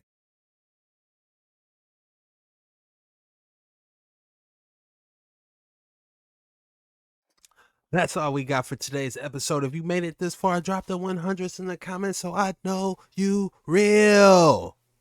Y'all, it's your boy Jesky Chuck on these Nephilim, man. We gonna stay on these Nephilim and follow Angel's Dome, man. They not safe around us. We on their dome. We gonna find where you are. You gonna tell us the truth, y'all. It's your boy Jesky Chuck, man. We don't play around with them. We on these dark waters every day. It's what we do, man. We don't sleep. We stay on these dark waters. You can't stop us. Y'all know what time it is. Hit that like and subscribe button if you haven't already. It's your boy Jesky Chuck, and I'll catch y'all on the next one. What's tomorrow? Friday? Is tomorrow Friday? Oh yeah, today's Thursday, tomorrow Friday. Hey, time to turn up, y'all, man. Stop playing. Turn up with your boy. I might go live today, man. I feel good, man. I might drop a live right after this video, man. Check in with y'all, man. Hope y'all doing all right, man. Hang in there, man. It's a marathon, not a race. Remember that. It's your boy. Peace. According to a Gnostic text called The Reality of the Rulers, the Archons have bodies that are both female and male, and faces that are the faces of beasts. Thus, they're not truly male nor female, nor human nor animal. The ancients found this kind of boundary crossing to be deeply threatening, and this description of the Archons implied that they were forces of chaos, so mixed up as to be the farthest that a created being could be from God. Because the Archons had created humans in the first place, they had created humans to be extremely susceptible to their influence, and to be almost unable to resist it.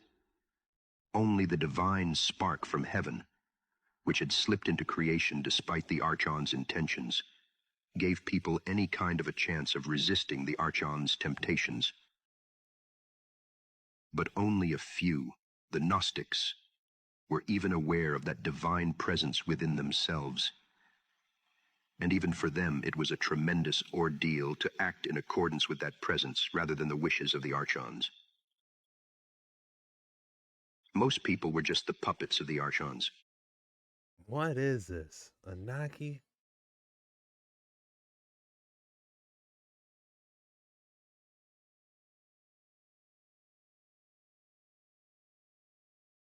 Thus, the normal, default state of humans was literal demonic possession.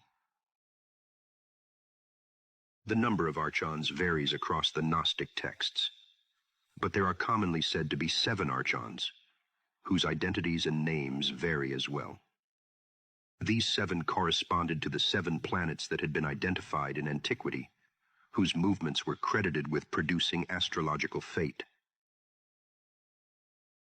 Strangely, we see correlation with the Anunnaki and the 7 great gods of Sumerian texts.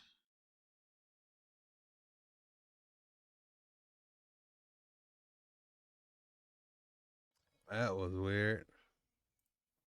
Well, that was weird. The Archons. Archons.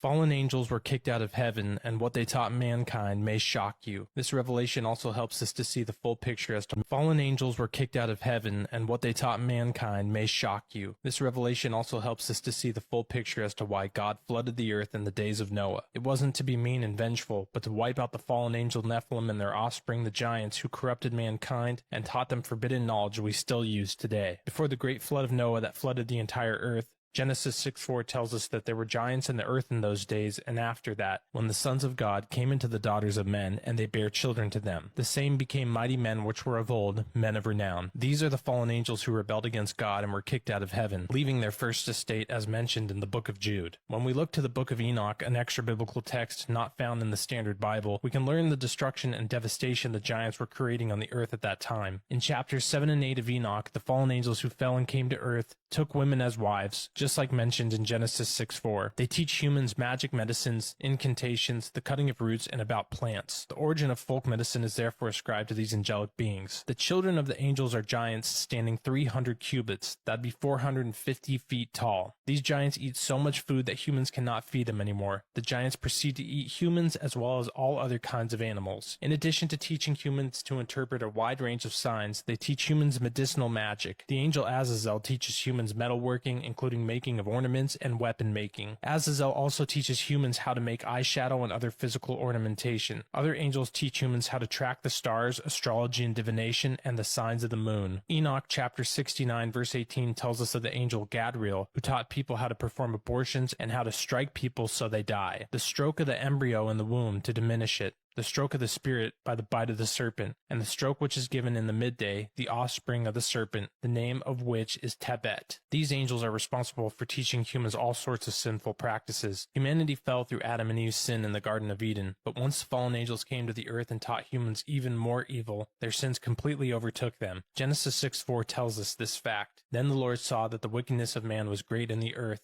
and that every intent of the thoughts of his heart was only evil continually. The reason for God flooding the earth was to cleanse the earth of the fallen angels, their offspring the giants, and the evil forbidden knowledge that they taught mankind that had overtaken the earth. Fallen angels.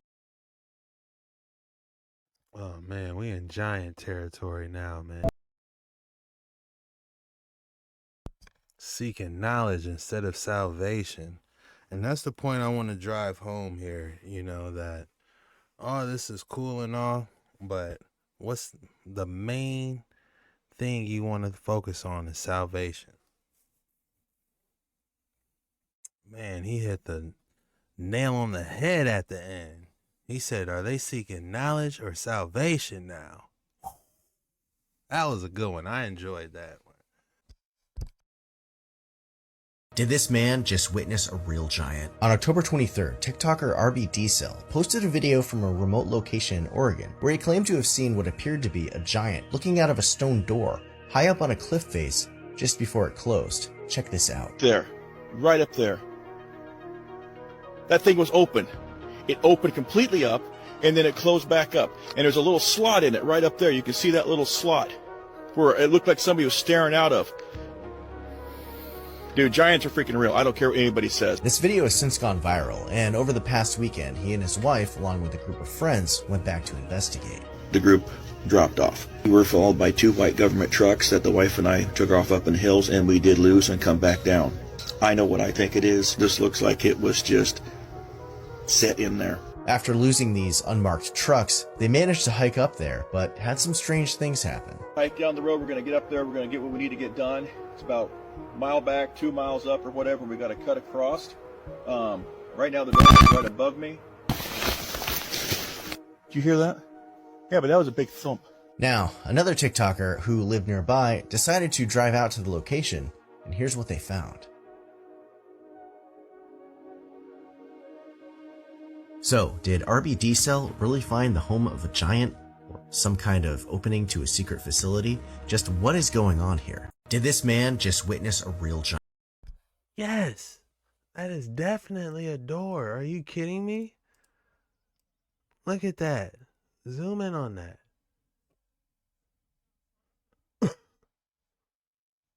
I don't know if you're on your phones, but you can put your 2 fingers and zoom in on this right here. You see that door up there? That's definitely an ancient door. 100%. And you can just go to this place. What is it called? Look at what they're saying. At the end of October, TikToker RB D-Cell. They said, look, he deleted all his videos. Why didn't anyone film through the slot in the door? That's a good idea. Fly a drone up there. He said, bro needs to be careful. All his videos are gone. What?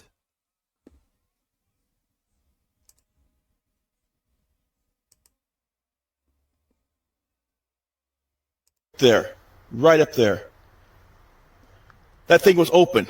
It opened completely up, and then it closed back up. And there's a little slot in it right up there. You can see that little slot where it looked like somebody was staring out of. Dude, giants are freaking real. I don't care. Right up there. That thing was open. It opened completely up there.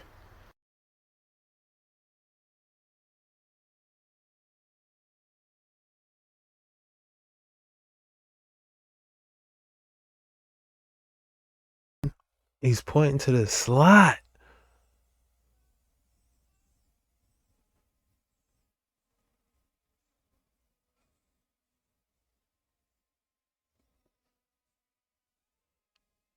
This is in Oregon?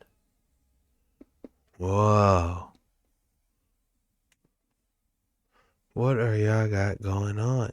There's so much wooded area and so much mountains, you know? There's no telling. We need closer pictures. This is in Oregon?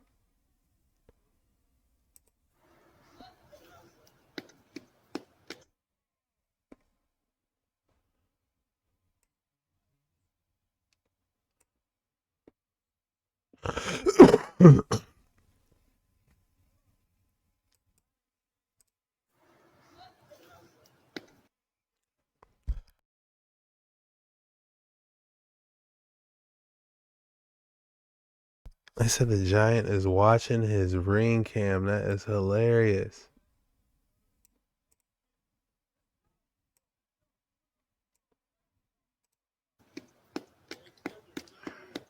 That does sound hollow. So he just knocked on the door and he said it sounded hollow. Uh-oh. That does sound hollow. So he just knocked on the door and he said it sounded hollow. Yeah, because you could tap on it and feel the vibration. Right. You can tap on it and feel the vibration, guys. He's literally right by the eye hole. Oh yeah, he's going for it. Oh no. Well, Lord, protect him.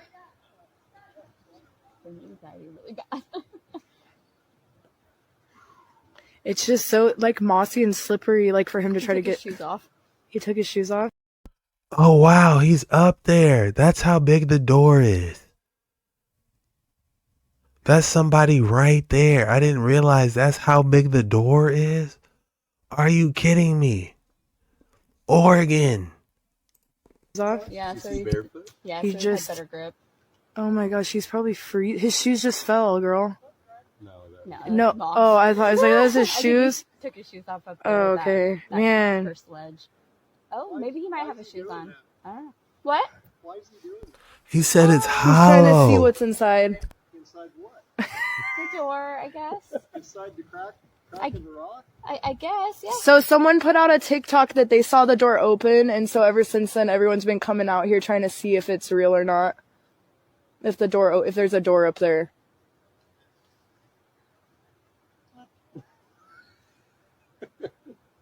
So supposedly He's laughing, but what if that was one of the, somebody that might be working for somebody, He's like, oh, what are you guys up to? Just trying to play Slick Willie with them. Oh, so you guys are really up here trying to figure, you know what I'm saying? Hey, that guy might be undercover, low key. That just asked him what's going on. the hinges are on the right and the door opened and it was cracked on the left. Y'all talking too much. Just tell him y'all out there. Just tell him you're trying to get a good photo of this beautiful rock structure. That's all you had to say. You're saying too much. It got like 6 million views. What? And so he's up. Babe! Sam's yelling at you.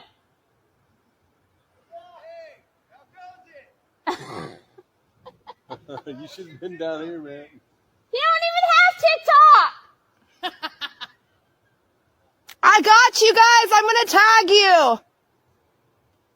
So did he find hinges yet? I'm not sure what... I have no idea what's going on. Everybody's seen it open. He's gonna be in there. Jeez, all that stuff falling off. From there. He's almost to the bottom. Wow, that actually didn't even take him that long to get down. Straight to the bottom of the door.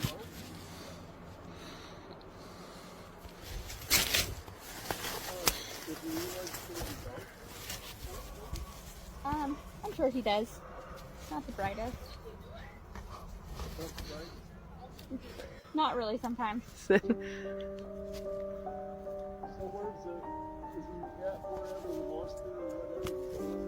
Yeah. Giant, yeah, right there.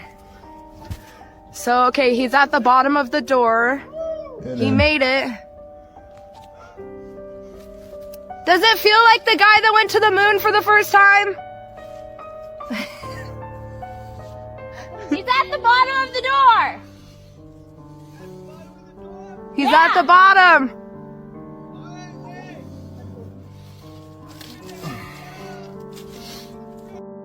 This is golden. They are right in the crack of this door, you know?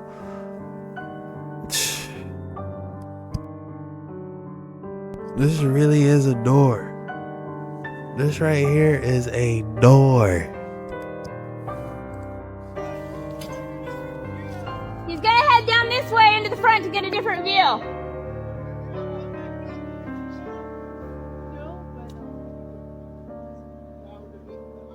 It's going to be dark here in probably about an hour. Just giving you guys a heads up. It's gonna be like dark in like an hour and a half. Probably an hour. Yeah, we're in a darker valley. It's 3:30. Oh yeah, it gets dark at like 4:30.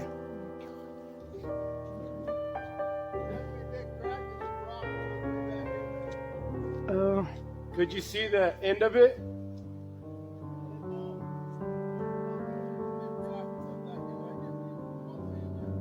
Weird. It's a huge crack. I think that's what he said, yeah. You can't even see the other.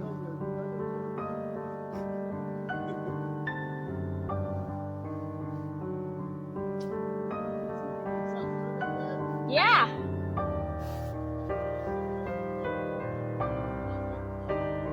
Okay. Sounds like it's hollow.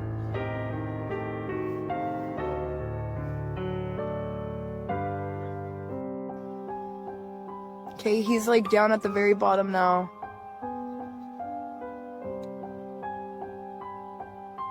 Dude, that is a huge door, dude. Look at how big that is compared to us as humans. He's like 6 foot tall, so not Wow. small.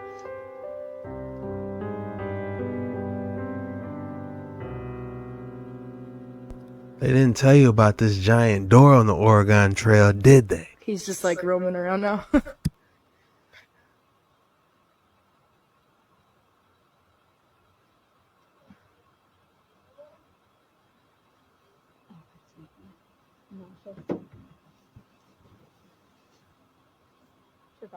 Blanket.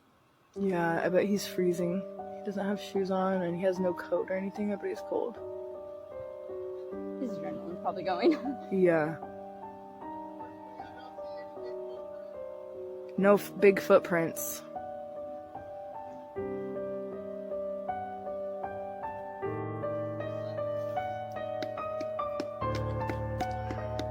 That does sound hard. About to break free. Tell me it wasn't about to break free, man. 4 horas ainda, velho. Dá tempo de ir pra Lençóis. Vamos dar...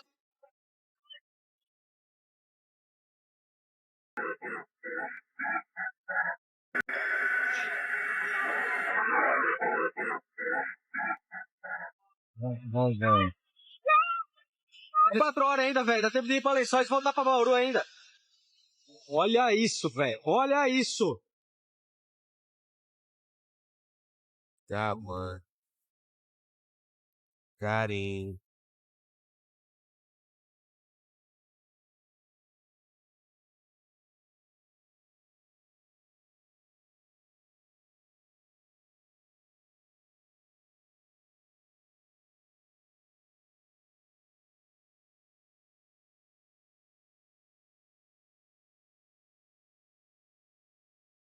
Yeah, that's definitely one.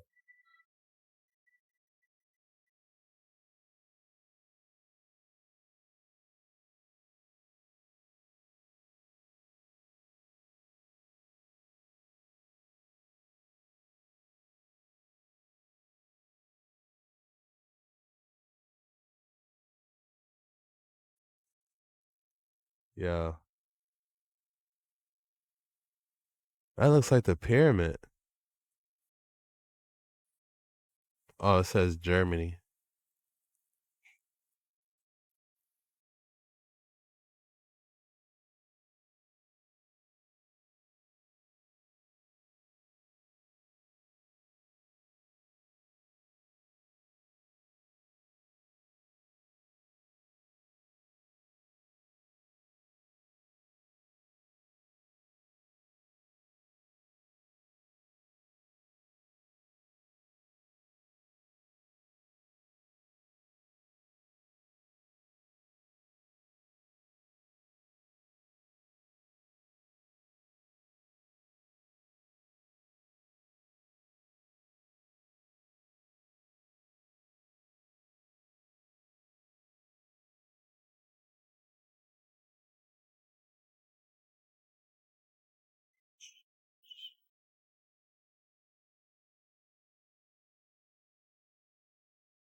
Lo encontré.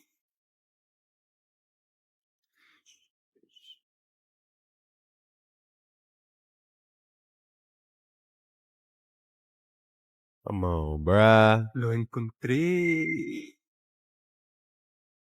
UFO real.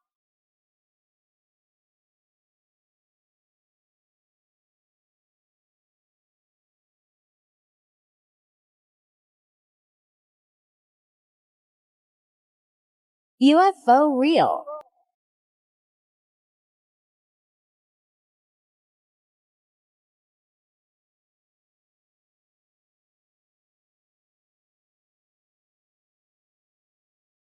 UFO real. Guys.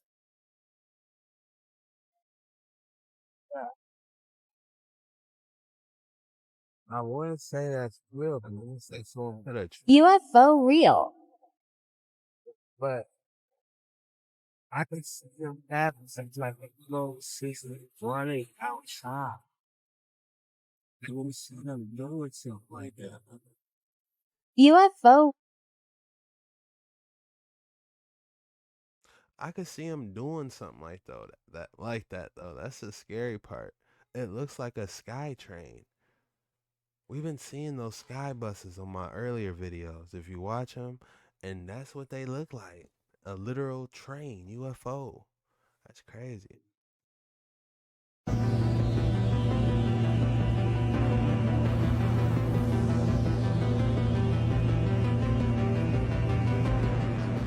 See this? No. Holy.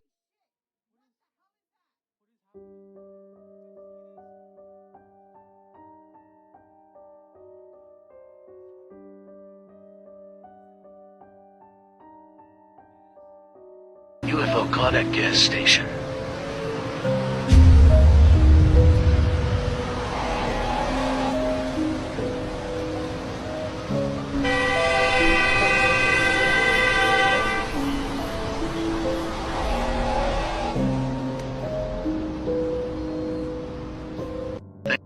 As the plane soared above an unfamiliar region in China, a passenger gazed out of the window, capturing a captivating video.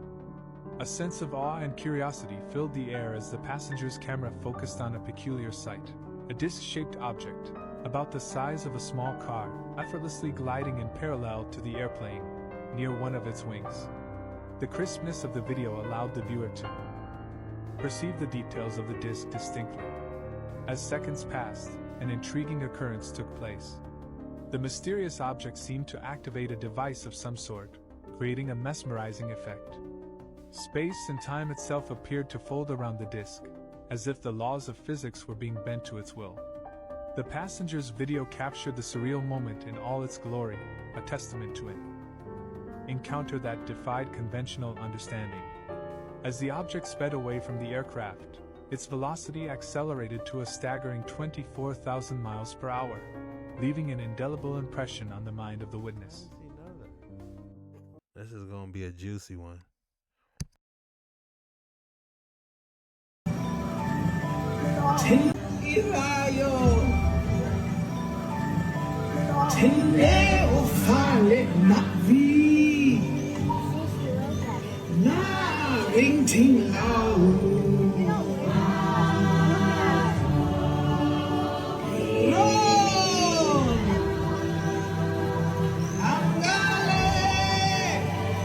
Damn, what does the Avatar got to do with the Nephilim?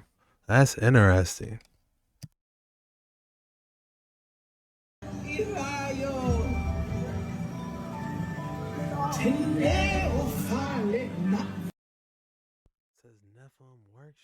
Nephilim Workshop. That's interesting. What does Avatar have to do with the Nephilim?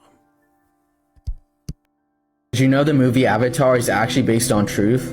In Avatar, every tree is interconnected and communicates with each other through the underground neural network of the planet. What we think we know is that there's some kind of electrochemical communication between the roots of the trees, like the synapses between neurons. And each tree has 10 to the 4th connections to the trees around it. And there are 10 to the 12th trees on Pandora. Which is a lot, I'm guessing. It's more connections than the human brain. On Earth, every single tree and plant around the world is part of this interconnected organism that is constantly communicating beneath our feet. It's known as the Wood Wide Web, and trees actually use it to share data, upload their nutrients, and even trade those nutrients with other trees. Its main component is known as mycelium, which is a fungal network that bridges together different types of trees and plants. And weirdly enough, only 1,000 acres of this network contains the same number of connections as our human brain. I still haven't seen the second Avatar. Is it worth it? Let me know if you guys seen the second one or are you huge fans of it. But the underground network system for trees? Man, imagine how vast that network is for those biblical trees that was back in the day. You know, that network system must have been massive. Go.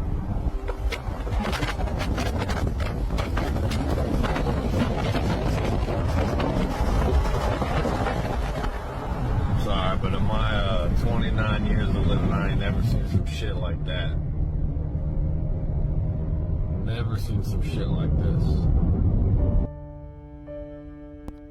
Oh my God.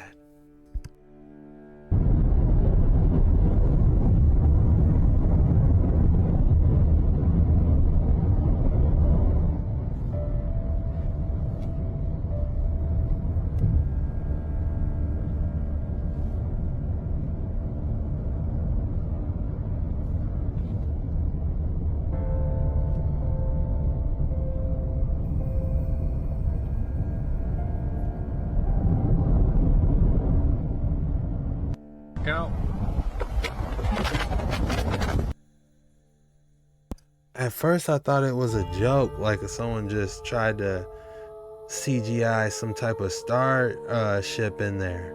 But no, that looks legit. You know, look how he got his phone hanging out. He was like, man, I gotta show somebody this. Look at this, y'all.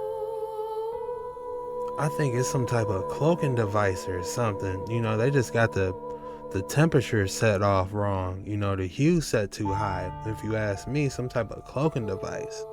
Your guys' thoughts below on this. What is that? People said blue beam. They seeing this in Michigan. What? And monsters. They begot, and behold, all the earth was corrupted. Through this we can come to the conclusion that these fallen angels were breeding with animals, and their offspring would be half animal and half fallen angel and very large in size. This reality would make sense with all the ancient depictions of monsters and creatures. Maybe those creatures weren't figments of their imagination, but actual half human, half fallen angel monsters roaming the earth. These beings maybe could have even held the capacity to think and reason just like the giants could. We know that giants had the capability to hold conversations because of the account of Goliath challenging and enticing the armies of Israel in 1 Samuel 17:8-10. A fragment of the Book of Giants also confirms some of these monsters having the ability to reason and communicate, when some of the giants had dreams of their destruction and shared these dreams with the monsters. Fragment 4Q530, column 2. Thereupon 2 of them had dreams, and the sleep of their eyes fled from them, and they arose and came to, and told their dreams, and said in the assembly of their comrades, the monsters. These monsters didn't hold the same connection to the fallen angels as the giants. The Book of Giants and the Book of Enoch describes the fallen angels' close connection to their children, the giants. Whereas these monsters were their offspring, they weren't cared for as deeply by the fallen angels as the giants were. Here's a verse from the Book of Enoch. And inasmuch as they, the watchers, delight themselves in their children, the giants, the murder of their beloved ones shall they see, and over the destruction of their children shall they lament, and shall make supplication unto eternity. The Book of Giants, fragment 4Q530, fragment 7. The children of angels are the giants, and they would not let their loved ones be neglected. All throughout the Book of Giants, the giant children offspring of the fallen angels and humankind were having ominous dreams of their destruction. One of the giants has a dream of a tablet with many names submerged under water, and when lifted from the water only 3 names remained. This dream symbolizes the destruction of all the unpure fallen life forms on the earth through the flood of Noah. The great flood of Noah now makes sense. Noah, his family, and the animals that were brought onto the ark were brought on not because of their righteousness, but because the rest of creation had been corrupted by the fallen angels and their genetic manipulations. Giants and monsters, they begot, and behold. Man, I gotta read it. I gotta read that and the Book of Enoch. But you know. So after the angels come down from heaven, the world just plunges in absolute chaos. There's literally women giving birth to giants because of angels. But my question is, what did they even do here on earth? There's this thing, so after the angels come down from heaven, the world just plunges in absolute chaos. There's literally women giving birth to giants because of angels. But my question is, what did they even do here on earth? There's this thing called the Dead Sea Scrolls. They found this in a cave. This thing is 2,000 years old. In one of these pages, it really focuses on the fallen angels. And this blows my mind every single time. Because this is called, no joke, the Book of Giants. In this book, it talks about how the angels bring both knowledge and havoc. The angels exploit the fruitfulness of the earth. Now, when I hear this, I think they were building empires. I mean, could you imagine a city built by angels? But that's not even the most interesting thing, because there is this one sentence. It talks about the angels taking 200 animals from all species and genetically modifying them. I'm not kidding. In other words, it says right here, from every animal, from every bird, for miscegenation. Miscegenation means crossbreeding. It's genetics. It's the highest form of science, and it kind of makes sense, actually. The angels were making their own creations. They were playing God. And that just begs one question. What would a fallen angel ever want to make? So after the angels... They said, what do they want to make? Did you see how he looked crazy at the end at that? Is that what they're making? Set, Ra, Thoth, all of them? That could be their greatest creation if they got it off. Dang, this is gonna be a juicy one. Hit that like and subscribe button if you haven't already. Let's dive deeper in these waters. A book of giants. Wow. Have any of you guys read the entire thing before? Is it an actual book that you can read? Or is it just a whole bunch of manuscripts and tablets type thing? I don't know. You guys help me out. Of the giants, there was a giant world before us, whether you believe it or not. You tell me, why would all these giant books be made? And these books are found throughout different parts of the world, from giant medieval manuscripts to 300-year-old giant books found in Spain, among other countless ones I can name. I have always questioned, why would anyone in those times need books of that size? For example, a book written in the 13th century in the Czech Republic, weighing in its 75 kilograms, and in pounds, that would be a little over 165 pounds. Now you tell me, how could any human of our size use a book that heavy? If the fallen angels were down here and they were trying to create all these ancient Egyptians or whatever, what if they did end up actually making some structures that we could still see today? Like some of those Tartarian structures, those still fascinate me. What if angels, there's a chance that fallen angels could have possibly had something to do with that work. There's a chance. That's all I'm saying. And I'm starting to believe it by looking at these books of giants. For entertainment purposes only, do your own research on everything. Quick disclaimer.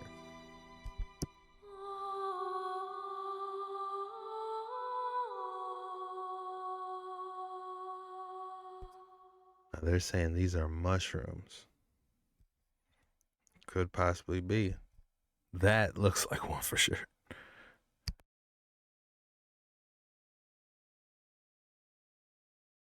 I mean, it looks pretty similar.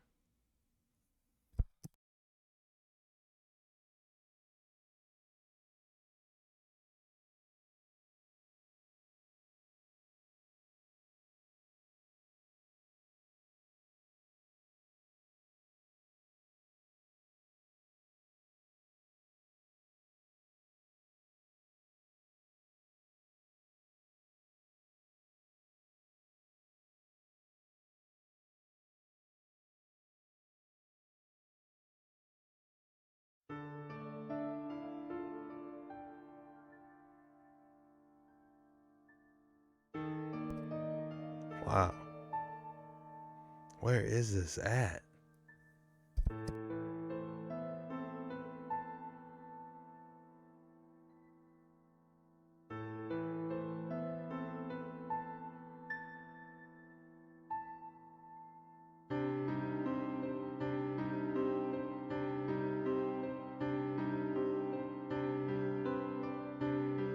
In 1848, Abraham Lincoln said this before Congress: "The eyes of that species of extinct giants, whose bones fill the mounds of America, have gazed on Niagara as our eyes do now." In 1848, Abraham Lincoln said this before Congress: "The eyes of that species of extinct giants, whose bones fill the mounds of America, have gazed on Niagara as our eyes do now." They said they fill America. Oh my goodness. Book of Enoch provides an account of historical events leading up to the Great Flood at the end of the last ice age. This Hebrew text tells a story of the Watchers. The Watchers were sent to Earth to protect humanity and watch over them. In biblical terms, they were called fallen angels. The Watchers became infatuated with human women and began getting very close to them. The Book of Enoch tells that they had children. The children of the Watchers and humans were called the Nephilim. The Nephilim were said to be giants and savages who ate humans. Giants appear in almost all folklore and mythology from every continent and religion, which begs the question, is there any truth to it? You better bet your bottom dollar there's some truth to it. It kind of reminds me of Attack on Titan, man. What were they on with those airships and giants? It's almost they were reading this word for word when they were making it.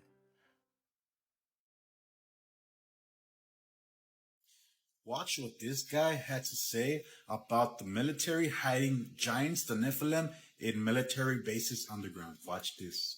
Fred Renrich, that was one of the things that he told me. He's the one that was talking about seeing the giants in the deep underground military bases. He said that one of the first things that they had to do before he was allowed to go into S4 or S20 or any of the others, they made him sign an affidavit saying, "You're not allowed to use the name Jesus Christ in these underground facilities, not even if you stub your toe or anything." And he said that he saw 10 to 25 foot tall giants in these underground bases and said that they were, the human scientists and other people working side by side with him. He said that they even came right out and said they were the Nephilim. They came right out and said that, basically we're preparing for an intergalactic war with God. And they believe that they're going to win. Where are they getting this? They're going to win from? And why are you not allowed to say the name Jesus in these underground facilities? And watch this. Huge doors underground in I believe this is like a military base or something. But what could they be hiding in there? I mean, what else, right? And well, we also know that the Bible said that the last days will be like the days of Noah, right? There were giants in the land, and people were living in sin, giving into marriage, doing their own thing until the door of the ark was shut. But one more thing for those who last to the end. Have you guys seen those videos with pictures of truck drivers saying they're delivering to creepy underground warehouses? What else could they be delivering? To whom? Perhaps to this giant Nephilim who needs to eat? That's my guess. Well, if you like this video, make sure to like it, comment what you think, and share it with your friends. God bless you guys, and see you guys next time.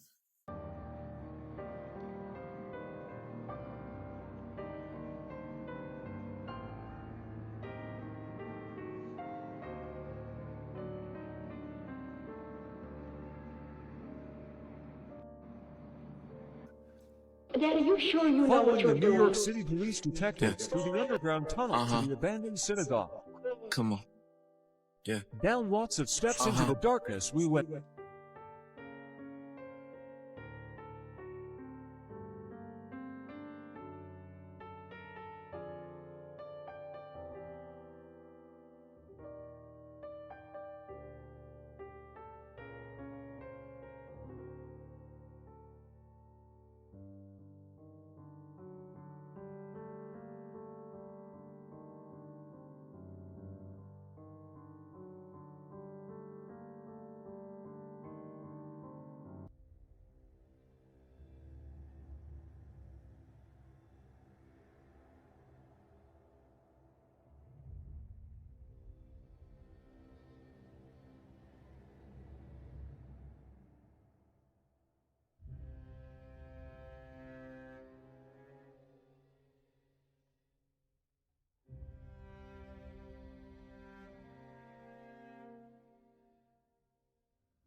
How cool is that?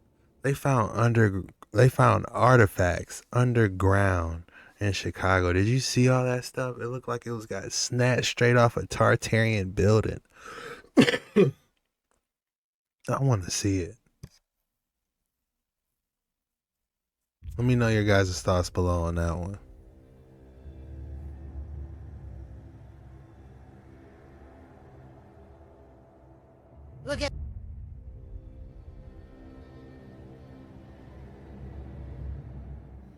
Look at this. Look at this. Now, the Underground Railroad, for this to be such a big part of American history, I was wondering why there's no tours, no field trips to go see this infamous place where slaves escaped from, underground. A runaway slave trying to get from, say, Atlanta to Michigan would take 10 days walking non-stop. But you can only run away at night, so that's 7 hours out the day. That's roughly 34 days to get from Atlanta to Michigan, through cornfields, cotton fields, whatever. See, I think our ancestors knew about the underground tunnels that runs all under America, even where you're standing here today. It all seems to be running to and from the Grand Canyon, Grand Central Station Canyon. Now in the Grand Canyon, you have taverns, you have caves, you have places to rest while you're on this underground trip. It's even rumored that you can get to Africa from the Grand Canyon, which better explain the Egyptian artifacts that they found in the Grand Canyon and tunnels. There's tunnels running all through America. Detroit, Indianapolis, St. Paul, and many other places. Brooklyn. Now guess who else know about these underground tunnels besides the government? Walmart. Walmart is rumored to have FEMA camps and food stored down in these tunnels as we speak. Walmart has also been rumored to be involved in a lot of human trafficking all over the world. One survivor of an abduction said that she was taken from Walmart into a tunnel where they would sell them on a Walmart website. Go Google $5,000 shoes at Walmart and tell me what you see. Look at this. Look at this. Now. The underground tunnels, man. They finding more and more underground tunnels every day. I think they knew something back in the day and how to work those tunnels. They definitely did. And how it all leads to the Grand Canyon? What did he say it was? Grand Junction? Oh my goodness, that was a fire one. I might have to go back to that one. We might need to do a whole video on underground tunnels, honestly. We found the real life. Alright, let's dive back into these. Hey guys, huge shout out to my lunch break, but he dives in deep into what's really going on with these underground tunnels. So let's check this out. Before we begin, I have something to add on to episode 40's Oshkosh work. And this information is going to be coming from an anonymous source. I was told that these are photos from behind the main lobby of the life insurance building that we covered in episode 40. And they are inside of a huge vault that they now call a conference room. Can you believe it? So we not only have the griffins on the outside, on the top of the building, which some may have thought were there as a random decoration, but we also have them on the inside, all for a life insurance building. Are we sure this is normal? Of course it's not normal for a life insurance building. This is the exact kind of stuff that we are looking for in this research. Now let's zoom in on this picture of the top and look at it closer. We can clearly see mermaids and centaurs, or in other words, a horse body with a man attached. Then we literally have the exact same picture on real life display. This must be incredibly symbolic of what was going on in the old world. In my opinion, none of this stuff is fairy tale fake. This is a display of actual animals and people from the old world. You can, as always, believe whatever you would like to believe, but this is where I'm at in my research. And right in the middle we have the griffins, touching the tree of life. These griffins must have been incredible creatures to be the center of the display. We know how meaningful they were to Grand Tartaria at this point, and that's what was on their flag, the griffin. Now, in my opinion, this is a depiction of us as humans at the bottom, with the sun and the moon right here, and this area is all we could see. But then there's all this other stuff going on above us and around us that explains that this place that we live is so much more in depth than we really know and are told. What an incredible building. After this episode and what I share about Oshkosh in this one, I highly recommend that you all see the outside of this building and everything that we found in Oshkosh, Wisconsin from episode 40. Now, what if every building, every college, was a stolen building, and there is a lost history in every town? Edited photos that we are told are real. Not a single person in the photos, or we get a photoshopped horse in a wagon that was actually never there. Why are the are real? Not a single person in the photos, or we get a photoshopped. Could fallen angels possibly design this back in the day? I'm almost starting to say yes, if you ask me. It's getting close. I'm starting to think maybe.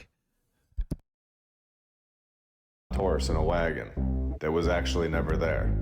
Why are the streets raised from the previous level in nearly every town? Windows and doors that lead to nothing but dirt. Why would anyone build like that? Nobody would. There are underground tunnel systems in nearly every city, all to transport alcohol during Prohibition? Come on, that's not good enough. Were these incredible buildings actually built together at the same time and not built individually, connected, and the builders were aware that the mud flood was on the way? A massive catastrophic event, whether it was done by the controllers or if this place that we live resets itself on its own. He said they knew it was coming. That's why they built them to be portable, because they knew the mud flood was coming. Whoa. Like clockwork. Was this common knowledge of the previous civilization? Who are we to say? The tunnels are here, and this is undeniable. So something happened, and this previous civilization definitely knew that something was coming. And it definitely wasn't to smuggle liquor for your friend's birthday party. The average person wasn't digging tunnels. This was a major operation. Is there a world under our feet that we're unaware of? Buried by mud and dirt? Sure, New York and Chicago and the major cities have tunnel systems, and we know this. But where it gets crazy is that it isn't just the major cities. It's even in cities such as Oshkosh, Wisconsin. These tunnels underground have been used for many things back in the day. Back in the day? No, we aren't just brushing this one off anymore with the back in the day stuff. It goes on to say, one of those things was running liquor back and forth from building to building. So even in Oshkosh, Wisconsin, the buildings are connected underground with zero construction photos of anyone ever connecting a building to another one. Are you seeing the lie even clearer now? Should we go even deeper? Here we go. Welcome to episode 42 of my lunch break. I hope you're all having a great day. And if you're new, welcome.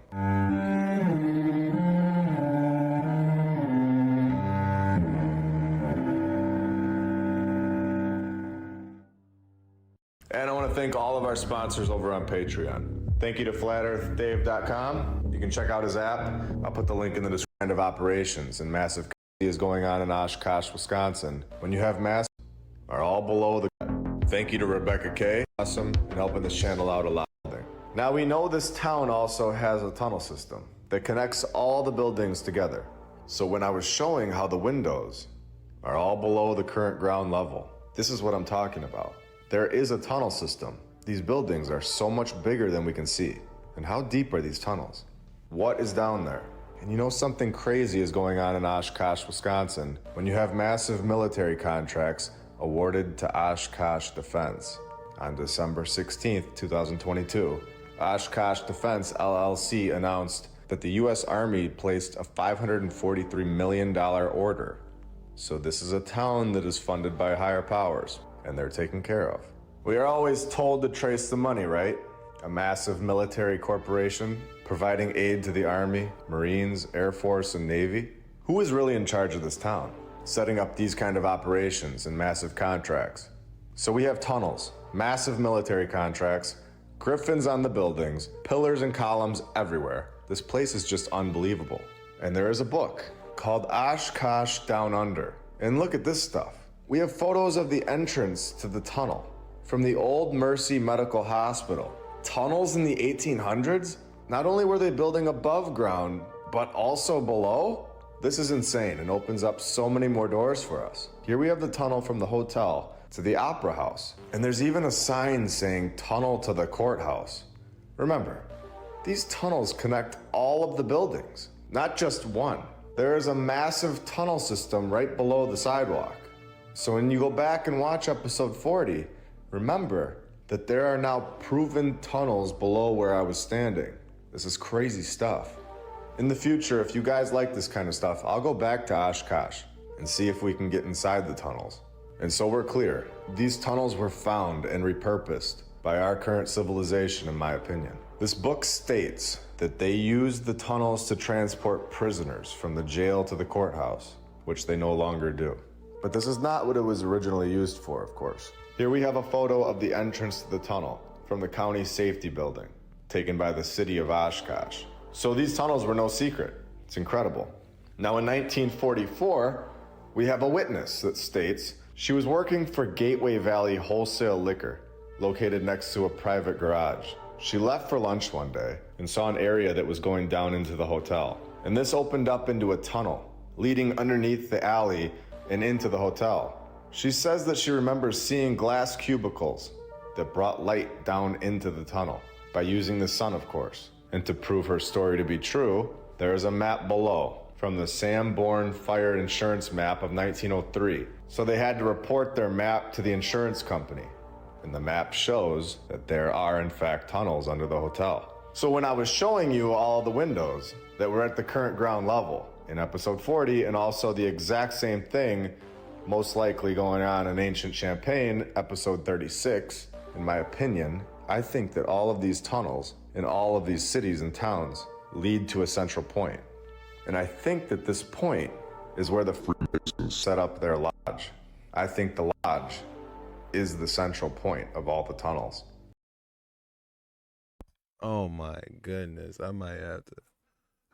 This is getting way too deep. This reminds me of all the underground tunnels in the major cities that lead up to the Grand Canyon, man. These tunnels was the architect. They knew what they was doing. We are behind. So much is being lied to. So much is moving on. I just feel clueless out here with so much action taking place behind the scenes. Oh my God. But that's just where my opinion stands at the moment, based on all of my research. The police were the ones enforcing the prohibition. These tunnels lead from the courthouse to the jail, and all the places that were enforcing the prohibition, including the courthouse, and many other places, but my point is, this wasn't designed to smuggle alcohol by gangsters and bootleggers. You wouldn't design your tunnel to go right to the jail, or the courthouse, or the police station. These tunnels were used for a much different reason for the previous civilization. And how deep do these things go? Are there more that we don't know about? Are there buildings completely covered by the dirt that we can't see? And thank you to Shiny Penny on X for bringing this book and map to my attention. We now know that using the Masonic Temple as the starting point, if you plot the schools in the surrounding area of Oshkosh, you will see the pentagram symbol appear. Randomly, of course. No. I'm just pointing out facts here. You are always free to think whatever you like, of course, but we can see what's going on here. This is a clear operation. This is not by accident, in my opinion. And this is not the only town that this kind of stuff is taking place in. For example, we have the Ybor tunnels located in Tampa, Florida. There is no doubt that tunnels do exist under Ybor City, but their purpose is highly debated. The most common belief is that bootleggers or the Tampa Mafia dug the tunnels under many of the establishments along the city's main drag, connecting them to the port, allowing easy smuggling of shipments of liquor in and out of the city. So another narrative saying this was for smuggling liquor, with zero evidence, as this was just a common belief. Who says that this is a common belief? Who gets to decide that? This is not what I believe at all. Where's our vote? Don't we gotta say in this? Don't we gotta say any type of saying this? What's the common belief? You just take our comment and just run with it, huh? Oh my God. Tunnels under Tampa. This is all you in Florida. Did you know about this? Yes. A whole, just like Chicago underground network. Yes. Tampa. I wouldn't be surprised. All major cities have an underground network. If you see a Tartarian building, best believe it's an underground network below there. The Eiffel Tower. Yes.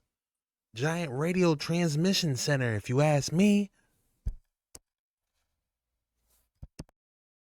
Not even close. I believe that these tunnels were there before, found and repurposed possibly, but not created for alcohol smuggling. This is crazy. All over the world they use this crazy narrative, building massive tunnels that connect so many buildings together perfectly. All for alcohol? No way. A reminder, of course, that this was done by a civilization that rode around on horses and couldn't even build a road. Dirt roads, but incredible tunnel systems around the world. Give me a break. They couldn't even build a road on the ground.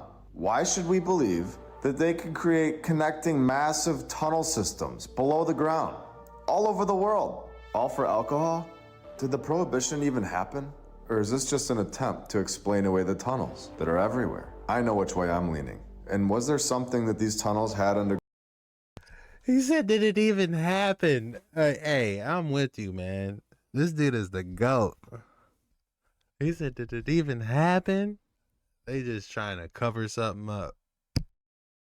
Ground that we weren't allowed to see, or are possibly still there? Did they have the previous civilization's items, their technology? And of course, we all know about the Boring Company. Do you think this is the first time in the true history that humans have ever dug a tunnel? No, of course not. This is a classic example of using the previous civilization's technology and saying this is the first time. We really honestly don't come up with ideas very often. All of these things that we're told are invented in the last 200 years at rapid speeds, and are all things that the previous civilization already had. And was there only one previous civilization? Or has this happened many, many times before? How many times has this happened? You guys been asking some great questions, saying 1,000-year reign already happened. Whoa. We need to take a break and look at that. This is getting outlandish. How many times has this happened? They've been digging tunnels. What type of technology did they use to build these tunnels? You know? I don't know if the fallen angels built these ancient buildings, if it was the 1,000-year reign. Man, the 3D printing ancient technology. Man, your thoughts below. Tell me what you think. And do you want to see how this works? Do you think this is a one-off? Would you like to see how the narrative is coming from a single source, telling the narrator what to say to us, lying and repeating the same story over and over and over, just like the news, being told what to say and not actually showing proof of anything, just guessing and telling us that it is common belief, never even seeing a bottle of alcohol down in one of these tunnels, and we just accept it. Well, not anymore. We're all allowed to question it and use common sense and use only facts to form how we look at things. The tunnels of Benicia. Not only are we given the exact same narrative as the other two tunnels, but we are also given the exact same words. Bootleggers transporting alcohol through the hidden tunnels in California. This is the exact same story, yet thousands of miles away from each other, from Oshkosh to Florida to California. How do they all know how to make perfect tunnels underground, but cannot build a road on the ground? Never a mistake, just perfect tunnels, all connecting to all of the buildings. Now knowing this information, how can we even look at a building with windows under the current ground level the same ever again? And this paragraph is showing it to us again, that all of these things that we are suggesting make so much more sense than the crazy narrative that we are told, suggesting that there were people before us and that our narrative is lying to us about it for their benefit and to hold power over the people. Why would that be shocking? It isn't. It is also so much more believable than the crazy timeline that we are given. And the mistakes make it clear that there were dirt roads, yet there were perfect tunnel systems underground with no power tools. Who is transporting the people to these tunnel sites? An Uber?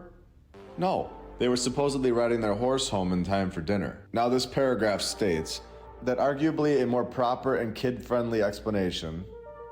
Wait, before we continue. They again don't know why these tunnels are here, and just making things up. Okay, here we go. Some mysterious people that we don't know who they are say that the tunnels were originally created as an escape route for the town's elites. Believers of this theory claim that there was a tunnel entry point at the Capitol building, connecting to the clock tower and surrounding buildings. The underground route would allow for the city's elites to safely escape militaristic threats. Now, this tunnel system is supposedly connecting all the old world buildings together, exactly like we have shown in the other cities. My question is, what in the world is underground? And how big are these buildings? I definitely don't think that the dirt is just hiding some tunnels. These old world buildings that look insane above ground must have unbelievable stuff underground that we cannot see. How big is the Cologne Cathedral? What kind of tunnel systems are under these major cities? It's incredible stuff. The door is now wide open for us to go even deeper, literally and figuratively. If we're able to get our hands on technology that can see underground, one day, this could be bigger than we ever imagined. Oh, and we're not done yet, because I'm not leaving evidence on the table. We have the Bavarian tunnel system, where we are told, and I quote, that there were 3 separate tunnels connected to at least 4 different buildings at the Bavarian brewery. More alcohol and more tunnels and more buildings. And even more uncertainty from the narrator. The north entrance was reportedly in the boiler house, but it may have been in the engine room structure, which was converted to a bottling department after Prohibition. So it might have been, but we really don't know what we're talking about, because we found these tunnels and we're clearly lying. Let's scroll down and take a look at this together. And keep in mind what words they are using. They don't know how these tunnels got here. What they write is a complete lie in my opinion. Here we go. They also illustrate that tunnel T3 had been bricked up by 1950. Wait, what? They bricked the tunnel up? I wonder what they didn't want us to see in 1950. And this was probably done sometime during Prohibition, but of course they aren't sure. And we are supposed to just accept that. There would have been staircases in both of these buildings providing access to the tunnel. And it is believed, but totally unsure again, in the exact same paragraph, there is so much guessing and uncertainty, but it is believed that tunnel T2 was used beginning in 1907, possibly until the brewery was closed in 1966. Possibly. So they are unsure about all of this. They don't know anything. They are trying their best to explain away massive tunnel systems that were here in the 1800s, that do not fit into the narrative, that connect massive buildings together during a time period that people supposedly had candlelight. Do we all understand how hard it would be to dig out all of this dirt and form massive tunnel systems? The dirt would have to go somewhere. Do you think nobody would notice this dirt? And this would take so long that surely somebody would notice the dirt sitting there eventually. They didn't have dump trucks that could take the dirt away in a day. Surely somewhere in the world where these tunnels were being built, some authority figure would have some questions. Like, what are you guys doing over there? With massive amounts of dirt piling up and thousands of pounds of limestone for the walls. The narrative sounds so insane and a joke, because it is. And I'm so thankful that we are on the other side of this narrative now, not just blindly accepting it because we're told to. So what happened to this tunnel? Well, in 2017 to 2019, during the construction of the Kenton County Government Center, Turner Construction reported encountering multiple tunnels. So there were even more tunnels than we're told about. And T2 and T3 were in their way. So Turner demolished the tunnels. So let's move to Cincinnati, Ohio, where 40 feet below the current ground level, 10,000 square feet of tunnels were supposedly built in 1855. Now, after everything that we have said, this is just insane. Another tunnel system in the 1800s, and they aren't going to tell us that this one was used for alcohol too, or will they? Oh, of course they will. This one belonged to the Link Brewery, which was a half a mile away from the tunnels. What? Wait, the brewery was a half a mile away from the tunnels, but they are taking credit? Why did they need massive tunnels? To age the beer in underground tunnels? Are you kidding me? After Prohibition ended in 1933, the tunnels were useless and filled up and destroyed. Wow. This, in my opinion, is literally proving that Prohibition was an excuse for these tunnels. And now that we can drink alcohol again, we're all cool with them just destroying these tunnels from the past civilization. Over and over and over. This is the excuse. But in January of 2018, they accidentally made a mistake and discovered more tunnels during renovation. So 2 months later, they didn't have any other choice but to show them off to the public. And what do they care? Everyone is buying the narrative at this point, that these massive tunnel systems are here. Because of the alcohol ban from back in the day, you can even see in Atlanta, Georgia, where their city is basically all above ground. And there are stores underground that used to be there. It's so weird. And Kansas City has one too. And then we were told in about 1887, a 22-foot wide, 18-foot tall, and 810-foot long tunnel system right under the people's feet in Kansas City. Why have we not gone and investigated this one? Well, it was sealed off in 1956 and basically forgot about. I wonder why it was forgot about. Well, maybe because it was sealed off. Definitely an agenda, working all over the world, working together to hide the true history. And we see it over and over again, covering so many different topics, the tunnel system being only one of them. I hope you all enjoyed this episode today. I've always been really interested in the tunnel systems and all of the underground stuff, including Denver Airport, where they supposedly built a brand new airport when they didn't even need a new airport, that now has a lot of buildings that were buried and connected underground. So the past civilization showed the way, and it continues today, right in front of our faces and now right below our feet. If you all like this video and want to see more, subscribe, like, and let me know in the comments below. I hope you all have a great rest of your day. I will never look at the ground the same way again. Just wondering, what is right below our feet that we just can't see? I'll be back very soon with much more. See ya. Don't trust what you see. Unbelievable. Huge shout out to my lunch break for dissecting, reverse engineering the lies. Man, it makes perfect sense now. All these underground systems, do you see it now? I mean, there's just no other way to... We went all the way through there. You see the systems of how they used to link up, and now they shutting them all down.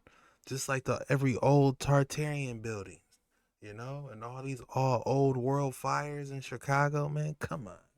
Kyle kicked over a lantern and everything going crazy. Come on, man. They covering up our history, man. They lying to us. Giants found in stasis in Utah caves.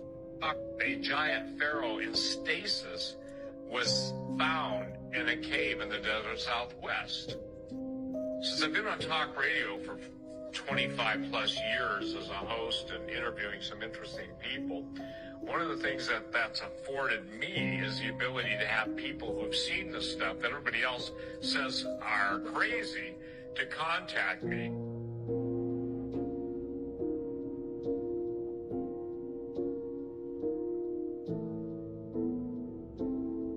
Now, the red-haired giant king and queen that were in stasis were found in an unknown Utah cave.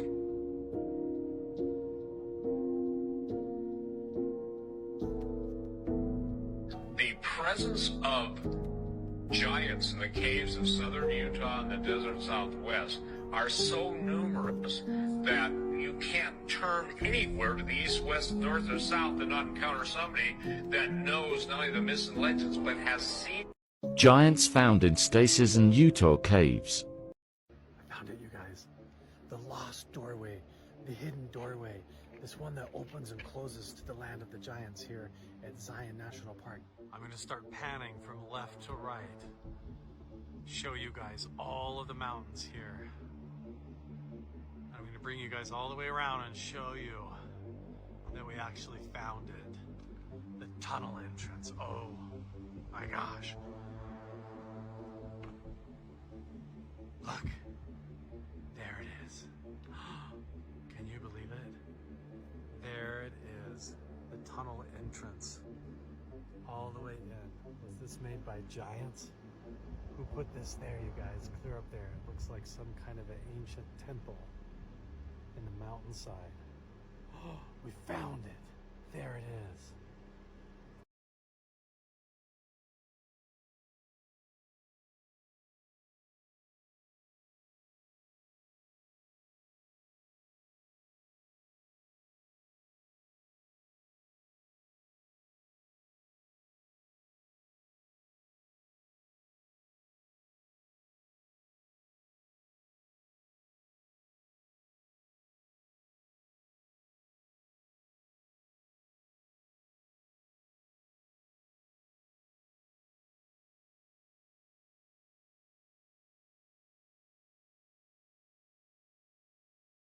When I say the rocks were alive, I meant the rocks were alive. Do you really think this is just coincidence? Do you really think this is just some pareidolia? We're not just seeing faces here. A whole lot more than just faces. A coincidence is going to the market and seeing your friend there at the same time. Pareidolia is seeing faces in clouds. This isn't seeing faces in clouds. Just think of where all that pink Himalayan salt comes from.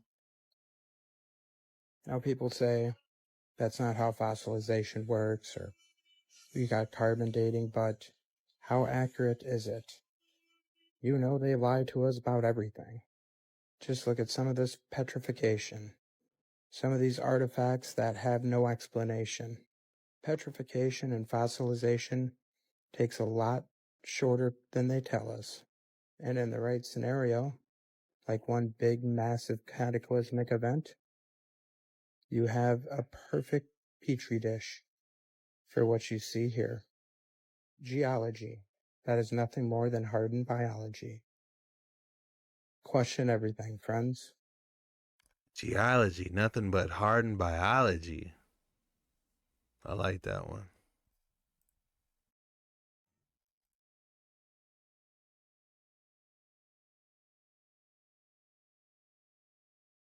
What is it? Person, dude. No, seriously, pull over, pull over. There's a person standing there. No, it's not. Dude, have you seen what I've seen right now?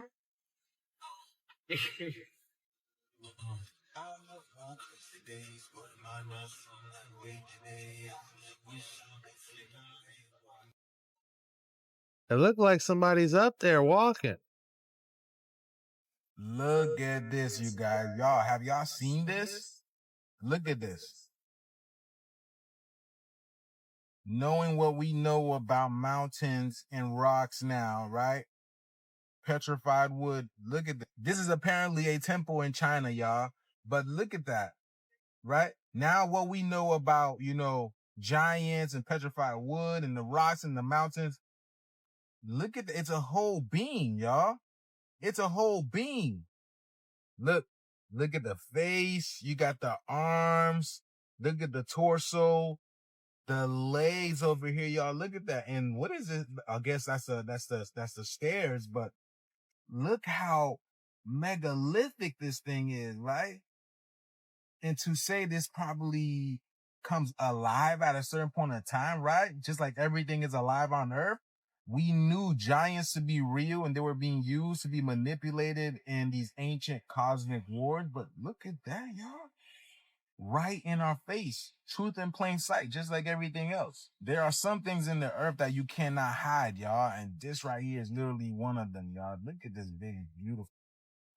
I think they might have carved that boy in China. I think there is some petrified stuff out there, but that one specifically, I think that one might have been carved.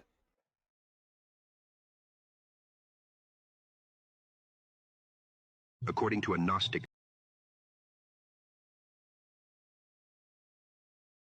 text called The Reality of the Rulers, the Archons have bodies that are both female and male, and faces that are the faces of beasts.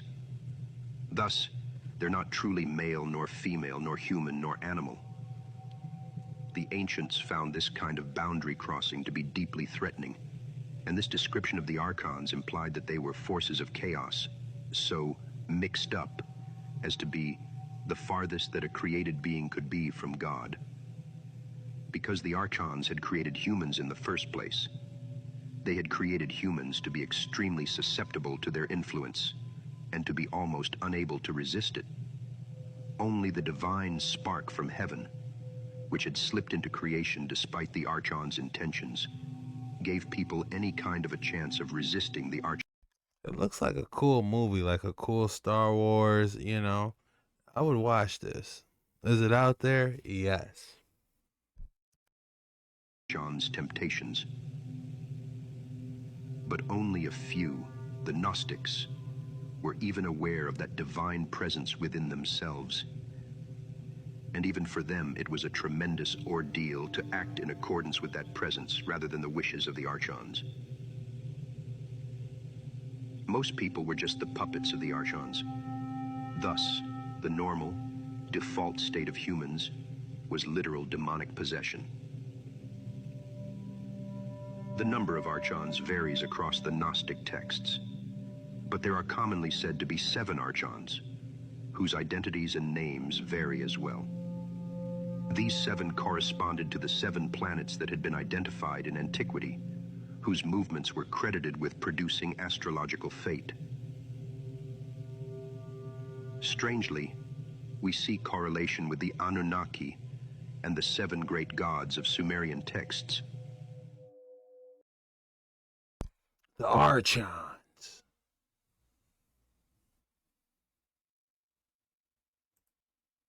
Okay, I have to do a trigger warning on the. Y'all better look out for them Archons, man. Them Archons. And I think we're getting some closure. I'm still in the process of finishing it. I'm gonna try to have it to you guys tomorrow. Is Saturday. I want to thank you guys for jumping on these waters with me. This was a special episode. I wanted to go hard for you guys because it's been a minute since I went my hardest on that episode. So I hope you guys really enjoy this one. You enjoyed the entertainment aspect. You hopefully you might have learned something for entertainment purposes only. Quick disclaimer, do your own research on everything. Hopefully I made you laugh, learn something. These boys get creepy and scary at the same time, so you want to be careful. This is just my reaction on these creepy and scary boys. And I just want to say thank you. I'm gonna tie some stuff that I believe pertains to this creepy and scary video to the end of this, but I just want to say thank you. Shout out to everyone that made it to the premiere. Shout out to all my Dark Water 9 member societies. And yeah, we're going to